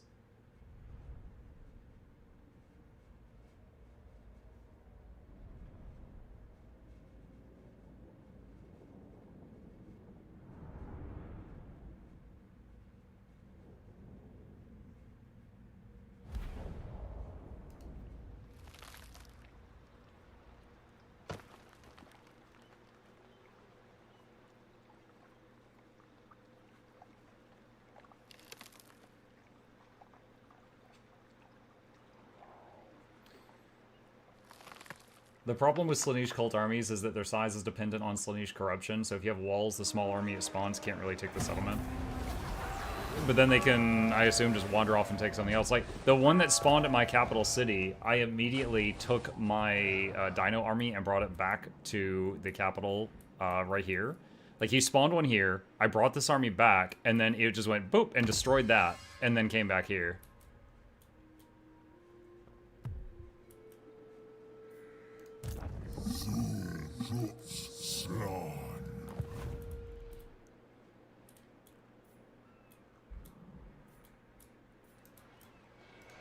The Tempter Lord.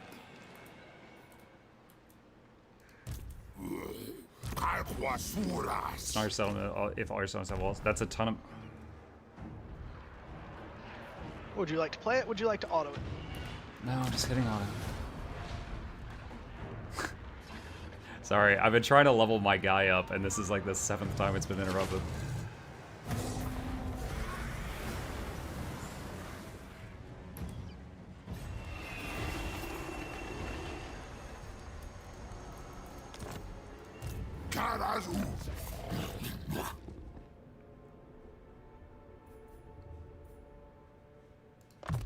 Let's just do minus corruption because of where we're fighting.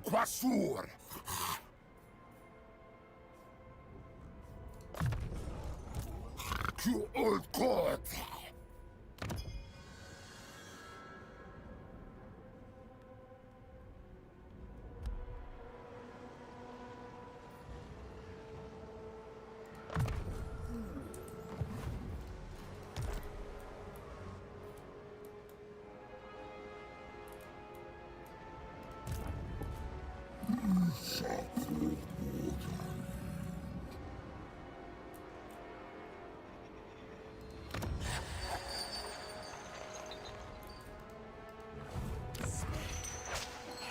Corruption there.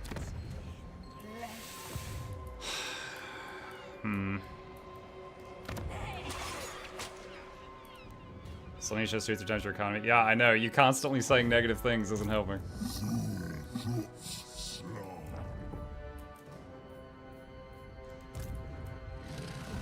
Most privileged of Slanesh.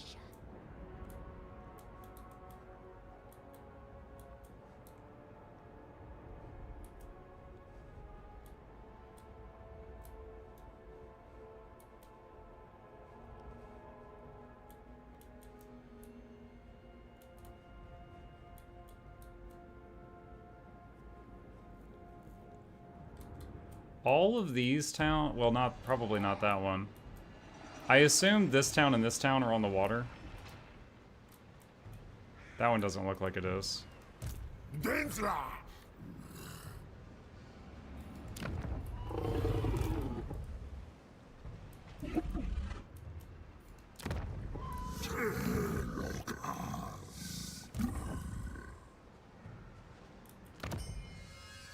I'm gonna challenge this siege.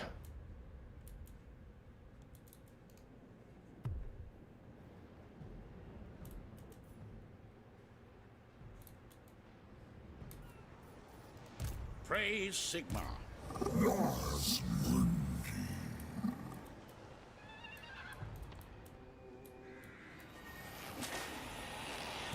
Let me imbibe your essence. Wow, Nakai has 1k weapon strength. Because the Sword of Cain, I guess.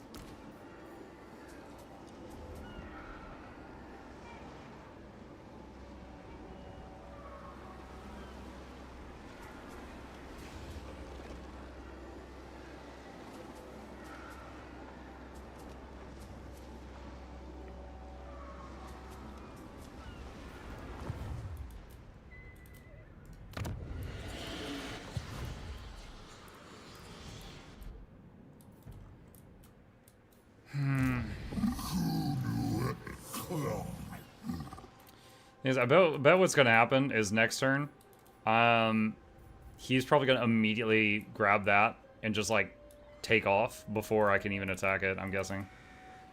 I'm gonna try to hit it real quick, but I don't know if I'm gonna be able to. I am absolved of sin. I could take these guys and try to hit, like if I just go hit these, just to like, you know, hit them for money. If I don't occupy them, I will start taking attrition. So I'm considering hitting the ones on the water so that I'm not taking attrition damage.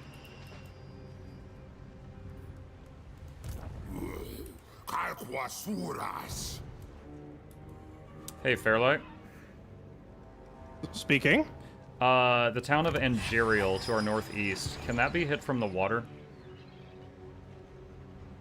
Let me remind myself. Yeah, Angerial is a port city. You can't really hit it from the water, but you can land on it and attack it the same turn. I was wondering... Okay, the reason I asked that is I was wondering if I could hit it while in boat to avoid attrition and then raise it and not be in attrition. Probably? No. Once you raise it, to you avoid it. Yeah, you would just want to occupy the city and heal there instead. Because Enkari, from his current position, does not have an easy way to get into the water and attack you. Okay. So he wouldn't be able to just jump across and hit Angerial the next turn. Fairlight, does Lothern's Sphere of Influence block that land bridge? Which land bridge? The land bridge to get across the bay into Ulthuan. Like the little... There's a land bridge, that little channel. Are you asking if my army can cross over? I'm curious if you leave Lothern, does he have to take Lothern to get across that land bridge? Okay, so I was leaving, and you're still there, and he didn't say he was going to do that. He is not in the city. He is not the lord that controls the city. And your lords are out of the city. You were moving before the Lord left the city. No, I waited until the Lord had moved out. I just watched it live. Yes, and as soon as I saw him start sailing, I started running down, and then as soon as Mazda left, I put towards the city. I entered a separate move command for both of those.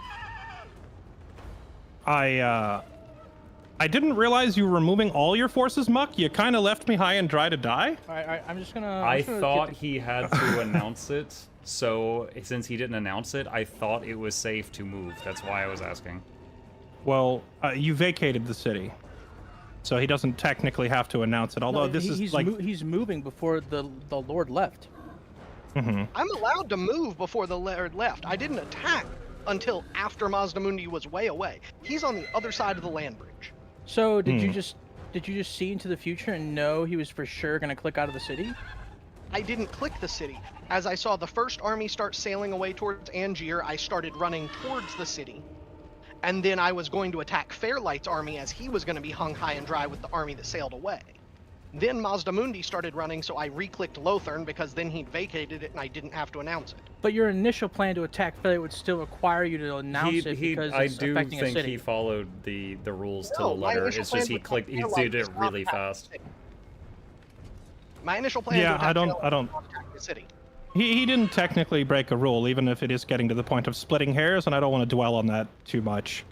I do think Muck probably should have warned me that he was going to leave with both armies. I thought he was going to take one army and back away. I didn't realize you were going to ditch me here, so I thought we had time to talk. I didn't know he was going to do that. Like if you look, my guy's movement stopped. He did that so fast that my action was interrupted, so he's only moved like a third of his movement, and it's been interrupted. Like he did it within like 2 seconds. I mean, given how he just spawned like 7 armies in our territories and attacked every single city as fast as he could without giving us a chance to react, I feel like this was a predictable move.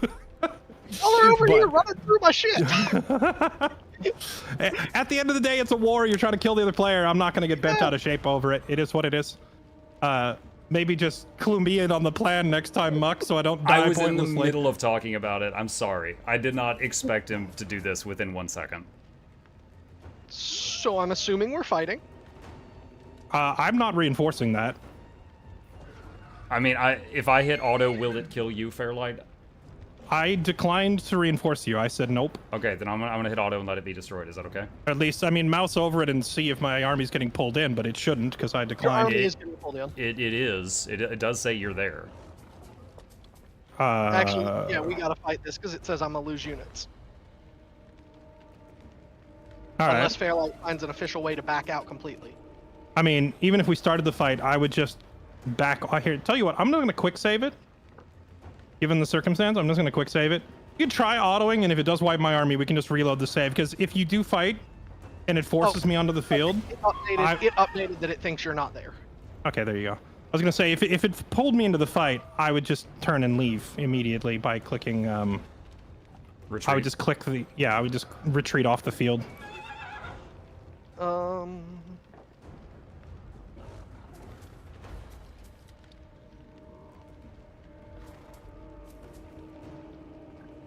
The other players get Marcus's mechanic buff? I'm not sure what you mean.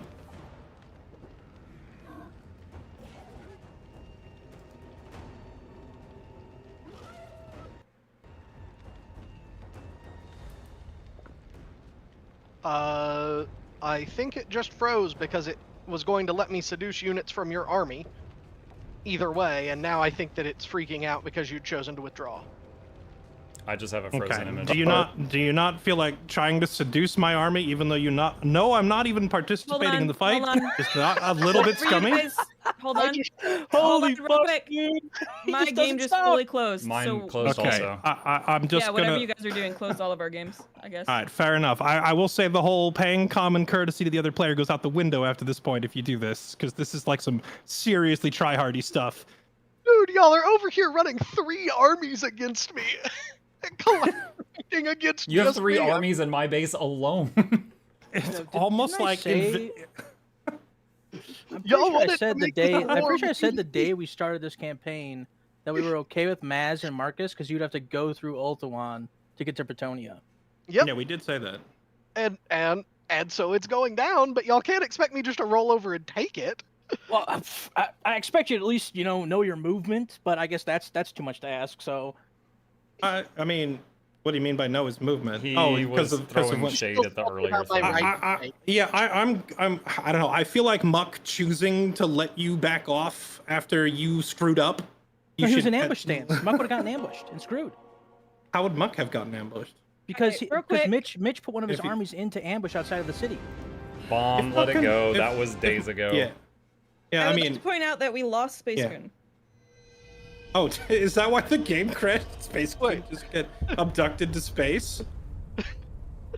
He said that caused everything to explode for him. Whatever just happened in the game, his computer and everything went down. So it's gonna be. Gotcha. Please don't make me expand the rulebook further. I'm doing what I can with the faction y'all gave me. No, Mitch, legitimately, I think you haven't broken the rules, and I'm not mad or anything like that at all. I do think that I feel like I'm playing a turn-based game, and you're over there trying to do like an FPS or something. Like you're trying to just like click on things and jump on things as fast as you freaking can.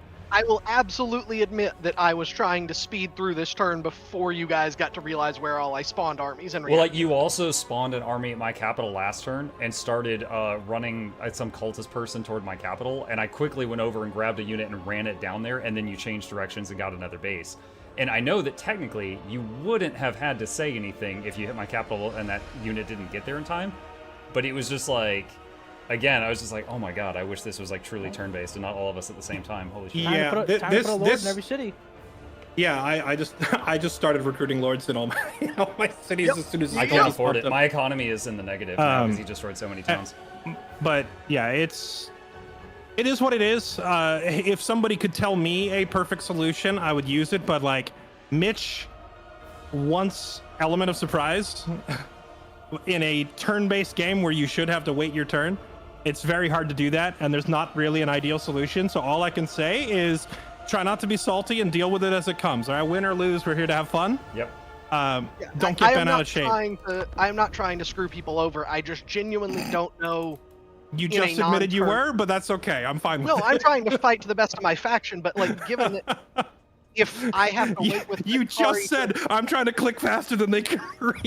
Yeah. What he's saying is he's doing the most that he can because currently he's stuck in a 2v1. Like he can't get support from either of us right now. So that's No, I don't blame him for wanting to stay alive. I do feel like he 100% brought this on himself by antagonizing me early, so of course I'm coming over there, but you know, it is what it is. But it's kind of like, it's like a back and forth thing, because at the beginning of the faction 2, you guys did announce before the game even started that you were going to go through Alpha 1 to get to the objective, so he had to prepare for this situation. I don't give a shit about the cult spawning armies. I really don't. I could care less about that kind Basically of needs BS. to be moved also, by the way. Oh yeah, let me grab him. Let me grab him. I will say, like, we should be able to have these conversations for longer than like 60 seconds without people raising their voices. Freaking chill out, so that I don't have to shout people down. That's annoying. Where's Space Goon? Let me find him.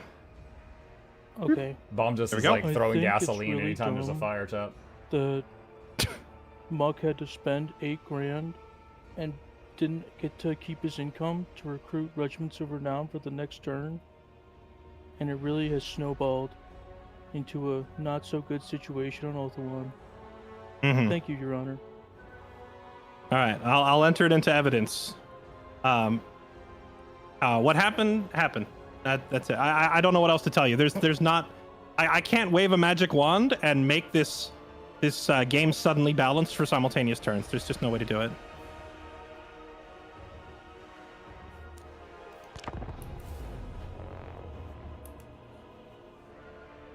They need a mod that makes everyone follows the rules. I propose Flute Girl. Wait, do you mean do you mean like a mod like a program or a mod like Flute? This is a Monopoly solo. Yeah. No, like Mitch is, in my opinion, Mitch is following the rules to the letter, but he's pushing it like as hard as he can. I don't know. And Bomb just is getting angry really easily. Fair like, resolution out, of the but I'm current not mad. situation.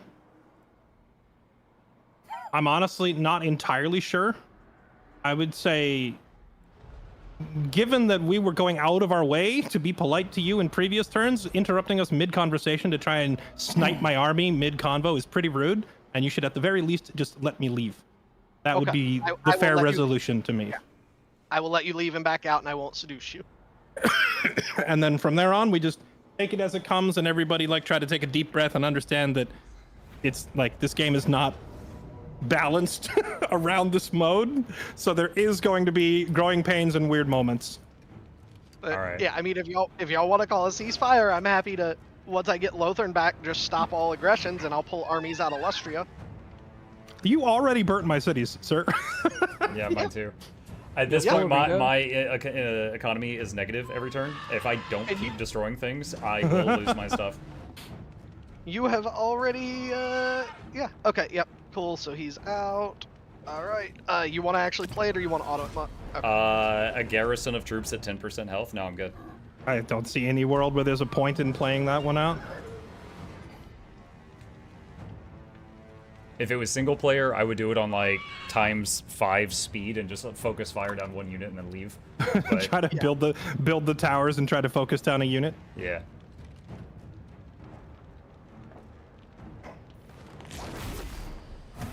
You know, the truly amusing part about that is that I told Muck, I said, I need to sail east and land somewhere safe so my army doesn't get jumped before they can heal.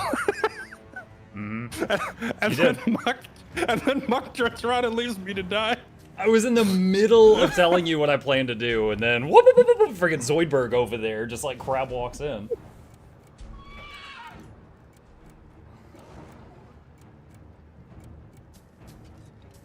We're playing Heroes of Might and Magic. He's playing StarCraft 2. Just microing all over the map. I mean, to be fair, I was over in Lustria, like, trying to recruit generals and such in real time, responding as he was taking, like, spawning in his cultist armies and taking cities. Do you want to fight this? No.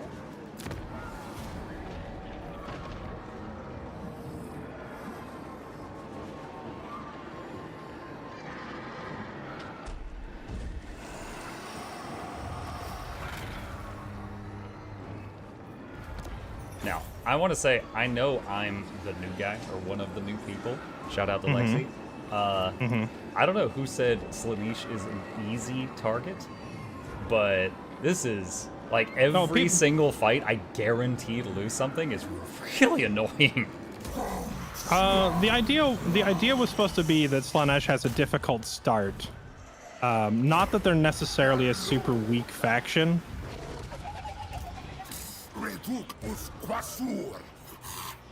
Yeah, I don't think there is technically a faction in this game that's necessarily weak. It's just for the campaign length, the weak start matters.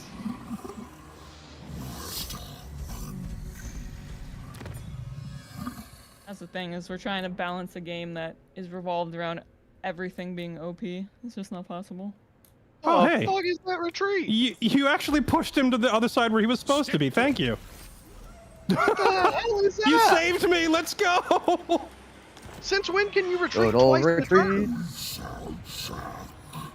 I didn't retreat the first time. I didn't fight at all. I just declined to reinforce. Moved you like you retreated. Hey, I did. Question. If But, I put I mean, Mazdamundi- honestly, this just puts me where my army should have been. So this is the universe smiling down with some karma, I think, because I would have moved with his forces anyway. So all's well that ends well. Yep. I'll take question. If I put yes. Mazdamundi in the water on a boat to avoid attrition damage, and then next turn he runs over here and attacks us, would Mazdamundi in the water be able to join the attack? You can't reinforce ground battles from the water. Okay. Fairly, can you save the game?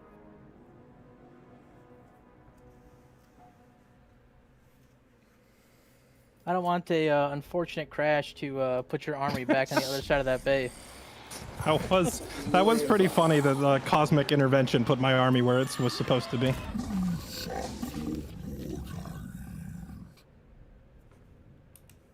Let's see, spell resist. And get the net.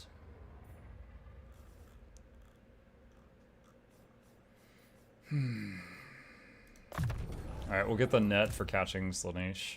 Or Nakai.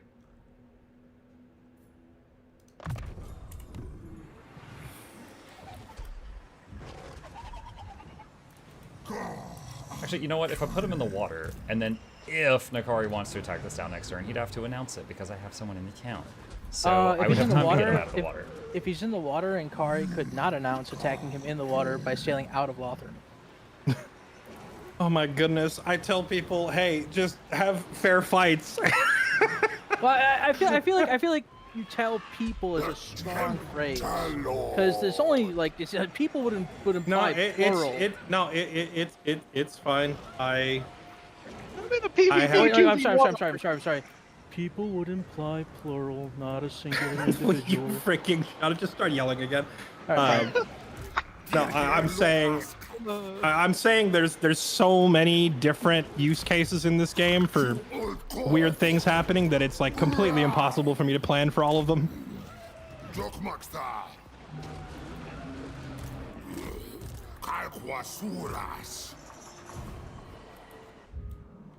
Okay.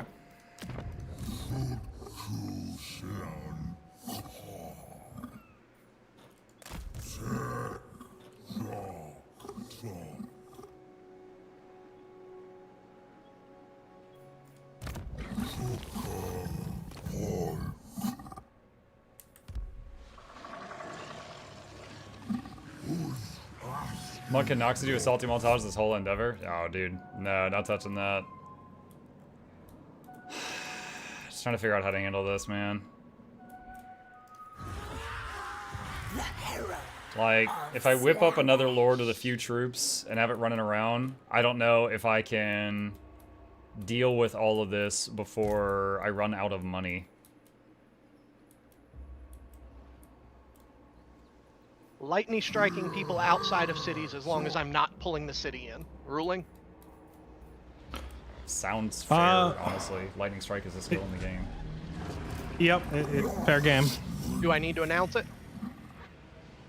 If they're outside no. the city, I would think not. Okay.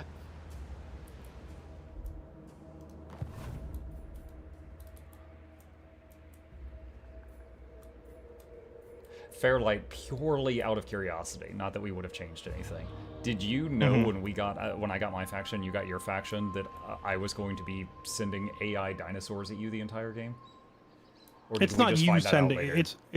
It's not you sending them. But it's an event you cannot stop because of our choices of who we are. It's well, and it's not always you. It's my faction. As if I do well, I anger the dinos, and it starts spawning dino armies. One of them just happens to be spawning near one of your cities, is all it is.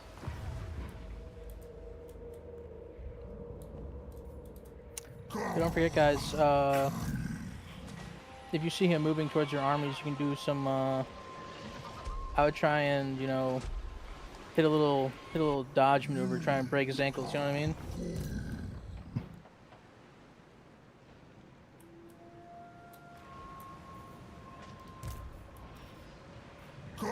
This is true. You can do that.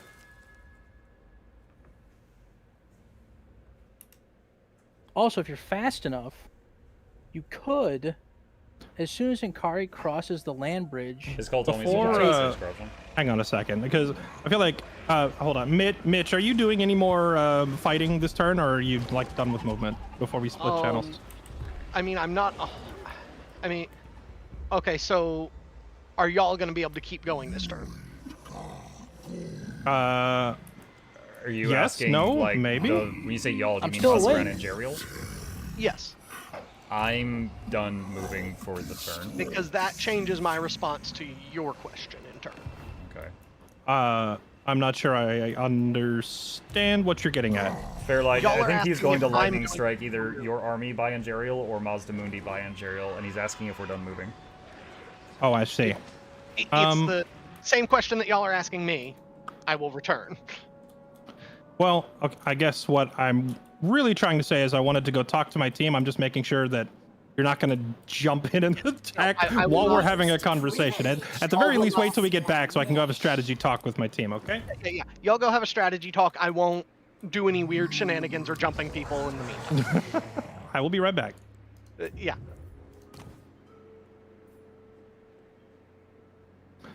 All right, welcome to the nightmare that is me trying to balance simultaneous turns in a game that is supposedly turn-based. You know, this is the kind of situations I find myself in, and why the rulebook gets thicker and thicker every campaign. Fairlight, you are doing great, and I hope I am not one of the sources of your stress right now. No, you're fine. The only thing was like, I was literally hiding behind you so I wouldn't get murdered. And then you walked away, and it puts sorry. me... It was a mistake. I was in trying to do something and then articulate the thought at the same time, and then he just pounced before I could get the words out of my mouth. Gotcha. Question. Uh-huh. Inkari took Lothran this turn, correct? He did take it, yes, right? So, who is gonna be lightning striking you this turn?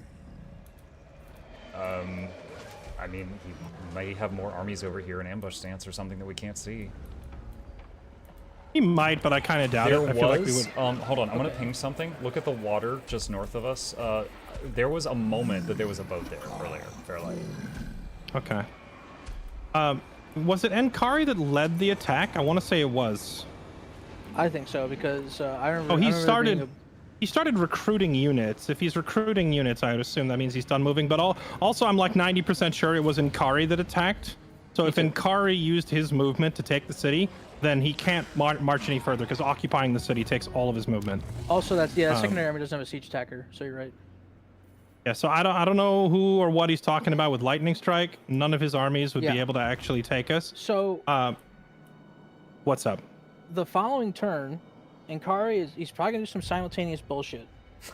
Yeah. When you see Inkari cross the land bridge, you could have Yul leave the city, and you could have Lord Mazdamundi run away from the city, and you could get out of his reach before he can lightning strike anything. He's got some pretty long reach. I was thinking the better idea would be to like wait till he starts running towards you, and then like right before he hits you, go into ambush stance, so he just runs into an ambush. No, no way that's legal. What? What? I mean, normally I would say no, but like he's jumping us mid-sentence, so why wouldn't we just change stances mid-sentence? Yeah, and I will say on the next turn, actually, there's 3 armies in my region. You're not wrong. That isn't against the rules. Damn, that's dirty. I fucking love it. I mean, it's dirty, but I mean, he's not giving much of a choice with the way he's playing. So because like I always thought that like not being able to go into ambush stance while someone's moving was like not allowed, because you can't go back into ambush stance when it's foiled. But it's a different story. You're like you're right. That's not against the rules. So. Oh yeah, I love that. That's some good shit. So what I need is I just need one turn to let my army heal. That wizard that I brought with me has the net spell and can net Enkari in place when he's trying to run at us and try to focus him. also has net, but we're taking attrition damage right now. Aren't you going to take damage next turn? I am going to take damage next turn. I don't have a choice because I had to run because, you know, of what happened. Do you have any movement left to get in the water? Not enough movement to get in the water, and if I did get in the water, I wouldn't be safe because Enkari's in a port, and from that port, he can just sail out and attack at the beginning of the turn. Okay. Because like it doesn't, when you're in a port city, it doesn't take you any movement to enter the water, right? So Enkari could jump in the water, swim over, attack, without having to slow down at all, right? So the Sword of Cain, I see that it is drastically increasing his weapon strength. Does it increase his? I mean, his armor still looks like it's crap. He has 20% damage resistance from his ward save. Okay. And he's a demon, so he's got physical resistance too. What exactly does physical resistance do? Like, it denies damage from... Attacks. You see on his melee attack stat, the little blue magic attack icon? Yes. That magic attack icon bypasses physical resist. Anyone who doesn't have a magical attack, their damage would be reduced by physical resist. But his physical resist is only 10% right now, so it's not like it's crazy out of control yet. Oh, it's because his wins are low? I have no... His wins aren't that low. His wins are like 70. Huh. Okay, so anyway, we just need to like plan what we're going to do next turn. I don't think he's going to attack this turn because Enkari can't make it and his other army's too weak to accomplish anything. We could either... Strike, I think he attacks. Lightning strike with who? Enkari. Enkari took the city this turn. Sorry, I thought you meant next turn. I think he's talking about next turn with his lightning strike. I think he's bluffing, talking about potentially coming after us this turn because Enkari can't. Yeah, and I do not have lightning strike on anybody. One thing I've got to do next turn is he's got one little army that is well, 3 actually that are in my regions, and one of them is within reach of my hero back home, and I have to try to catch it like the moment the next turn starts before he runs it away out of range. I know he's gonna do that too. Yeah. The beginning of next turn, I think what happens with Enkari is probably more important than dealing with all these little. Right. Okay, so the beginning of next turn. What's your ideal situation here? What would you want me and you to do? My ideal situation is I go into camping stance so that I can finally heal. You move Mazdamundi like in front of me, and if he tries to run at you with a lightning strike, you just click ambush at the last second, or you could ambush beforehand. I have some movement right now, but the only stances I can do are channeling or forced march. So I could move next, like, closer to you, and right now. Channeling is not a bad idea, considering how little mana you seem to have. Yeah. All right. Well, he needs channeling. I'm gonna be right back. I hope no one attacks me. Here. That's it. I would 100% bet that Mitch will attack something next turn to draw your camera away from here, and then attack with Enkari right after. So, better be faster in your mouse, gentlemen. Yeah, here's another thing. Your armies cannot go into camp stance if they are too close to each other. So, like, basically right at the beginning of the next turn, I need to step away from you so Mazdamundi can step into ambush stance. That makes sense? And if Mazdamundi, does he have any movement left at all? No. He's done. Okay. That's fine. I will try as quick as I can to step out of reach so that Mazdamundi can just go into ambush stance, and that'll... Like, the only way he'd be able to get you out of ambush stance would be to send up his baby army. He'll probably suicide them in to blow the ambush's cover. At which point, you just walk your other army, Yule forward, and put him in ambush instead. Okay, so you... beginning of next turn, Mazdamundi go ambush, and you move up like a hare?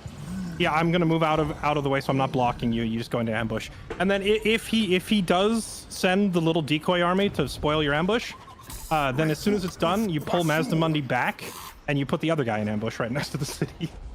You know, I'm looking, the corruption on the tile we're on is gonna go from 65 to 40 next turn.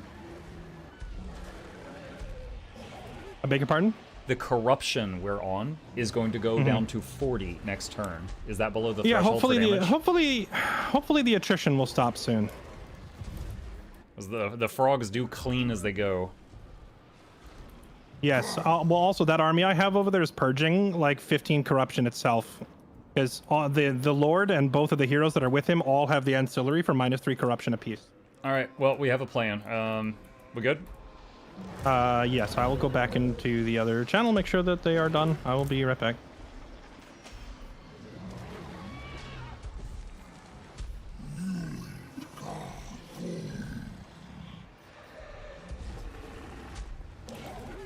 Ward say physical resistant missile resist stack against missile damage, so he's a lot tankier than that armor says. We were just contemplating our next move here on what to do with the situation we find ourselves in. Yep, that's fair.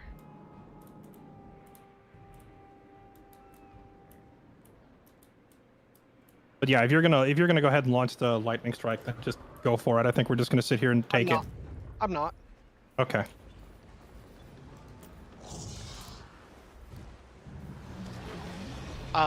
Are y'all gonna do anything else this turn that I'll need to respond to, or am I good to go get a drink of water and run to the restroom?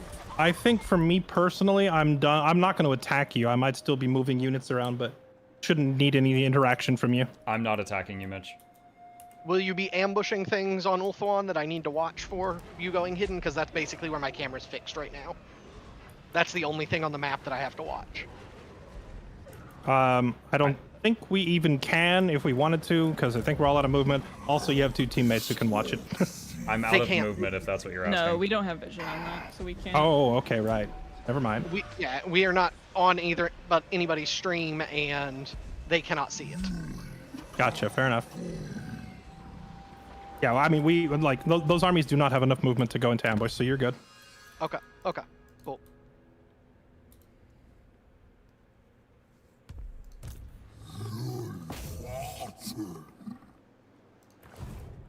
Whew. All right. How is everybody? Good. How's the blood pressure? Trying to figure out positive you don't want ceasefire? I've never fought a Sword of Cain holder, so I'm trying to figure out if we have a chance here, or do we just run screaming, wrecking things as we go? Is he unbreakable? Yeah. He is. Sword of Cain holder will run up and like 2-shot your lords. Yeah, I see he's got 1,000 weapon strength. Yeah, he'll do a lot of damage to your lords, but it's only the rank 1 Sword of Cain. Oh. Or at least I think it's only the rank 1 Sword of Cain. Let me check. He's got a potion of healing too. It is. Is thirsting? Is that rank 1 or is that rank 2? That's rank 2. That's rank 2. Okay. Yeah, Yes. that's rank 2. It just upgraded. So he's got like the mid strength. Once it hits the final tier, it becomes really hard to deal with. Mid tier sword is also pretty freaking strong, but. All right, I'm trusting y'all not to go do crazy shit on Ulthuan. I'll be right back. No problem. Wait, do everything crazy. All right, do the crazy thing now, go, run. I would like to revisit this conversation one more time to make sure everybody is positive because we are only on round 40 and we still have a long time to go. Are you positive you don't want to accept the ceasefire? Wait, what was this? What ceasefire? I mean, Mitch offered a ceasefire, said he'd pull his armies out of your territories if we get off of Ulthuan. See, the problem, I feel like, is that you guys have boxed Muck into a corner where Ulthuan is his only available destination. Yeah. Because you gave him a faction that cannot expand south without running into me, and cannot expand north due to climate. So his only option was to attack Mitch. So I don't know that a ceasefire is really, like, this kind of has to happen, because I don't know what else Muck would do with his time. Yeah, I'm just, like, trying to think if there's anywhere else he can go attack things to, like, save money and whatnot, because... Even if... I don't think this is gonna, like... I feel like if this continues, it's going to end very, very poorly for Muck. That's why I'm, like, actually, like, for, like, not even a matter of, like, team against team, it's for the long term of having a... The long term of your campaign, I'm suggesting this. That's why I'm, like, pushing for... Even though I'm not on your guys' team, I'm very highly recommending a ceasefire. Yeah, that's totally fair. The thing is, like you said, is, like, for me to go anywhere else, like, one, he's already shredded my economy. I'm bleeding, like, 2,000 gold a turn.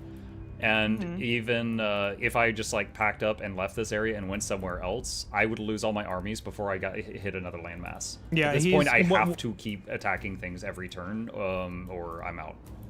The stuff that Mitch has done has, like, Muck is basically crippled for the rest of the game if he doesn't retaliate here and do similar damage to Mitch. I don't think ceasefire is a realistic option for us to consider.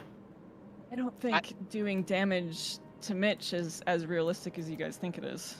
No, I'm not. He's not talking about damaging Mitch's economy. He's talking about me doing like a sack or a raise settlement each turn to get my income to not lose things.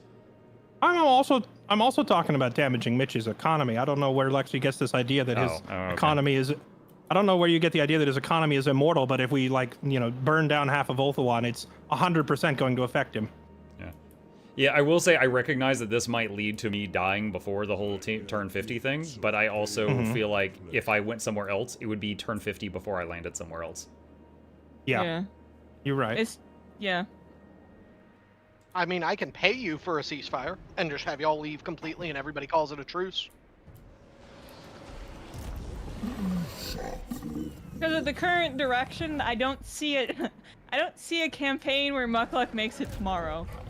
Is why I'm like really trying to push into justice.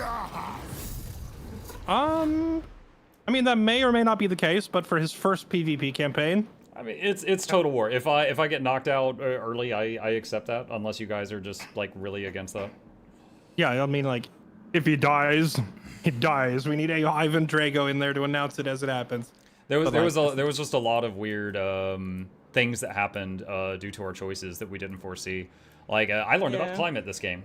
So all the bases north of me, if I build there, they basically lose money if I construct there. And then, Fairlight south of me. And then Fairlight has a quest to destroy my capital. And since he can't do it, my capital is sending neutral armies at him the whole game. And he's got to deal with that. And then we've got the undetectable cults now. And currently, I have 3 armies of Mitch in my area, and they've just destroyed 3 cities, and so that's why I'm negative. And then Fairlight's also dealing with dinosaurs and Mitch's armies.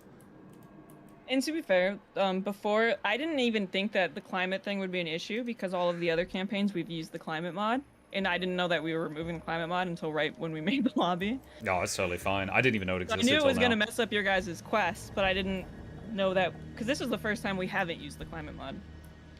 So I didn't actually even know that the climate mechanics were that severe because I got so used to using the mod. Yeah, it's hang on a sec. I like the conversation. I'm gonna go to the all 6 of us chat, Lexi. That is a screenshot of what is happening at every city I try to make in the bad climate. Okay, yeah, so that's similar to when I try to expand up here in the north. That's why I've had to force to go take Kislev. You still get money for like sacking and raising them though, don't you? Right, but it's mountains, and I still, at this point in the game, do not have the hero that increases movement. So I can only move like a few centimeters a turn in the mountains. Which was part of the reason I took to the water. Yeah. Yeah, it's hard. Hard situation to navigate. Yeah, I just to be clear, I'm not mad or anything. Like, these games will have winners and losers. If I'm the first one out, that's fine. I'm having fun playing with you guys. I'm not like mad or salty. I'm just like, oh man, this is kind of a bummer watching my cities burn down. But that's it. That's it. Yeah, okay, and that's why I was trying to like find the middle ground with like the ceasefire. No, it's fine. Y'all don't have to like. What's a good term for this? You don't have to put on the kid gloves with me. It's fine. So I will be upfront. The cults are destroyed after I use the raise army function. Oh, I didn't know that. Yeah. That part I did know, which is why there's like a light at the end of the tunnel. But the problem is if he kept even one cult intact, he can use that to make a new cultist, which will then go to the next city and make a new cultist, and go to the next city and make a new cultist, and there's not really any way to stop it except by posting assassins all over your territory and killing the cultists as they are recruited, which is it's simple. Probably not practical. Yeah, it's simple. We kill the Batman. For my future knowledge, this isn't going to help me now because I'm too broke. Someone in my chat was like, oh, you can counter cultists by building walls at every single settlement. And I'm looking at the garrison upgrade, but it specifically says battles fought here will be unwalled battles. So how do I build a wall? No, I think what your chat means is that by building that wall, it provides you multiple extra units in the city. Like, it says provides garrison, and your garrisons are adding like 3 more units. Oh, I thought they were specifically telling me like, oh, they won't have siege units. This stops it completely. It Yeah, will no, no, also no, no. convert it to a minor settlement battle, which makes it way, way harder for the attacker. That said, on a lot of these cities, that will cripple your economy as Hexawaddle. Like, as Mazda Mundi, you rely on having well-built provinces to make money. If you put garrison buildings in everything, you will stay poor. Yeah, like I said, I couldn't afford it anyway. Especially when you're on the limited territory that you're on. Yeah. Basically, I'm sure you're at something obscene right now. The most income I've had this game, I think, was like plus 2K. So I had to save up for like 5 turns to do that right that I did that one time that we did the 9,000 gold right. That was like 5 turns of income. Yeah, I mean, this is hurting me a little bit, but I'm still probably one of the highest incomes in the game. I have no doubt. I got a lot of purple on my map. Did you take Galleon's Graveyard? No, that's a different purple. Yeah, that's still Noctilus. That's his like only city. The other purple guy. Yeah, I just got vision of it, and I didn't realize it. Yeah, my first game was Mazda Mundi. One of the issues that I had was this whole, he has like negative relations at the beginning of the game with everybody. And so I've not been able to do like any deals at all. He's a very pompous lizard. I think it's the nudity, it scares them. You display scant intelligence. What could you possibly... Okay, I muted my Discord. The situation is where it is because Fairlight is Maz would always expand south of Fairlight's land in single player. Gotcha. Yeah. Maz might assume everyone. Yeah. No, I'm still just to be clear with you guys. I'm still having fun. I think people thought I was like upset or something because like Mitch did like he followed the rules, but he was like right on the line. It was like, okay, dude, come on. And then Bomb got like really loud and upset about it, and that was like throwing gas on a fire, and then it got awkward. I will not. I fucking mute.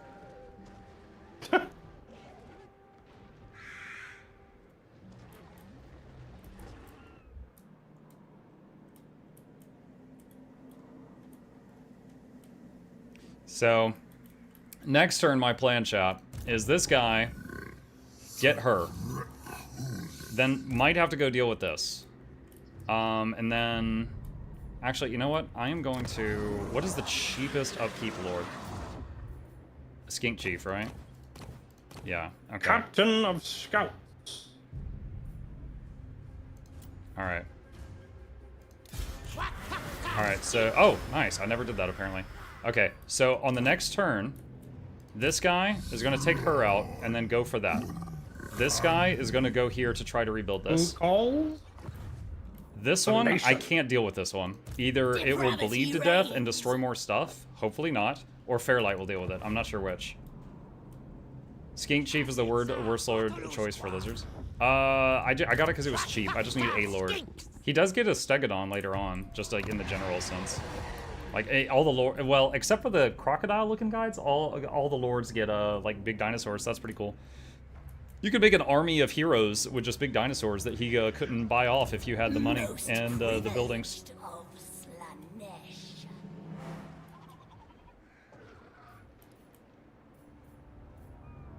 Okay, I'm all done. Are you good, Muck? Yeah.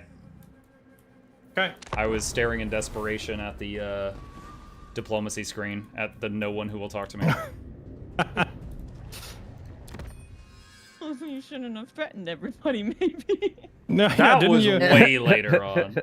That was yeah, you also gave yourself very low reliability with all the threats, right? You're confusing the causes and the effects.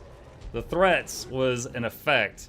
The cause was no one would trade with me, and I did that in desperation.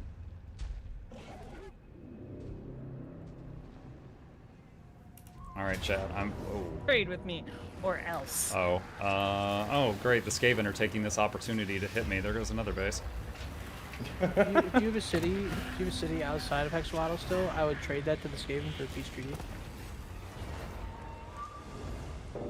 Yeah, when you sent your lizard stack north, you were like sacking cities and whatnot. If you happen to take one of them, you could use it as a bargaining chip. In these campaigns, when you're attacking somebody where you might have to leave the front on short notice, always have a city with a military building built in it as your emergency peace negotiation chip.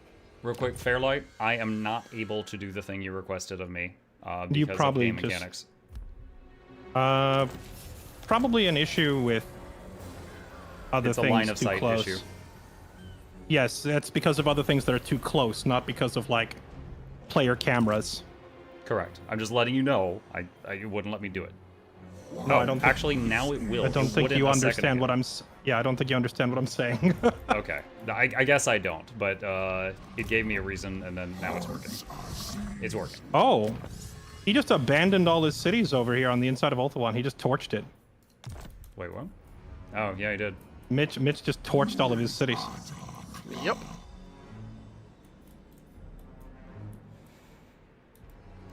That's hardcore. Wait, what the hell?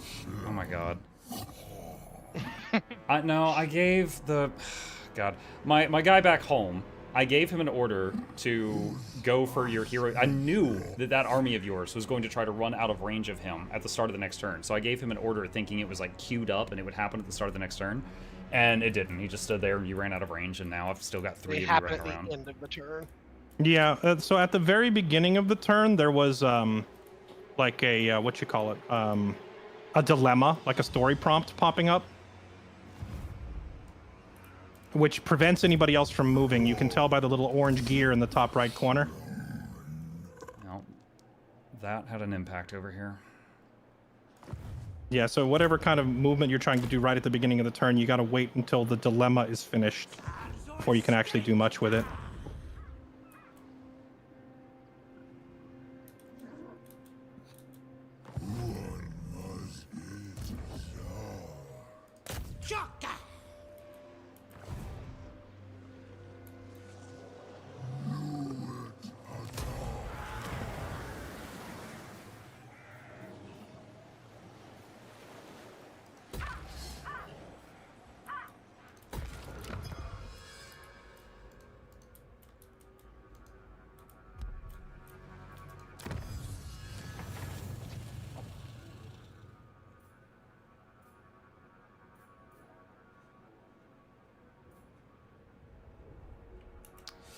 Chat, I am actually in big trouble right now. So, because he torched these buildings, I can't loot them for money. So that was my only hope of getting cash. So I have to hit something else right now. Lord of Slanesh.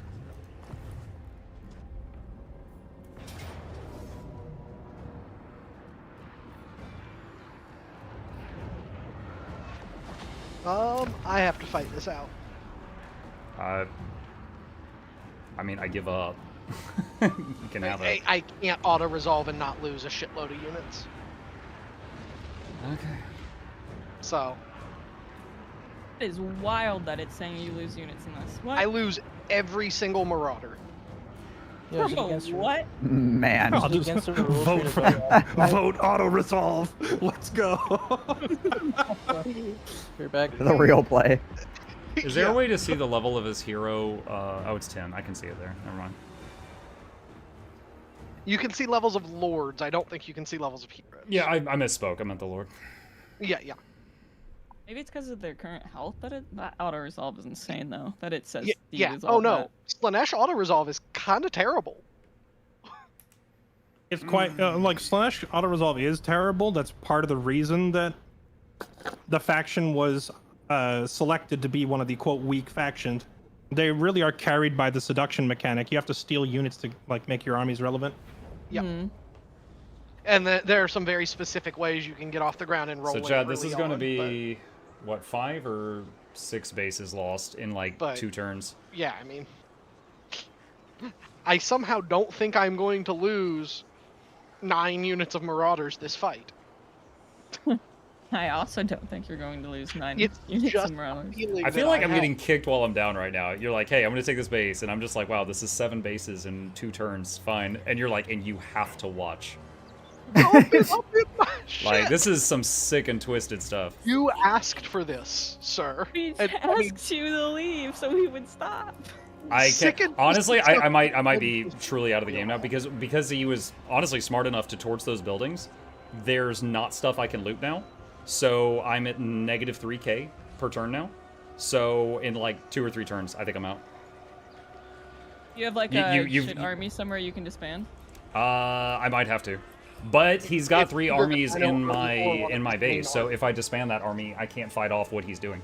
And there's Skaven in my base too, because you can try to have your big Dino Doomstack fend off his army, and if they succeed in repelling him from your territory, you then disband the big Dino Doomstack, which is probably costing you like upwards of at least 2,000 a turn, right? Probably, but he That army has is very 3. expensive. Counting the Skaven, there's 4 armies in my lands right now. The Doomstack, the Dino Doomstack, that's the only army I have in my lands. I don't have like a ton of armies. I just have that one and the one that's in the middle of the map. I have looked at the rules that some other groups have used for their campaigns, and they say battles can... Wait, how did he put it? It was like, I don't think you could compel someone to manual battle if they don't want to, which would be really funny in this situation. I mean, I don't know about that. I feel like it's always you're accepting a risk when you manual battle versus another player. I'm ready whenever, by the way. Yeah, I'm trying to figure out if there's anything in hell And- I can do here. Lexi, I'm gonna give you that reinforcing army when it comes in. Okay. Just run it at them. We're gonna wait for it to Yeah. walk through anyway.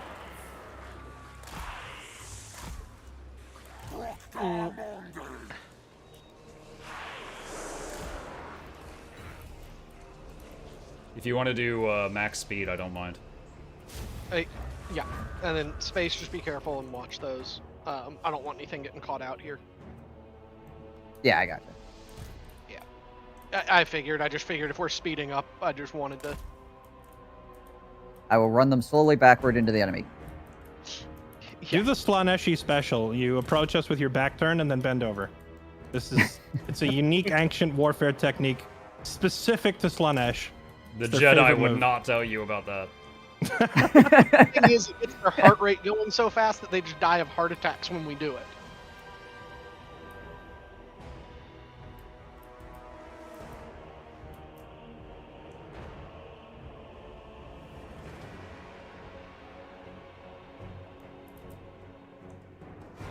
There you go, Lexi. Have fun. Trying to start Aurora, but the tokens are bugged in Ember Base, so that's fine. Okay.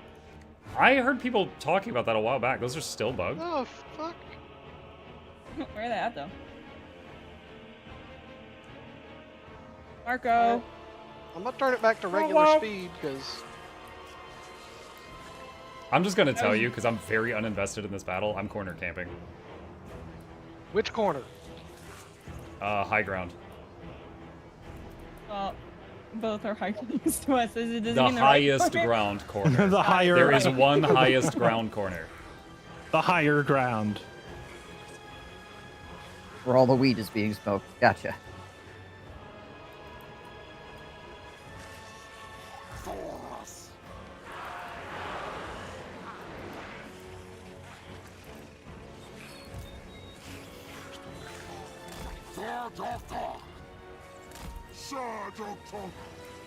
I didn't even know there was. It went this far. Yeah, like, this is a huge map. Jesus! How? Oh, okay, there's somebody. Hi!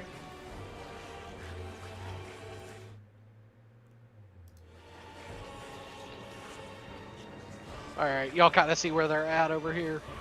Yeah, I'm on my way. Yeah. Yeah, Lexi, your troops are gonna lead the charge. Okay.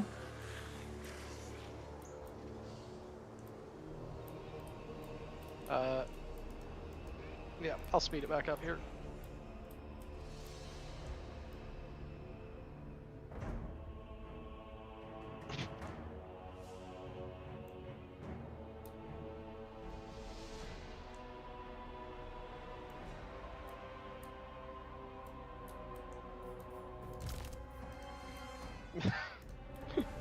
La di da di da. This is a gigantic Dude, if I had known, I map. would have just suicided into you.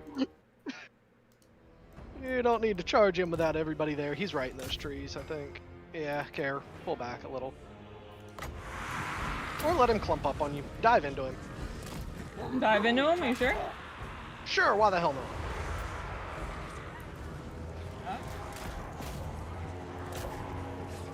Where did this unit come from?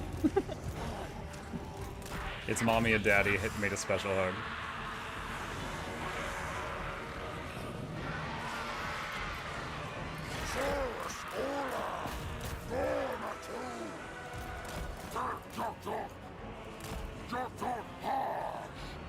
I would just stay in the trees, Muck. I feel like you can actually. I mean, I'm the one with ranged units. Being in the trees hurts me more than him. I don't think skinks are prone to getting eaten by that stuff. Having them run into the Pit of Shades isn't helping. That's why I spread them out a bit. Yeah.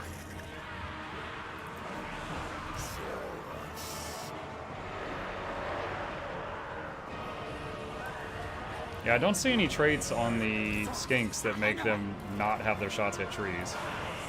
Yeah, I don't see it either. I was just checking. I mean, I still think having them like in cover where they can't be pushed easily is better than ignoring trees and walking them in the open, you know? Because then they just get jumped and they don't shoot at all. Better to get some shots off blocked by trees than to get no shots off. If that makes any sense.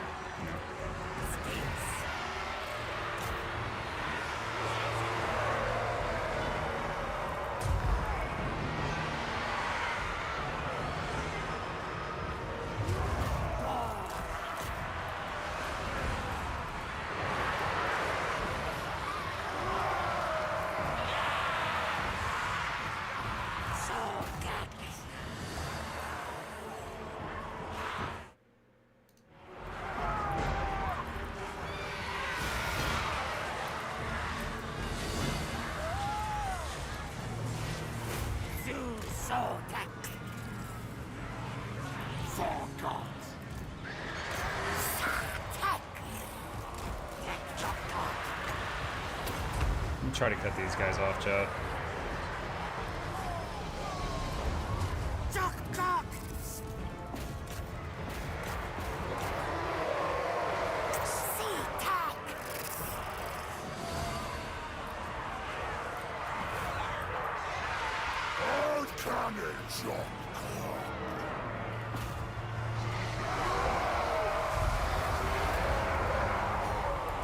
No, those cold ones have more fight in them.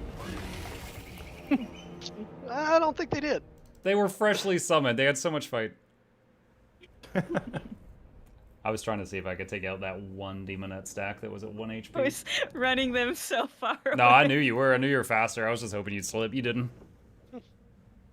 I caught the cast right before it went off, so I turned them slightly.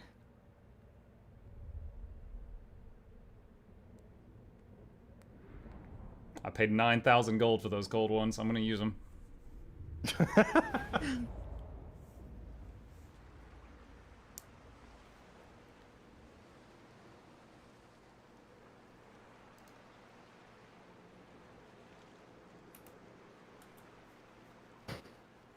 What was that vortex? I'm not sure when you typed that. The vortex in the fight that we just did is called Pit of Shades. It's a spell.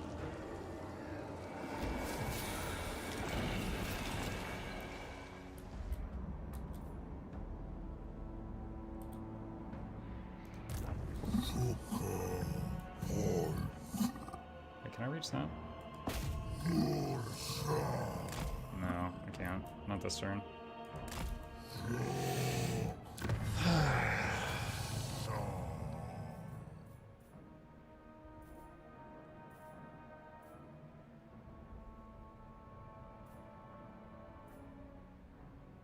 Sublime!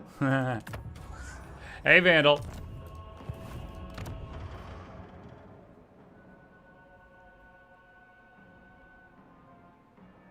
Rite of Ferocity could help with economy a little bit.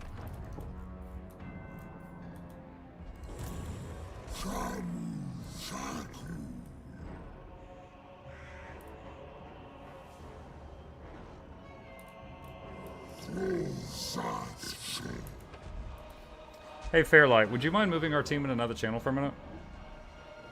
Sure. I think from now on, I'm just gonna say when we split comms for strategy discussion, just no more troop movement during that time, just to prevent any awkwardness from occurring, because I don't feel like having a repeat of earlier. Can we just do it with no relative troop movement, so nothing that affects? Yeah, if it's no like Lexi's in Timbuktu, she should be fine. If it's nowhere near a player, then go for it. Okay. This is Lexi's game now. Oh snap! Don't be a fool. Okay. Hi, gang. So, what's up?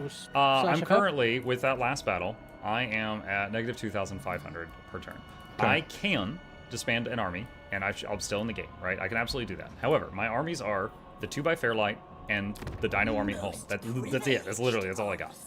The one at home is currently fielding off 1, 2, 3. Actually, I think Fairlight got one of them. So let's say 2 Slaanesh armies. I've got Skaven, who are thinking about it over to the northwest. If I could take out the Slaanesh, I need to send this army over to deal with the Skaven. Also, off my southeast coast, there is undead pirates that are approaching the Monument of the Moon. So I'm probably about to lose that too, which would put Which undead? Is it Noctilus? I am going to ping it right now. It is right there. Right, but I can't see it. So is it Noctilus? I am mousing over it. It is called the Dreadfleet. Yeah, that's Noctilus. Okay, so I've got Skaven undead pirates and 2 Slaanesh armies in my stuff. He did the Scorched Earth thing and raised a bunch of his settlements. You know, props to him. I do have enough movement to reach Lothern or Cairnthel this turn. I think I need to hit one of them. Just all in and try to kill Inkari at Lothern? That or is... Cairnthel. Cairnthel is the other option, which just has a dude there. And I don't know if Nakari can reinforce that or not if he wants to. Does Cairnthel have walls? I don't even know. It does not have walls, nor even a garrison. I mean, it has, like, the default garrison, but... Actually, we destroyed Lothern. Looking at Lothern, it's level 1. Does Lothern have walls? I think Lothern will always have walls because it's a... Capital?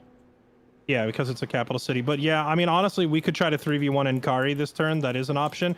He had an army over near Valzanville that I don't see anymore. That army may have moved up and gone into ambush stance somewhere. I will say the worst thing that could happen is if we say, Mitch, we're attacking that town. Do you wish to do anything? And if he says, I wish to leave, and he just leaves, because the town has no value. That would actually be the worst thing that could happen for me. If he leaves, you take Cairnthel. And Cairnthel is worth 3,000, so when you sack that, that's actually... against the spirit of the rules if I say I'm attacking A and he leaves A and then I go to B? I would say if... It would depend. If Inkari, like, goes to... Oh, you could actually do both. You can have one army... What if I phrased it like this? If I say, I want to attack Nakari, you happen to be in a town, so I'm announcing it. And then if he backs Nakari off, that would explain why I wouldn't go there. You could do it that way, or you could just say, hey, I'm going to attack Lothern. Are you going to stay and defend, or are you abandoning it? And if he leaves, then you only send one army to Lothern, and you send the other army to Cairnthel. If I did that, he would pick off the one army on the following turn. That's true. Can you reach Cairnthel this turn and attack it?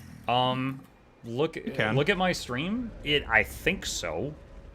I always have trouble with these, but you can look at my stream. Yes, you can. You can reach it. I actually couldn't see Mazdamundi because it's invisible on Fairlight stream. So there's another thing here is that if I take one of these unoccupied cities, as soon as the city is owned by me, I can use Imperial reinforcements to like instantly summon almost a full 20 stack of pretty decent units. So I can just like instantly have a second army if I had the money. Problem is I don't have a ton of money right now because of his cultist flank, which I have mostly shut down, but it did impact my economy pretty badly for a little bit. Yeah, go ahead. Fairly, what if you colonize that city just to the north of you to get you territory to bring that army in? Yeah, that's what I was suggesting. I could back up and take a city. So if we do that, that's one turn for you to go up there, and then I say this: you like tell him you want to kill Inkari, or tell him you're going to attack Lothern. If he stands his ground with Inkari, I come with you. But if he leaves, then you could send your 2 armies down, take the city, while I take Port Elisor behind us. Okay. That's another way we could handle it. All Because right. I feel like your armies could 2v1 Nkari pretty easily. He'll lightning strike you. If we're attacking the city, I don't think he can use lightning strike. He could No, lightning strike. I'm saying what's gonna happen is you're gonna take the city and he's gonna lightning strike whatever you leave outside the walls. You might. I'm starting to see why some of these other Warhammer groups ban lightning strike. But yeah, I mean that's 100% a thing. What you could do though is have one army take the city and the other army just sits in ambush stance, so Nkari can't target it with a lightning strike. Does Mazdamundi have the movement to go across that land bridge while still in ambush stance? So he's in ambush stance right now, and you can see his movement on the screen. We can't see Mazdamundi. Sorry, I thought you were looking at the stream. No, I am looking at the stream, but like those land bridges are really funky with their movement. So if you can we quick save just in case he accidentally lets go of right click.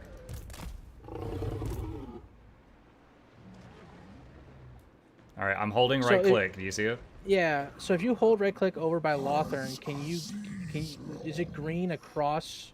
It looks like it's green all the way across to me. So that's attacking Lothern. I'm saying, can you just get across it in like by moving, like what I'm trying to say is what I think you should do is you should have Yol attack the city, and have Mazdamundi sit in ambush outside of the city. So does Mazdamundi have the movement to get across and reinforce outside of the city and not attack it? Maybe you need to rotate your camera so you can see behind Lothern. I don't understand what exactly he's trying to measure here. I'm a little think confused. he's saying that to. Oh, you know what the problem is? It's the sphere of influence is fucking up the movement. That's why. Yeah, you can't walk across the land bridge to Lothern unless somebody sieges the city first. Yeah. Because the city's own influence blocks the bridge. So he'd have to move an army up and siege the city, and then move the other army across into like ambush stance. Wait, who is this? Who's what? I just found another. There's dark elves in my area too. That's probably one of his vassals that he's work coordinated to attack you. Or Marathi. Yeah, so I've got dark elves, undead pirates, Skaven, and Slanetia in my lands now. Mm-hmm. Okay, so let's go back, and I'm all in, and I'll tell him I'm going to attack Nakari. If he flakes out, then I'll say, okay, since I can't reach you, then I'm going somewhere else.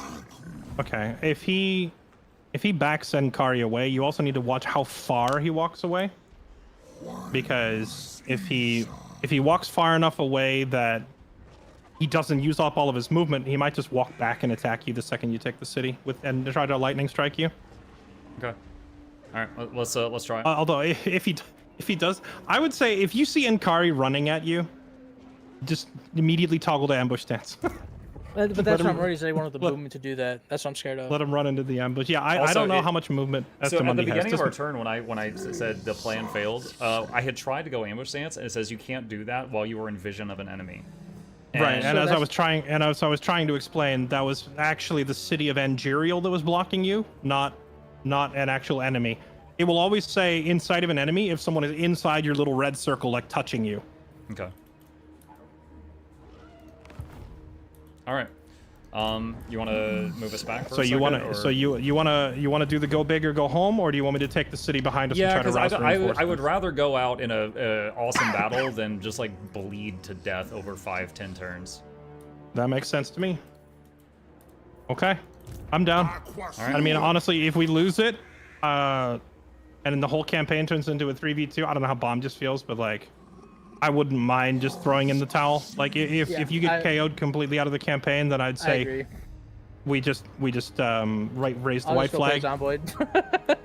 Because having two other players that are like completely uncontested building up, and then we're gonna have to go deal with them after we're done with this is, is what it is. Yeah. All right. You want to move us back, and I'll explain it. Sounds good to me. Oh, all right. Okay. There we go. Hello. Okay, so we're done talking. At my home right now, I just want to explain the situation. I currently have Skaven attacking from the north. I have undead pirates attacking from the east. I have 3 Slanesh armies here, and there's a dark elf army that I think is buddies with Slanesh that is also here. So I've got all that in my base, and I'm bleeding 3,000 gold per turn right now. I don't even have like a lot of armies. I've got 2 over there that were forced to fight there because I was boxed in from the beginning of the game, and then I've got 1 at home that is unable to keep up with what's going on. So I'm gonna go for a go big, go home strat. I would like to attack Nakai, who is currently at Lothern, and I'm hoping that you'll fight me there and let me go out in a blaze of glory rather than bleed to death. Would you like to fight, or will you be backing up? Okay, so I love the idea of you trying to go out in a blaze of glory. I am actually here for that. What are the terms if I fight you at Lothern? What do you mean? What are the terms? If you're bringing both your armies and Fairlight, screw that. I'm gonna back off. Y'all are gonna take it. Okay. All right.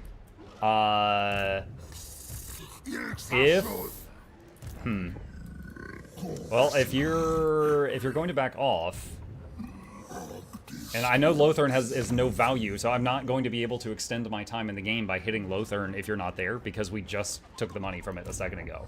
Then I guess that I would shift my announcement to attacking Cairn Fell. Do you wish to defend that one because you have a hero? Cairn Fell? You will attack it. If then I will back off. This is leading into some if-then kind of stuff, which is kind of. I'm sorry, I'm doing my best. Yeah, no, I hear you. I don't think you can't force Mitch to agree to an if-then scenario based on where you might move. So, like, that's like a if Nkari leaves, I then attack Karenthal. No, it's are you attacking Lothern, yes or no? And then if he's leaving with Nkari, then he's got to make up his mind. Am I able to tell from my UI, like I'm not asking him for information, am I able to tell from my UI if Nakari has moved yet? Like if I click on him and I see the movement bar is empty, is it really empty, or is that just how it looks to me? It'll always show as empty for you because it's not. He's on the other team. You should be able to see his green radius, but I bet it will not be accurate because of how much movement Nakari has. Oh yeah, I can see it if I have to zoom out. Actually, it is absolutely massive. Are we saying that Muck can't announce attacking 2 cities in the same turn? He can. Yeah. It's just he's announcing one and then saying, well, if you leave that, then I will then announce the other. It's like, yeah, and Fairlight's being completely fair. Ha, pun. So if he's going, I will say, while you guys are sorting out that, I'm doing some sneaky beaky. Okay. I'm killing this mobility hero so Nkari can't run around like the entire length of Ulthuan every turn. Sure. Were you successful? I was. She'll be back shortly. True. So, all right then. I guess with the Sword of Cain, I don't think I can beat you in a fight one-on-one if Fairlight's not there also. So then, all right. I am attacking Cairnthel. Do you wish to respond to that? I will back out of it. Okay. Let's do a couple things here. Hang on. Stalkers of the night. Fairlight, do you wish to join me for this, or are you going to do something different? I feel like I almost have to, because if I don't, Nkari will probably wait. What? So you said that Muck can't give him an if-then, right? Yeah. But we have 2 players. So why don't you announce that you're attacking Lothern, and he announces he's attacking Cairn, and then no rules are broken? One of them has to complete the action. No, hold on. Well, technically they don't. Because Bomb just freaking chill for 2 seconds. There is no rule about if-then. I'm saying he just can't declare 2 at once and make the other guy pick. He's just got to do one or the other.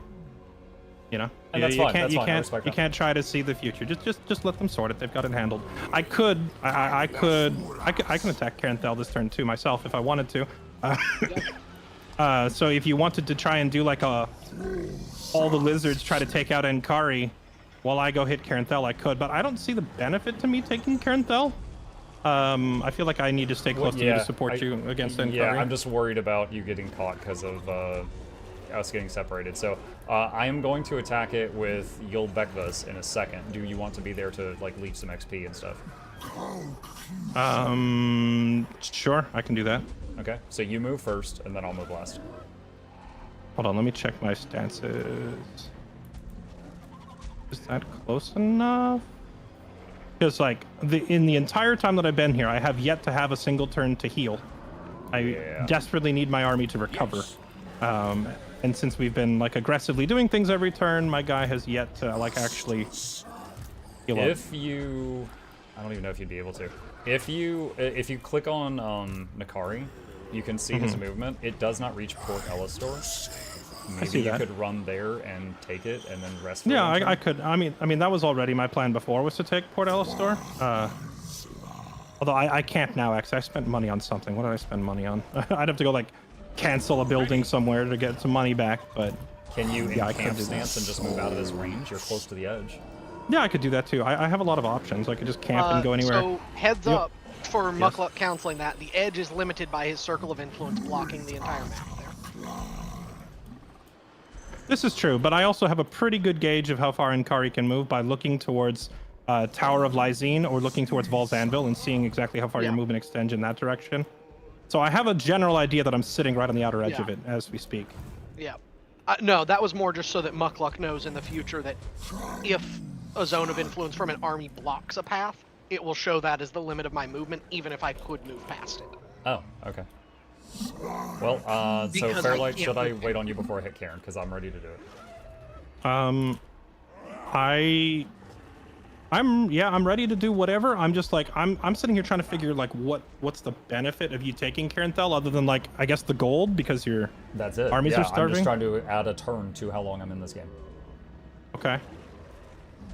If I join you down there, I can't make it in camp stance, so I would not be able to heal this turn either, which like continues to make me somewhat useless. Hold on, I'm gonna ask you a question in Discord real quick. Okay, I'm tabbing.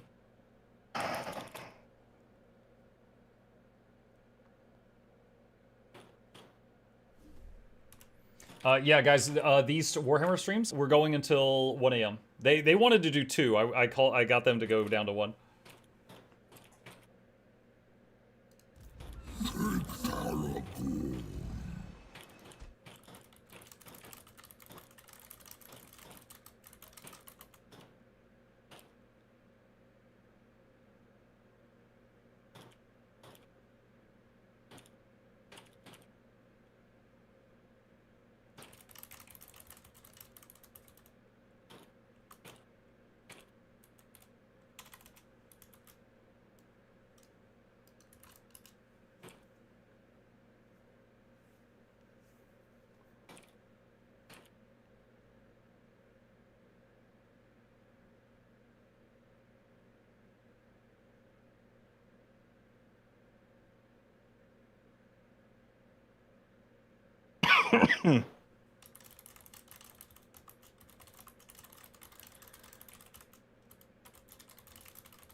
Mukluk.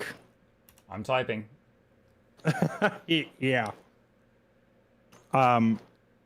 You'll have to reveal those additional details and then remake whatever announcement you're gonna do. Okay, totally fair, totally fair. All right. Yeah, that's Yeah, no, it's fine, it's fine. Mitch, you here? Yeah. So I accidentally broke a rule, and I'm owning up to it. So I am revealing a unit that I had an ambush stance, and I moved it while it was an ambush stance. Do you see that big sneaky dinosaur? Yes, I do. Okay. Ninja vanish. Yeah, I didn't realize you had moved him in ambush stance, or I would have said something sooner. It's entirely on me. This is my first one with you guys, and I forgot about that rule. I'm sorry. No, I'm not gonna sweat that, man. No worries. Yeah, it's no harm, no foul. To be fair, this is the first campaign where I've instituted this rule, so I don't blame people for forgetting. But yeah, you gotta tell them you moved over there and set it up. But with that said, coming out of ambush, moving, and then re-entering ambush is totally fair game. If he didn't detect you and force you out of it, then you haven't broken any rule, so you're good. I mean, you broke a rule, but you have rectified it at the very least, so he can still sit there. All right, so before I bring my second hero over and hit the city, Fairlight, do you wish to be involved, or are you going to do something else? Yeah, I'll stay near you. I will come down there and stay near you. Yep. Don't ambush me, Daddy. That'd be pretty funny. Oh God, the slow-mo jogging.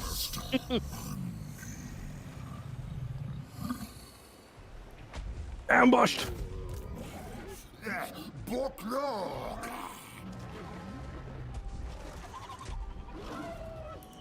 Maka-chan. Good night, Jinxie. Okay, may we auto this? I assume he's checking to see if he can seduce something. Oh, I can.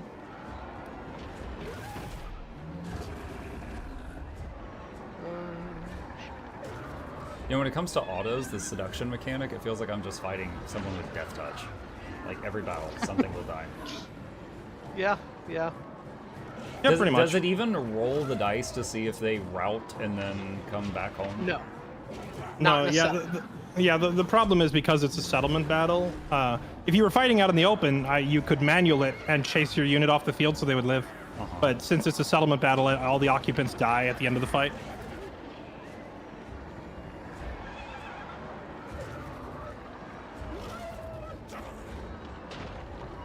Yep. I'm good with autoing this. Let's see, what am I losing?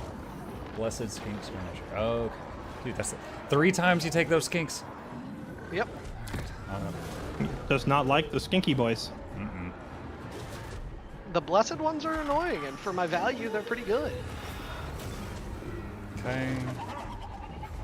Alright, check.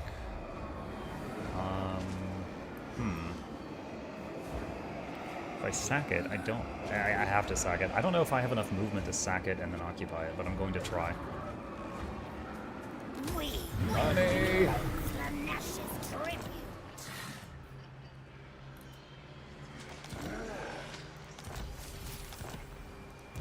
Is Mash still in ambush stance, Muck? Nope. Maz? No, he's not. Ambush stance? But hang on a sec. Okay, I do have enough movement. Alright, occupy. So that he doesn't take attrition. To battle. Oh, I cannot go back into ambush. Why can I not? That's because Fairlight's in your way. No, I stepped back out of his way, I'm pretty sure. Still doesn't let me. You might not have enough movement. It's weird. Maz hasn't moved.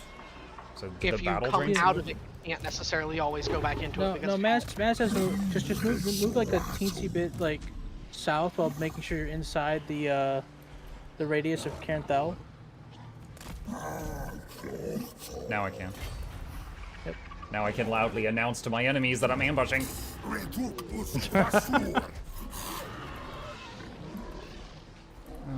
that buys me 1.5 turns. Don't mind me sitting here starving to death. This is fun.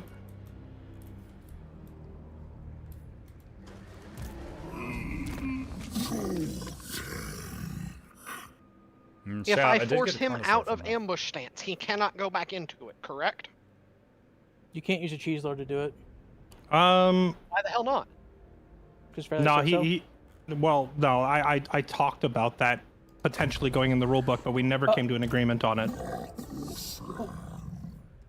Okay.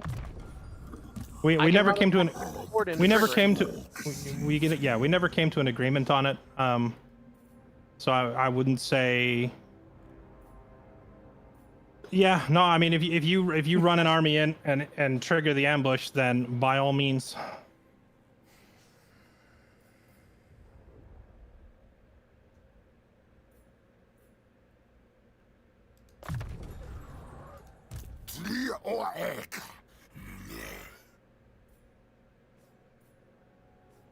What about the rule about the cheese lord having a unit survive so that someone can live to tell the tale? Was that also not put in the? Mitch, can I auto this? Yeah.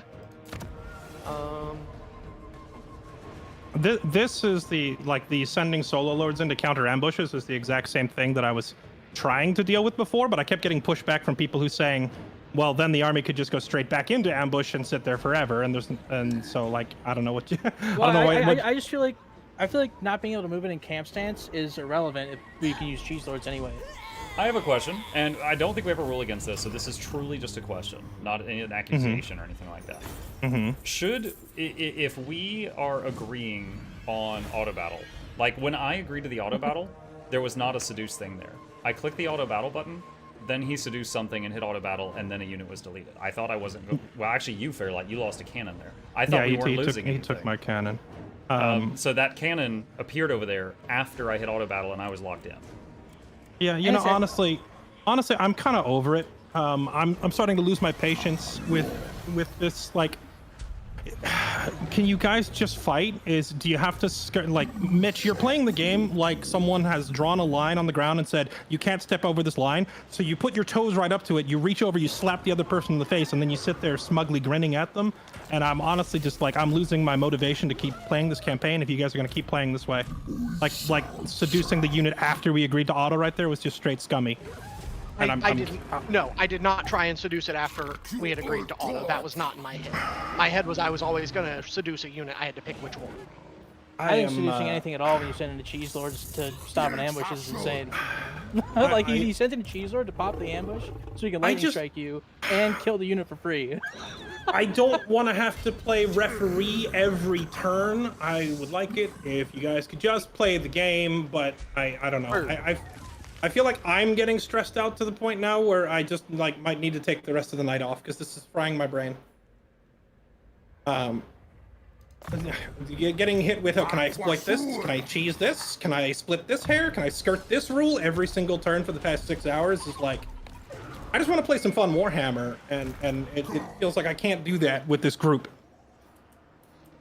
I'm sorry, man. I take that in protest. I am not trying. The only reason I'm trying to abuse the rule book is to save what we have left. I would not be doing any of this otherwise. Like I've been in what 3 campaigns now. I never did what Hans did last campaign. Like I'm not like really even talking to you, to be honest, because you haven't said anything for the past 2 hours. It's just that, like, it's just people do something abusive. So I try to establish a rule to prevent it. And then as soon as I establish the rule, people are like standing right on that line saying, okay, well, how can I cheese this? And so then I have to escalate the rule up again. And then people move forward and they're like, okay, well, can I abuse that? And I'm getting tired of just having to continue shifting the rules. And I'm starting to think it's not the rules, it's a mentality issue with this, like, I don't know. This is like some of the sweatiest tryhard crap. I just want to run big armies at each other and fight. So yeah, a question to see if there was anything I could have done differently there. When I clicked auto and then I realized what he was doing, was there a way that I could have undid it? Because I didn't obviously see one. Can you undo it? You could wait for him to seduce before you hit auto. So we have a save that was not long ago. Y'all quick saved right before coming back into voice. I don't think we need to reload. I'm happy to go back to that not seduce and just die. We don't need to reload a save. It's not even the canon that's the problem. It's the ambushing was getting abused in the last campaign, so I had to set up all these new rules. And as soon as I set up all these new rules, you're immediately like suicide bombing solo lord cheese in here, which is just so freaking stupid. Because now I'm gonna have to make a rule about, oh well, if there's no survivors, then the ambush can stay or something like that. Because obviously ambushes become quite useless if you can just send a lord in and knock them out of it every turn for free. I mean, I had to disband units in that lord, and that lord had to be recruited not this turn, but previously to be able to move. Real quick, I do need to intervene in this, Jesse. Like, yeah, I understand your frustration, but like Mitch has, like, it's on very much both sides. It's like, I get these different things, and this is also why I was trying so hard like 5 turns ago to get you guys to stop, because I saw all of this coming. You can't, like, there's a lot of these things where it's like you can't expect him not to do it, because you guys are not only going straight through his capital, but he's playing Nakai. Of course, like, units are gonna get seduced and stuff, so that's going to happen. Like, what just happened, you can't, like, that's why I was trying so hard to stop this. Like, I get that you guys are frustrated and the reasons that you guys are frustrated, but it also goes both ways. Like, he definitely also has reasons to be just as frustrated because of everything that's happening. I'm not really seeing the both ways as much as you're making it sound out to be. I would probably need some examples, because I feel like I have ruled in Mitch's favor in almost every single scenario so far, including the one where he blundered his own unit and messed up his own manifestation, and we could have screwed him for that. And instead I was like, yeah, okay, we'll just wait and let him move back next turn. But like, for every inch I give, a mile is taken, and it's starting to get under my skin a little bit. Also, the idea, to respond to what you just said about, we could just stop and leave. I don't. That's not really possible for Mukluk to simply leave at this point, because he's been crippled out of the campaign. His only way to stay relevant is to sit on this island and do as much damage as possible, or try to keep himself in the game that way. If he just like tries to pack up and leave, then he might as well just leave the campaign. Because he won't have an economy, he won't have any armies, he'll be like starting nearly from scratch at turn 40. I mean, I'm talking about like the frustrations, like that. Like it's not just like a matter of what's happening now. Like it's a whole chain of events that started literally from the beginning. Like it's not as simple of what's happening right now. It was like I it agree. needed to be as if it's just on him right now. Because even though you guys are frustrated in this moment, the long term of everything does matter. Like everything isn't on him, and that's why I'm intervening. Sure. Because the way that all of that was said was as if it's on him, and it can't be said that way. I agree that it didn't just start like this turn 100%. It's kind of been like an ongoing boiling point. And with these campaigns, you spend like days building up to a confrontation. So obviously the time you've invested, like everybody is invested in their stuff because you spent 6 hours the day before building it up. No one wants to just lose it right away. But as far as like abusive stuff or whatever, I would have to ask you for an example of something that Mukluk or I even did that constitutes cheese or abuse, because I feel like I've been extremely generous in every encounter. Well, it's not. Well, I mean, there's like the long strain of it. Like I said, you guys kind of set him up in a way where he had to prepare for everything that's currently happening. Because, like I said, before the campaign even started, you guys announced that what you're currently doing was what you were going to do. So he had to prepare for it the way that he prepared for it. Okay, and I would like to point out that I don't think any of us complained about any. It's like I could care less about. I already said out loud that I don't care about the cults. Like I think that's fine. That's using a faction mechanic. I don't mind about that at all. It's saying that like if we announce we attack a city, we have to attack a city. It's something Mitch said last turn when like he messed up and wasn't like no moderation punishment was put out or anything like that. And then we've got Cheese Lord into what's it called, into seducing a unit. We've got Fairlight, whose army is not reinforcing Lothern, and he still tries to seduce units out of it, which then bugs the game. Like, what have we done that is anywhere near any of those things? I don't want to appear biased, but I have to agree with Bomjist. Like, I can't think of a single thing I've done this campaign that like calls my own like following the rules or whatever into question. Like, I don't think that the seduction thing should be called cheese because he's playing the mechanics of his faction, though. He was like talking about when Fairlight was trying to leave the battle, and then he seduced the other guy. Cheese Lord to the ambush. That's it. He was referring to the moment when Fairlight got accidentally pulled into a battle and was trying to leave, and then he tried to seduce the army anyway, even though he wasn't involved, and then it crashed the game. Like that's the moment he was talking about. Right. I had honestly thought. Yeah, but I remember that ending in a way where it refreshed, and Mitch said that he could no longer see the army, so that didn't actually happen. All right, listen up, people. Okay, so I guess we just forget about it? No, we don't forget about it. But it can't be like it didn't happen. The conversation happened. He said he wasn't going to do it, and then he saved and said it wasn't there anyways. It's not like it ended with him doing it. The conversation at that point ended with him saying, "Okay, yeah, that's fair. I'm not going to do it." And then it reloaded and got rid of it anyways, but he still said he wasn't going to do it. Right. So our start time, or sorry, our end time every night is 10 p.m. anyway. It's 9:30 right now. So I'm going to call it early because I'm a little stressed out from having to play referee every single turn for the past 4 hours as people keep skirting around, getting as close as they possibly can to breaking the rules without actually breaking the rules. And that's just not an experience that I need to continue anymore today. We can talk about this like adults off the air. We can use our group comms. We can talk this over later, but I am signing off for the day. If you guys all want to continue this campaign, we can reconvene and talk about it tomorrow, but there needs to be like a real conversation about like the mentality going in here, where so far in all of these campaigns, I've come into them with saying, hey, let's get some big armies, let's have some fun, let's play some Warhammer. I do not want to deal with sweaty, try-hard, like annoying, exploitative cheese where you're getting as close to breaking the rule as you possibly can every turn. And I'm not going to deal with that. I will just bow out of the campaign if I have to deal with that. So either like people can adjust their mentality to just play the game normally, or I will just put a new group together and I'll go play Warhammer with people who know how to have fun instead. Okay? So if anybody like wants to give me their 2 cents, you can do so privately on Discord. or you can use the group chat and we can talk it over like adults there. But I'm not going to keep airing the rest of this on stream because this, like, there's no benefit to this. So I'm making a save here. And I'm going to go play something else, and we can maybe take a little bit of time for everybody to cool off, and we can talk this over off the air after I'm off stream or whatever. Okay. I will say this: it's a competitive game and it's a tense atmosphere. I get that. I think every campaign we've done so far has had a certain amount of tension to it, so I don't want anybody in this group to feel this like, is my first campaign. hey, I don't you know what specifically happened in the past ruined it, because that's not the case. I feel like I've had to stop and put my foot down multiple times throughout these campaigns because people like have different ideas of what is fair. So, you know, I'm not mad at anybody. I just think at this point it sounds like we need to have a conversation, so we will do that later, not on the air. Thank you all for playing. I appreciate your time. Appreciate y'all joining us. Mukluk, thank you for like getting on early and staying up late to be part of this. Of all the campaigns for it to be your first, this one's probably been the weirdest because it's forced you into some oddball situations playing a faction you're not familiar with.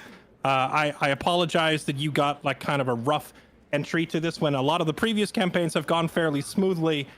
This one's been more. It's fine. This kind of stuff happens in PvP games, and I'm not mad at anybody. I'm sorry, or anything. I'm kind of at the source of a lot of these problems. I'm happy to chat stuff out and try and find a middle ground. Mitch, I want you to know, like, I'm fine. I'm not mad at all. Like, I had kind of already been like, oh shoot, I'm in a bad spot. Like, I'm pinned against the wall right now. I that's why I was like, oh, I'll do the Blaze of Glory thing, and then that was why I tried that. And honestly, like, I've never fought something with the Sword of Cain before, so I'm looking at you and I'm just like, Jesus, that looks powerful. And that's why I didn't take you up on the one-on-one offer, because I was like, I don't think I could beat him. So taking anyone up on a one-on-one when they have the Sword of Cain would be stupid. You got to 2v1 that thing to get it away from and then them. of course it was smart of him to not take the 1v2 1v3, because that would be dumb for him to do that, of course. So, but yeah, I totally understood a few turns ago. I was like, man, I'm probably dead. And then this turn, Skaven and Undead Pirates and Dark Elves showed up at the same time.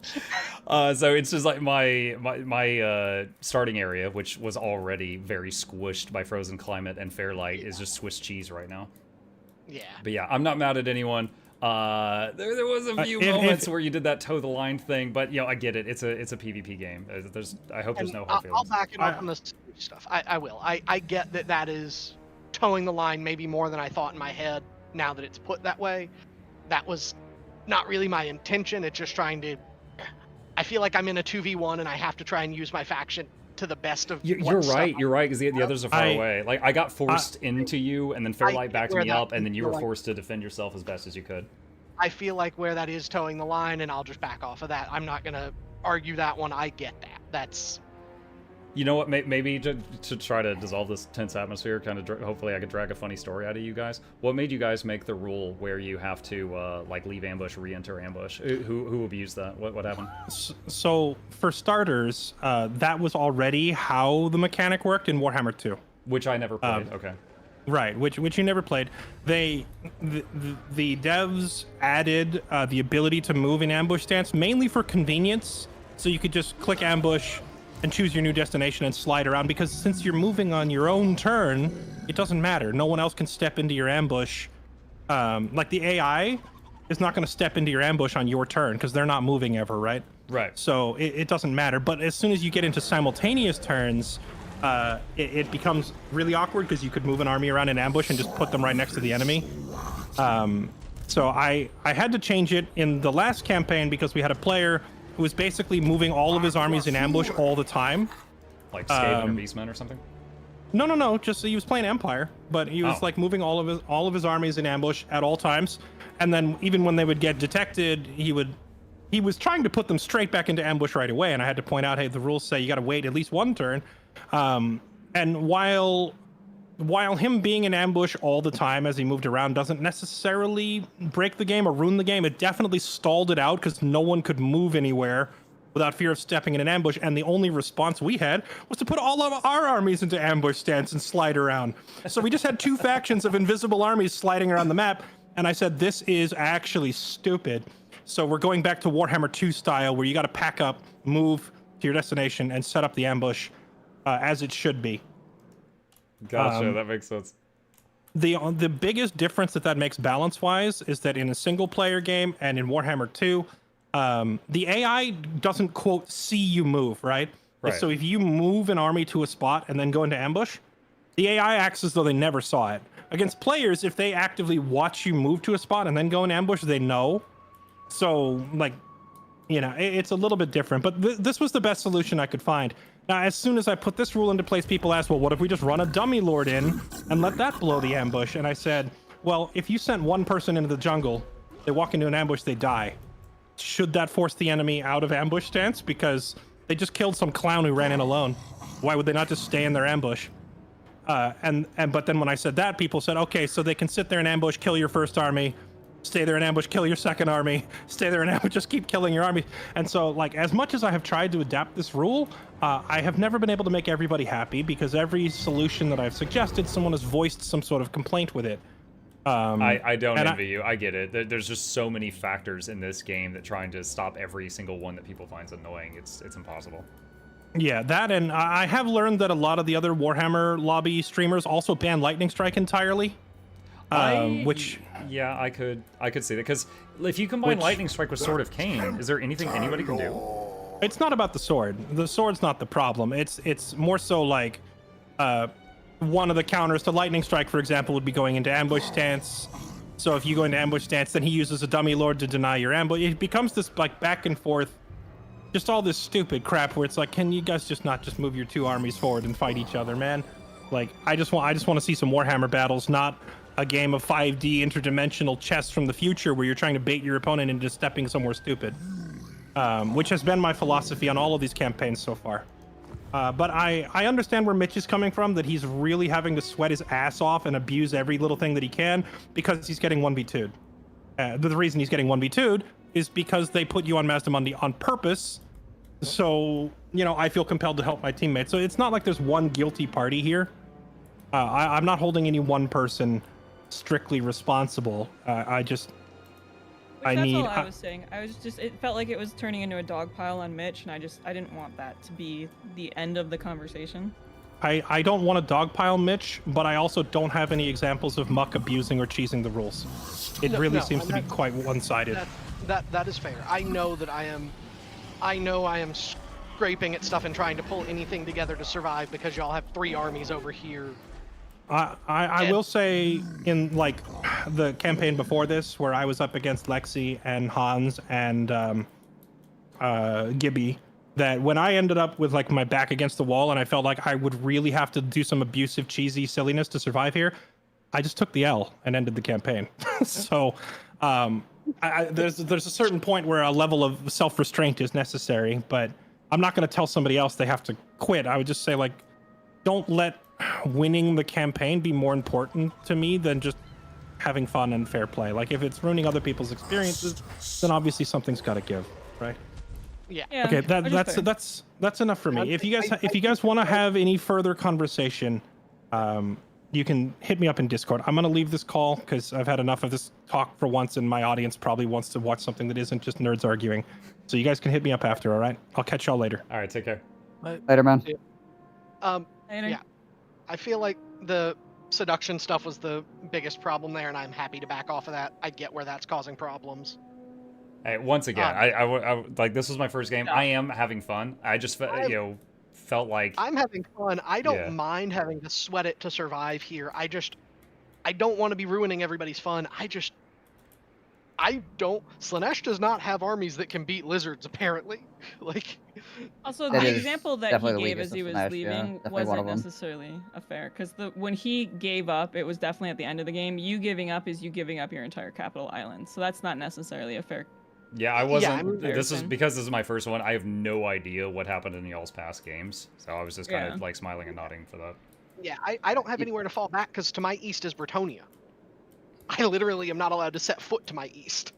Yeah, the point that was referenced was at the end of the game, like it was already like turned 60, 70, and it was when we were on the OBJ. It's different from that because you guys are literally fighting on his homeland currently.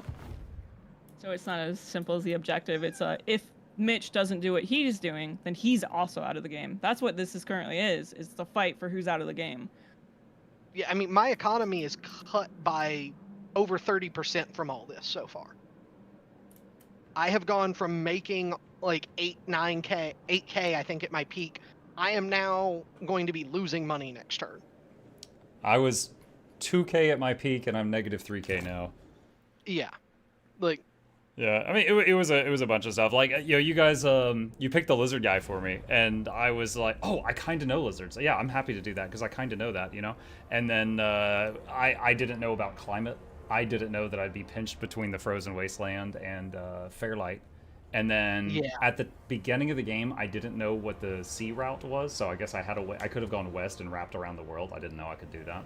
And so I was like, all right, I have to go east and fight him. And I was just like, all right, you know, this is a PvP game. I'll go east and fight him. You know, it's whatever. I was thinking I would just like hit a few settlements and then just like, you know, run off. But I didn't realize you were triple my speed, and I just couldn't get away. And then it was just like snowballed out of control. And I think the burning stuff down in front of you just kind of. Yeah, at that point I was like locked. I was like, oh shoot, that is smart. I hate him.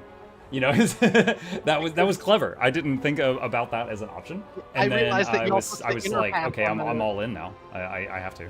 I realized y'all took the inner path on the donut, and I own the gates, which are super strong fortresses to get out. And I was like, well, shit, if I burn the rest of the inside of the donut, Nakari can catch them. Yeah, it was a clever move. I didn't even consider that was an option. No, like, and I mean, you rolled up with 2 armies, and I thought that the one was going to come and mess around. I did not expect you to all in with Mazda Mundi, so like I was pretty caught off guard by that. Yeah. And, like, so the end of the last session, you saw my one boat, and then my second boat was like 1 turn away, and then we've been talking about it in our private chat for the last on it since then. Yeah. And I was like, look, I can't go north, I can't go south. West will put me on the other side of the world, and I won't make it to Bretonia by turn 50 if I go west. I was like, I think I have to like just hit this guy, rack up a little bit of coin on my way there. And they agreed, so I was like, okay, I think this is the only option. And so I was like, all right, I'm gonna fake back with the 1 boat, go in with 2 boats, see what I could do. And then you saw me immediately, and I was like, well, element of surprise gone. Plus, I linked the picture in the wrong channel like a freaking idiot. Yeah, and I don't think you noticed my lord heading over to Skeggy for like a turn or 2. I saw your the boat that was leaving your west coast and was pointed at Skeggy, and I was like, oh, he's coming over there. And my dinosaur army that I bought for freaking 9,000 gold, it was fighting the Skaven to the north, and I immediately started pulling it back. And then I was almost home, and then your cultist appeared at the capital, hit 1 base, your Skeggy guy hit Skeggy, and then this other one appeared to the south and destroyed something down there. And then the Skaven I had been fighting hit me from the north. And then an undead pirate ship came into view from the southeast coming over there. And then you destroyed a settlement I had on your island, which, you know, that was right there by you. And so in 1 turn, I lost like 7 cities. Yeah. and then I was like, oh, dang, I have to go this way. And then all that stuff in front of me got razed to the ground. And I was like, well, okay. I have honestly been having a fun time with this. It has felt at least very much like a back and forth that I feel like I finally got a leg up, but I was legitimately worried for my entire campaign for a while. In a way, I was envious of you for a weird reason. Every turn, we had to wait on you, which kind of sucked, but at the same time, I was envious that you had so much to do. Because I'd be like, click, click, done with turn, wait 10 minutes. Click, click, done with turn, wait 10 minutes. It was like, I had so much less to work with. And so it was like, I was like, man, he's getting to do a lot more gameplay than I am.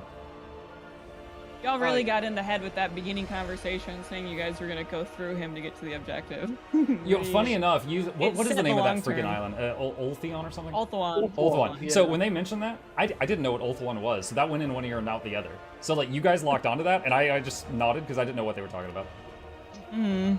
Yeah, for me, it's like a comment like that's so hard to forget because it's like we said, like that would be like taking him out of the game early, so it's like he has to scrape to stay existing, just like you have to scrape to stay existing. Yeah, sure. Which, like, yeah, I mean, yeah. I'm honestly surprised / impressed how powerful that you got, that you were just like beating the hell out of the 2 of us on your island. Also, you're destroying all our stuff back home at the same time, while Lexi and Space Goon I've never even met yet. The thing is, I'm not beating y'all really by myself. You're The so thing is- fast, you're rebuilding behind us and evacuating in front of us, and we can't do anything. Yeah, you guys were absolutely winning that fight until Nakari, because when you landed on the island, Nakari had just passed off all of his units and was recruiting a new army. And I had to cut short his recruitment because I went, oh shit. Like, after that first fight where I lost 3 armies, I was like, I am not actually able to fight this as well as I thought, because I thought my armies would do a little bit more than they did. Dude, I'll tell you, because that fight Those was my Saracens. first fight with this faction, and I was controlling 40 things. I was so overwhelmed. And I just literally dragged a box around a huge chunk, and I was like, Fairlight, take this. And I took another chunk, and I was like, other guy, take this. I was like, I need to reduce what I'm doing.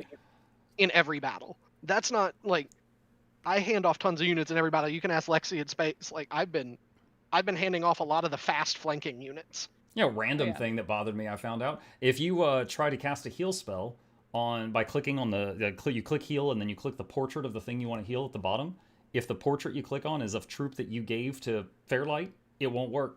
So then you have to go around the map and find the thing. Oh, wow. So I was like trying to find. You were trying to kill Lord Croak, the floating frog, and I was trying frantically in that sea of armies to find him to cast a heal on him at one point. I never did. I'm lucky he lived. I couldn't find him. You know, you can hold down spacebar in the battle, and it'll pull up unit portraits. No, I didn't know that. So it'll pop little icons, and it'll pop the unit icons above people's heads.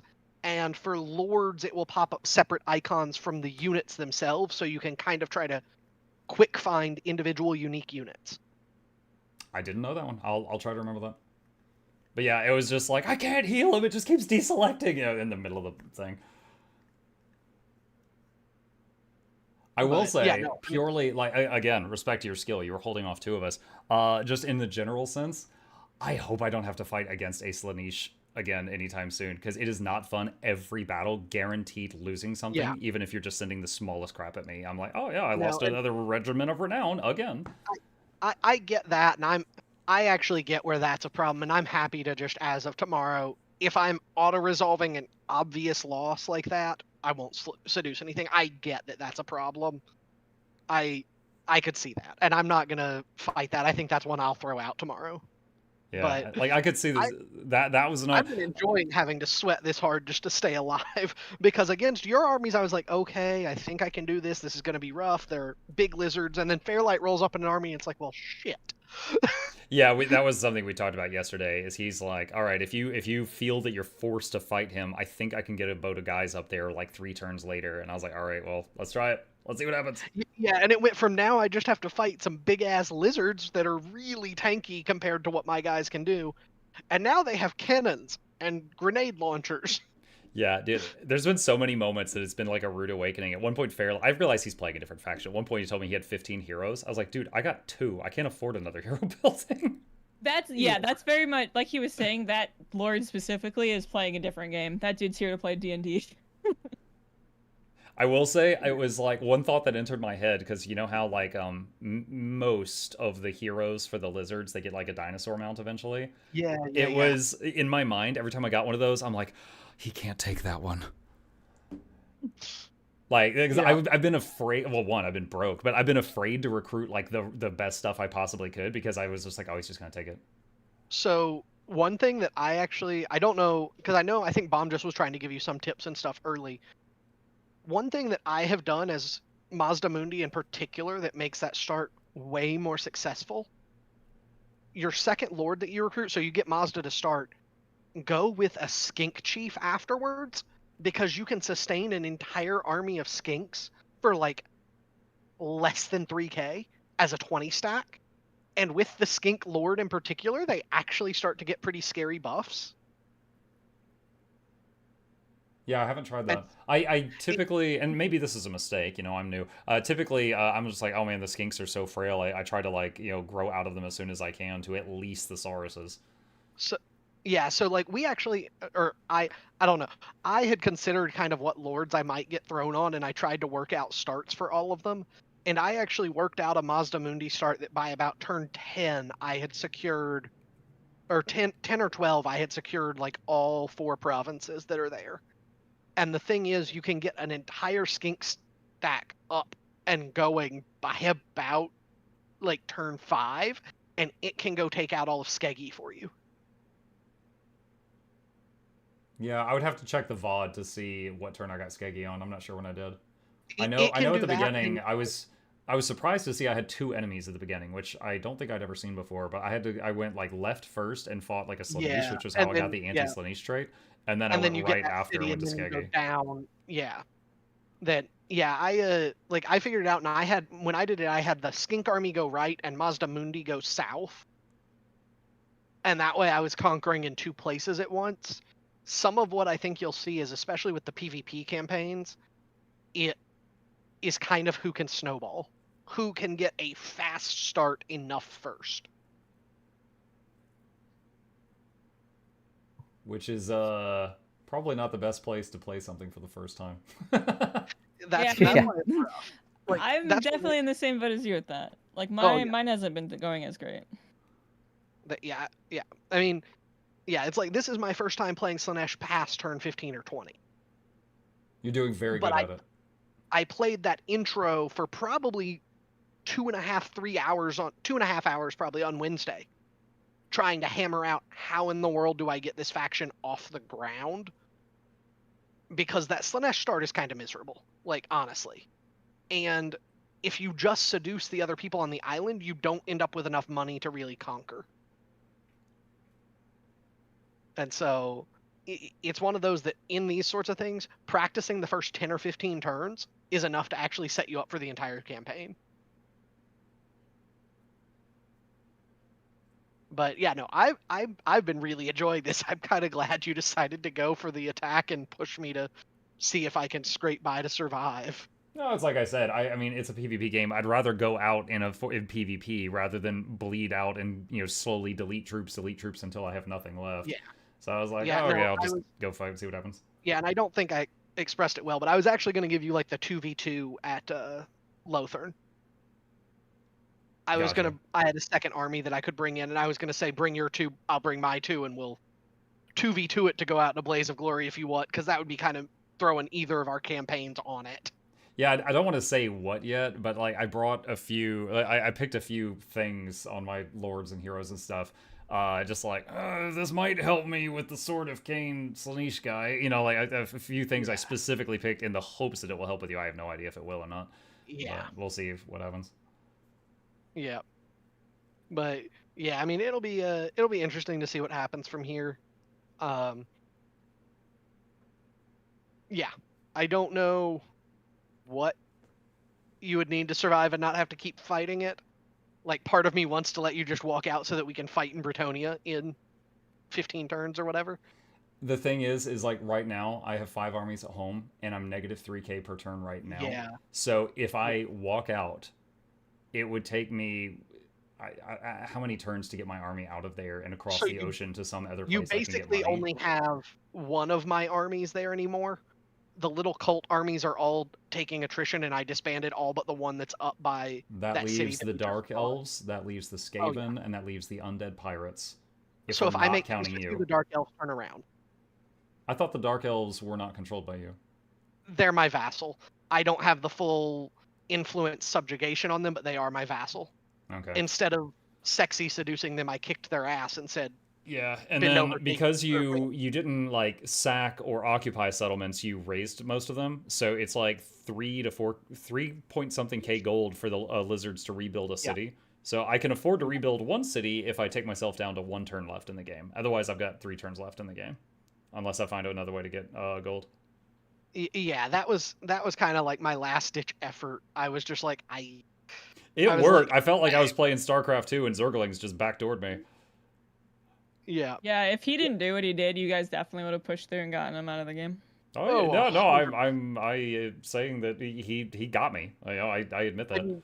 I'm still amazed Fairlight went as far as he did. I don't know if y'all saw it. He literally spawned a new lord in every single city in Lustria so that I couldn't. You really? Dude, it sucks over there because like he has a quest where he has a quest to kill my capital and he can't do it, and so it's sending dinosaur armies at him constantly, and he's been having to split his focus on that. Yeah. So But- that's like on top of all the economy issues, he's having to devote money to dealing with that.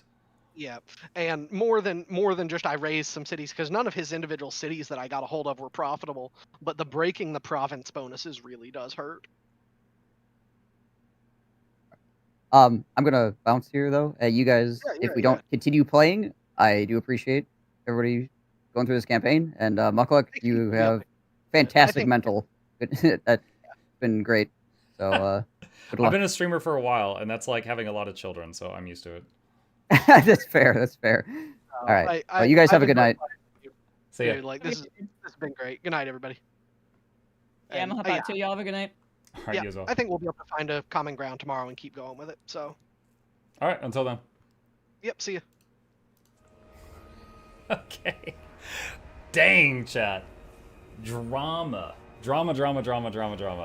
Okay. So, with summarize what happened. I wish I was still in the game and I could show the map. So, it was just a chain of unfortunate events. Like, can I get a picture of the map here? Okay, yeah, I can. I still have the climate map open. All right, hold on. Whee. Okay, so this is the map of the game, right? Let's do this.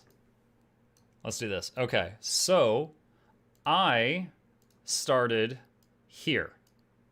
Fairlight started here. And our Slaanesh opponent started here. Okay? To the north of me, it's frozen. I can't build there or I lose tons of money. Also, my troops are extremely slow. These are frozen mountains. Moving through them takes 3 times as long as moving through this green tropical area. Okay?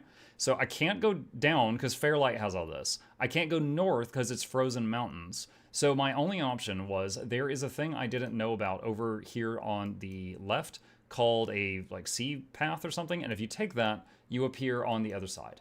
Now, I didn't know about that for a long time, but even if I did that, I would not be able to get to Bretonnia by turn 50. Now, the rules of this game that Fairlight made is on turn 50, we all meet in Bretonnia, which I think is like here, and we duke it out here. And whoever has the most land here by turn 75 wins the game. That was his thing. Now, this dude here, his allies, I think his allies are like here and here or something. They're like really far away. So it's like he is alone against us. We have I don't even know where our ally is. It's like an ogre. I think he's like over here somewhere. So anyway, so it's like me, Fairlight, and this guy, right? I can't go north. I can't go south. I didn't know I could go around the world, but I don't really think it was an option anyway. So I'm like, I have to go east and farm this guy for money. And I'm like, so I'll hit this guy a bit and then I'll go over here. Okay. So the first thing is I was essentially pushed into going this way, right? And Fairlight has a quest to kill my capital, which he can't because we're allies in this game. So because of that, there is non-stop dinosaurs attacking, like neutral dinosaurs that I don't control are hitting him non-stop from the north. All right. So we're fighting the Slaanesh guy. I feel forced into this. I'm fighting the Slaanesh guy. And then Fairlight also brings a boat of troops over. And he comes up and he helps me fight him. Now, when we're fighting him, Fairlight made up a few rules. For example, he was like, if you're attacking a city, you have to announce that you're about to hit it so the defender can get ready. Just because Fairlight's goal is to have big, impressive battles on the screen, not do cheesy crap to win. So there was a moment where I moved a troop and I was like, hey, Fairlight, I'm going to go over here. And boom, Slaanesh jumped Fairlight's troops the second I stepped away from him. Like I was playing turn-based game and the other guy was, basically playing it like it was an RTS. He jumped on that opportunity. Now, he did not break a rule there. He didn't break one, but he caught us out. And then Fairlight's like, look, I don't want to fight you. I'm trying to leave, but it's pulling me into this battle and I'm not supposed to be here. So let me leave. I'm going to save the game, but let me leave. And he goes, okay. But then he still tried to seduce one of Fairlight's units while Fairlight was retreating and it broke the game. That's what crashed it.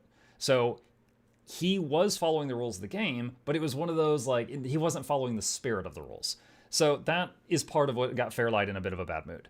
And then proceed from there. You know, he does this cultist attack, and basically many temporary armies spawn here and hit me, here and hit me, here and hit Fairlight, and also a boat of his came over and hit me here. So I got hit, then Skaven from the mountains hit me, and then undead pirates from here hit me.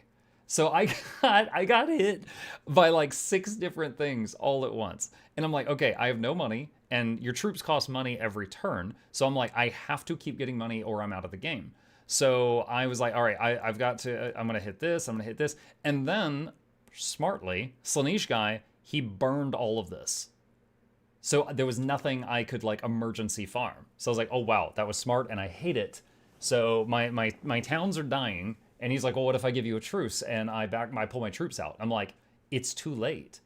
I can't rebuild that stuff and get it costs 3,000 to make a building that gives you 100 a turn. It's going to take a long time to pay for itself. You know, and also even if you pull your stuff out, I've still been riddled with holes, and there's Skaven undead pirates and dark elves here. So I couldn't do anything about that. And then there was the whole spirit of the rules thing. Like, in a previous game, apparently, Fairlight had trouble with someone sitting in ambush stance the whole time. So his troops were invisible on the map the whole time. It wasn't fun to play against. So Fairlight made a rule that he's like, okay, if you're moving, leave ambush stance. And then if you're holding still, you can re-enter ambush stance.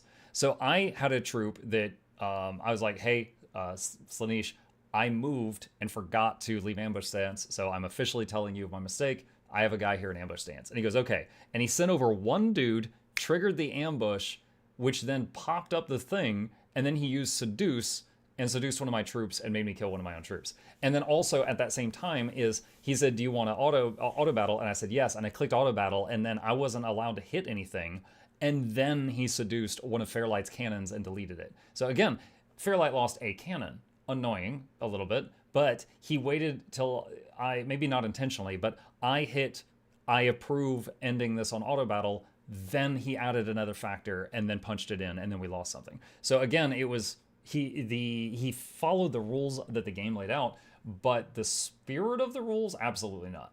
So basically, Mitch's actions were just really getting under Fairlight's skin. And also, Mitch's stuff was not fun to fight against. You know, it wasn't like upfront one-on-one battles. It was cultists springing up and deleting your settlements when you leave, and your economy's in shambles. And then on top of that, our teammate, what was his name? Like, dude, I can't remember. Bog? Hold on a second. Who is it? Bomjus. Bomjus, he is like throwing gas on a fire. It felt like every time Fairlight was getting frustrated at something, Bomjus was just there with a can of gas, ready to make it worse. Like, he was just ready to say the worst possible thing that anyone has ever said in that situation. And I was like, oh my goodness, holy crap. So that's why I kept going. I was like, guys, look, I accept the fact that I'm about to lose this game. That's fine. It's a game, you know, it's my first one in multiplayer.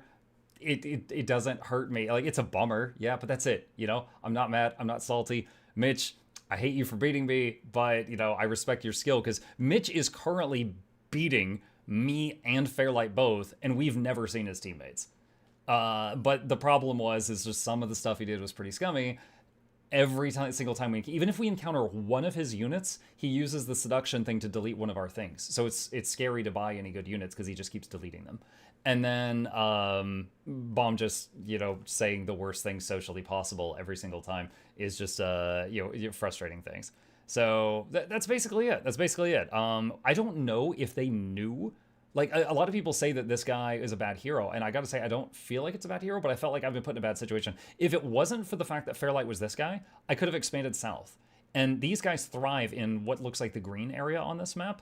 I would have been fine. The problem was this was all I had. I couldn't get to this, and this is frozen. I had to go somewhere else. So this was just awful. And I couldn't go anywhere. So I was like, I have to go fight for my life. And that's kind of where it was. But yeah, if they decide that they want to continue the game, I'm fine with that. But I don't know that I'm going to live much longer. But if they decide that they want to bail on it and start another one or something, I'm fine with that too.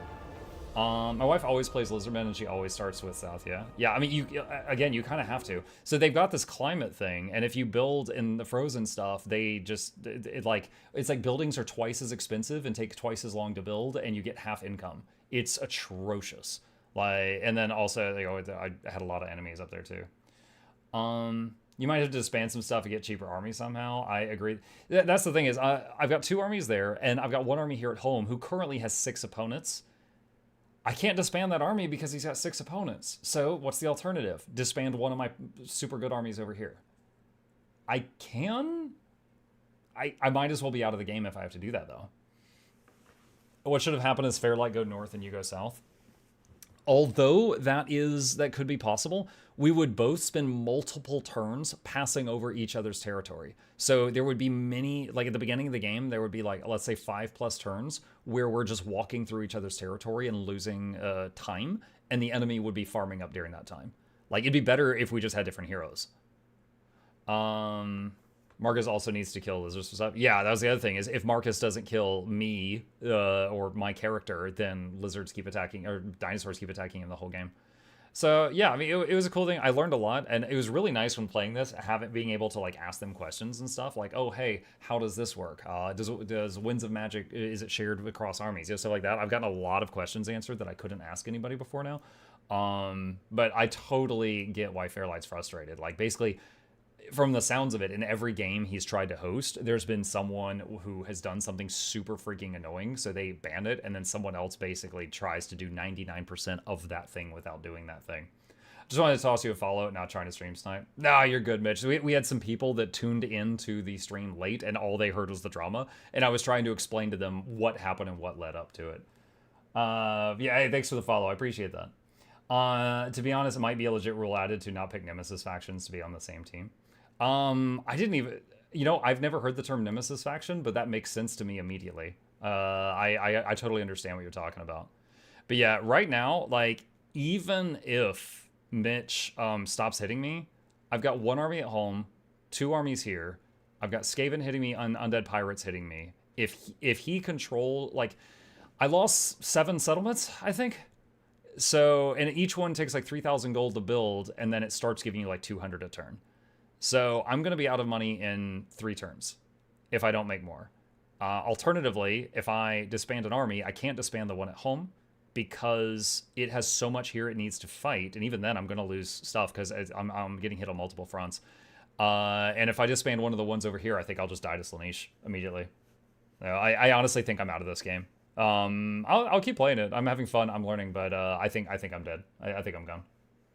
Like, even if I wanted to try to, like, you know, take out Nakai, like, I don't know if Mitch saw it. He literally has 3 times my movement. It's insane. The hero that gives me increased mobility is tier 4. I'm still not tier 4 because of money. And, you know, also, the Slaanesh are just fast naturally, and they have the increased movement heroes right at the beginning. What faction is Mitch? Mitch was Slaanesh. He was the one over here that was 1v2ing me in Fairlight. You might need to raid stance his lands to reduce your upkeep per turn. Can the lizards... hold on. This is a different hero, but this is lizards. I don't think I've ever used raid stance. I'd have to read on that. I will say he destroyed all his cities that are around me, so I'm not in his lands anymore. So we'll see if that's an option. I've been silently looking for 30 minutes. It's just the sound nukes at the LC. Yes, I like social minefield situation. I wouldn't want to be in that situation. Well, yeah, that's why I was really trying to stress to Mitch and them that I wasn't angry or anything. Like, if I lose, I lose. It's a game. You know, people lose. But, you know, they're trying to have a big 3v3 battle at the end. But at the same time, it kind of reminds me in StarCraft 1 when people would say no rush 20 minutes. You know, it's like they kind of don't want to fight up until that point because if someone's out, then it's a 2v3 at the end, and then it's like, what's the point? Let me see. March, Ambush, Channeling, Astromancy. I don't think you can raid with lizards. I don't think lizardmen have raiding. Got March, Ambush, Channeling, and Astromancy. That's it. And in camp. Of course there's in camp. So yeah, I don't think the lizards can do raiding. I don't see it as an option. I could make a game with the frog real quick on turn 1 to see, but I'm pretty sure they've got the same stances. Let's see. Campaign, new, In the immortal. name of Magnus. Lizards, Mazda Mundi, start campaign. Let's see. Mukul, what's after this you finish Elden Ring? I'm not sure yet. I'm not sure. Yeah, I'm pretty sure they cannot raid. Alright, for the sake of the YouTube... Oh god, the last 2 episodes of the YouTube video is just going to be us talking about stuff. But yeah, for the sake of the YouTube video, I will end the, you know, the gameplay for tonight there. But yeah, not mad, anything like that. I got my butt kicked. It's unfortunate. It sucks. There's a lot of factors involved, but I think I covered all of them. Okay, so that's it for the YouTube video. Let's go in here real quick and double check this. Alright, so here's the guy we just played on turn 1. He has March, Ambush, Encamp, Channeling, and Astromancy.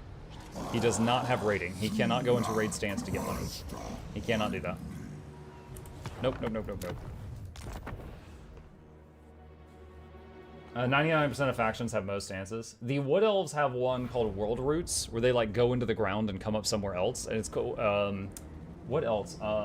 The Changeling can teleport, so like if he can move this far and there's a mountain in the way, he could just go over the mountain. He can move that far, period. Yeah, there was, I think, just to show the people that don't know what it is, I'm gonna start one of the Beastmen for a second. What's less stressful, this evening or Final Kingmaker Dungeon? Final Kingmaker Dungeon. This was, like, no one was mad at me. I was just like...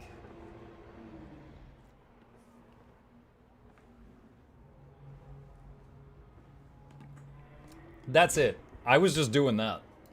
You know, so no one was mad at me. I was trying to just make it clear to everybody that I wasn't angry. Like, oh, Mitch, you put me in this situation. You know, it wasn't like that. Okay, so this guy... Wait, what? I thought this guy had... Oh, wait, here we go. All right. Yeah, well, this guy has Juggernaut rating, but here's an example. So the way it works is if you're in an enemy area, you see it says income gained from raiding. If you're in an enemy area and you are in that stance and you just sit there, you make the area worse and worse and worse, and you gain money. But yeah, the lizards cannot do that. They can't do that. So, unfortunate. What else? Dwarves, Skaven, and Orcs have underway stance, which is that teleport. Gotcha. Yeah, I think we covered everything. Yeah, still this game. I will say, there are some parts about the multiplayer that friggin' sucks. Like, constantly getting those pop-ups. Like, it's like, okay, it's the start of a turn. I'm gonna try to move my nope. Gonna try to move my nope. Gonna try to move, nope. And then it's just like, my patience is wearing down, and then Mitch is like, you want to defend that? And like, I've already been interrupted what I've been trying to do 7 times, and I might be a little snippy because I'm already just, my patience is worn down. It's like, the pop-ups, I wish those didn't exist. I almost feel like once you get to the point where you're in range of other lords, you should take turns, like truly take turns. And then you don't have to worry about moving an ambush stance or moving an encampment stance, stuff like that. But I feel like once you're at the point where you can see each other, you should be actually taking turns. The engine is old and was not designed for simultaneous turns, and boy does it show. Yeah, it is pretty clunky. Oh man, I will say that when Mitch attacked my settlement, and it was like my 6th one, and I was like, just freaking take it. And I hit auto, and he goes, no, we have to manual it. That was like kicking me while I was down. I was like, you're making me do this battle? You're like, I'm going to kill you for the 6th time this turn, and you have to watch. So I was like, well, there's the next 10 minutes of my life. That sucked. That sucked. Like that was irritating a bit. All right, well, chat. Drama aside, or maybe drama included, depending on what you enjoy. I hope you guys enjoyed the show tonight.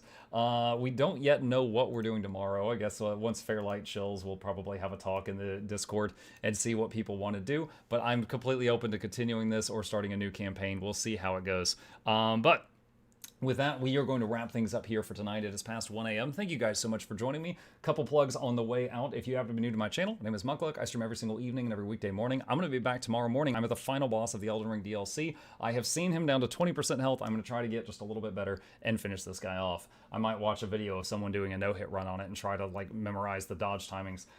Hit the follow button on Twitch, like and subscribe on YouTube. These are my YouTube channels. You should subscribe to both of those. And a special thank you to our dear patrons who keep this channel alive as always. With that, I'm playing myself out. You guys have a fantastic evening. Sleep well.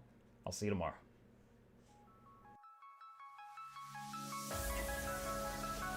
Say it backwards.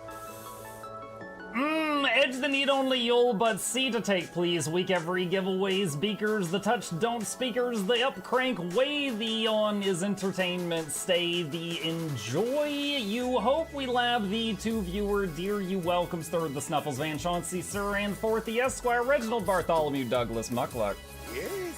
The words pour from his mouth, nearly tripping over themselves in their haste. My name is Nakai. I used to be a slave here, but then I worked hard and they made me an overseer. I kept a good eye on the slaves, and if anyone slacked off, I whipped them hard.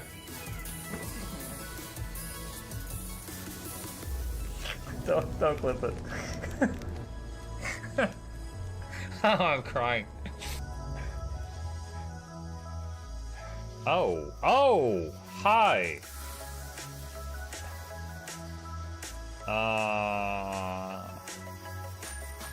You stay there.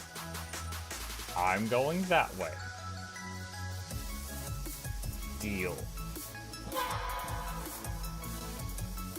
You broke the deal. Oh, Chauncey can swim. I didn't know that. How does he look so dapper while swimming?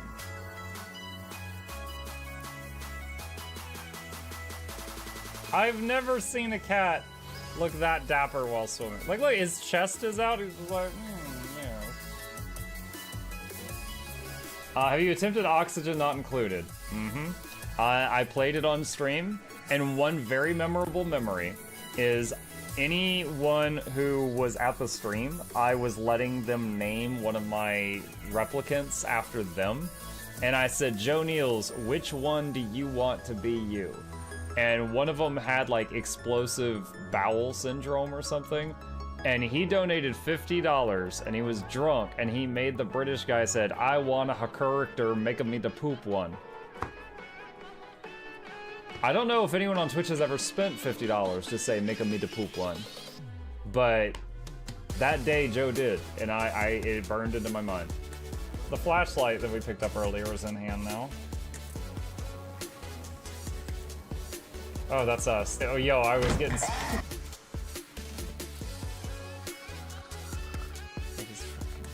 Cardboard, this is not going to go well. Run an update. I'm running software updates. This is true horror, chat, because I was a tech support. I can't get away from it. Updated. They just left bread on the table. That bread's gonna dry out. The bread is gonna dry out. There's so much bread. You don't, like, there's the baby's not eating bread. There's 2 of us. There's like 3 loaves of bread there and another 4 right here. What are you doing? Put some saran wrap on it. It's gonna dry out. New page, oh my God, a freaking patron sound. Oh, yeah, just like, a new arrival, and then Ed Wolf was sure to follow. Oh, hello, welcome, page. Sit down, you. Oh, Season, good to see you. I use numpad for my mounts. I use numpad for this, and this, and this, and this, and this, and this, and this, and this, and this, and this, and this, and this, and this, and other things. I'm trying to sleep here. Am I too loud? Okay. I love you. I love you too.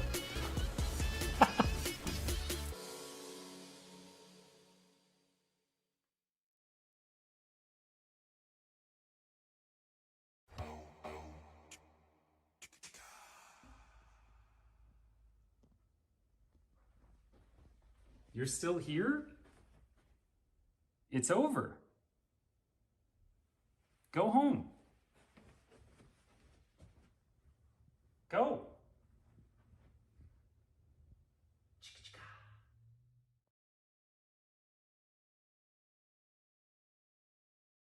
Oh.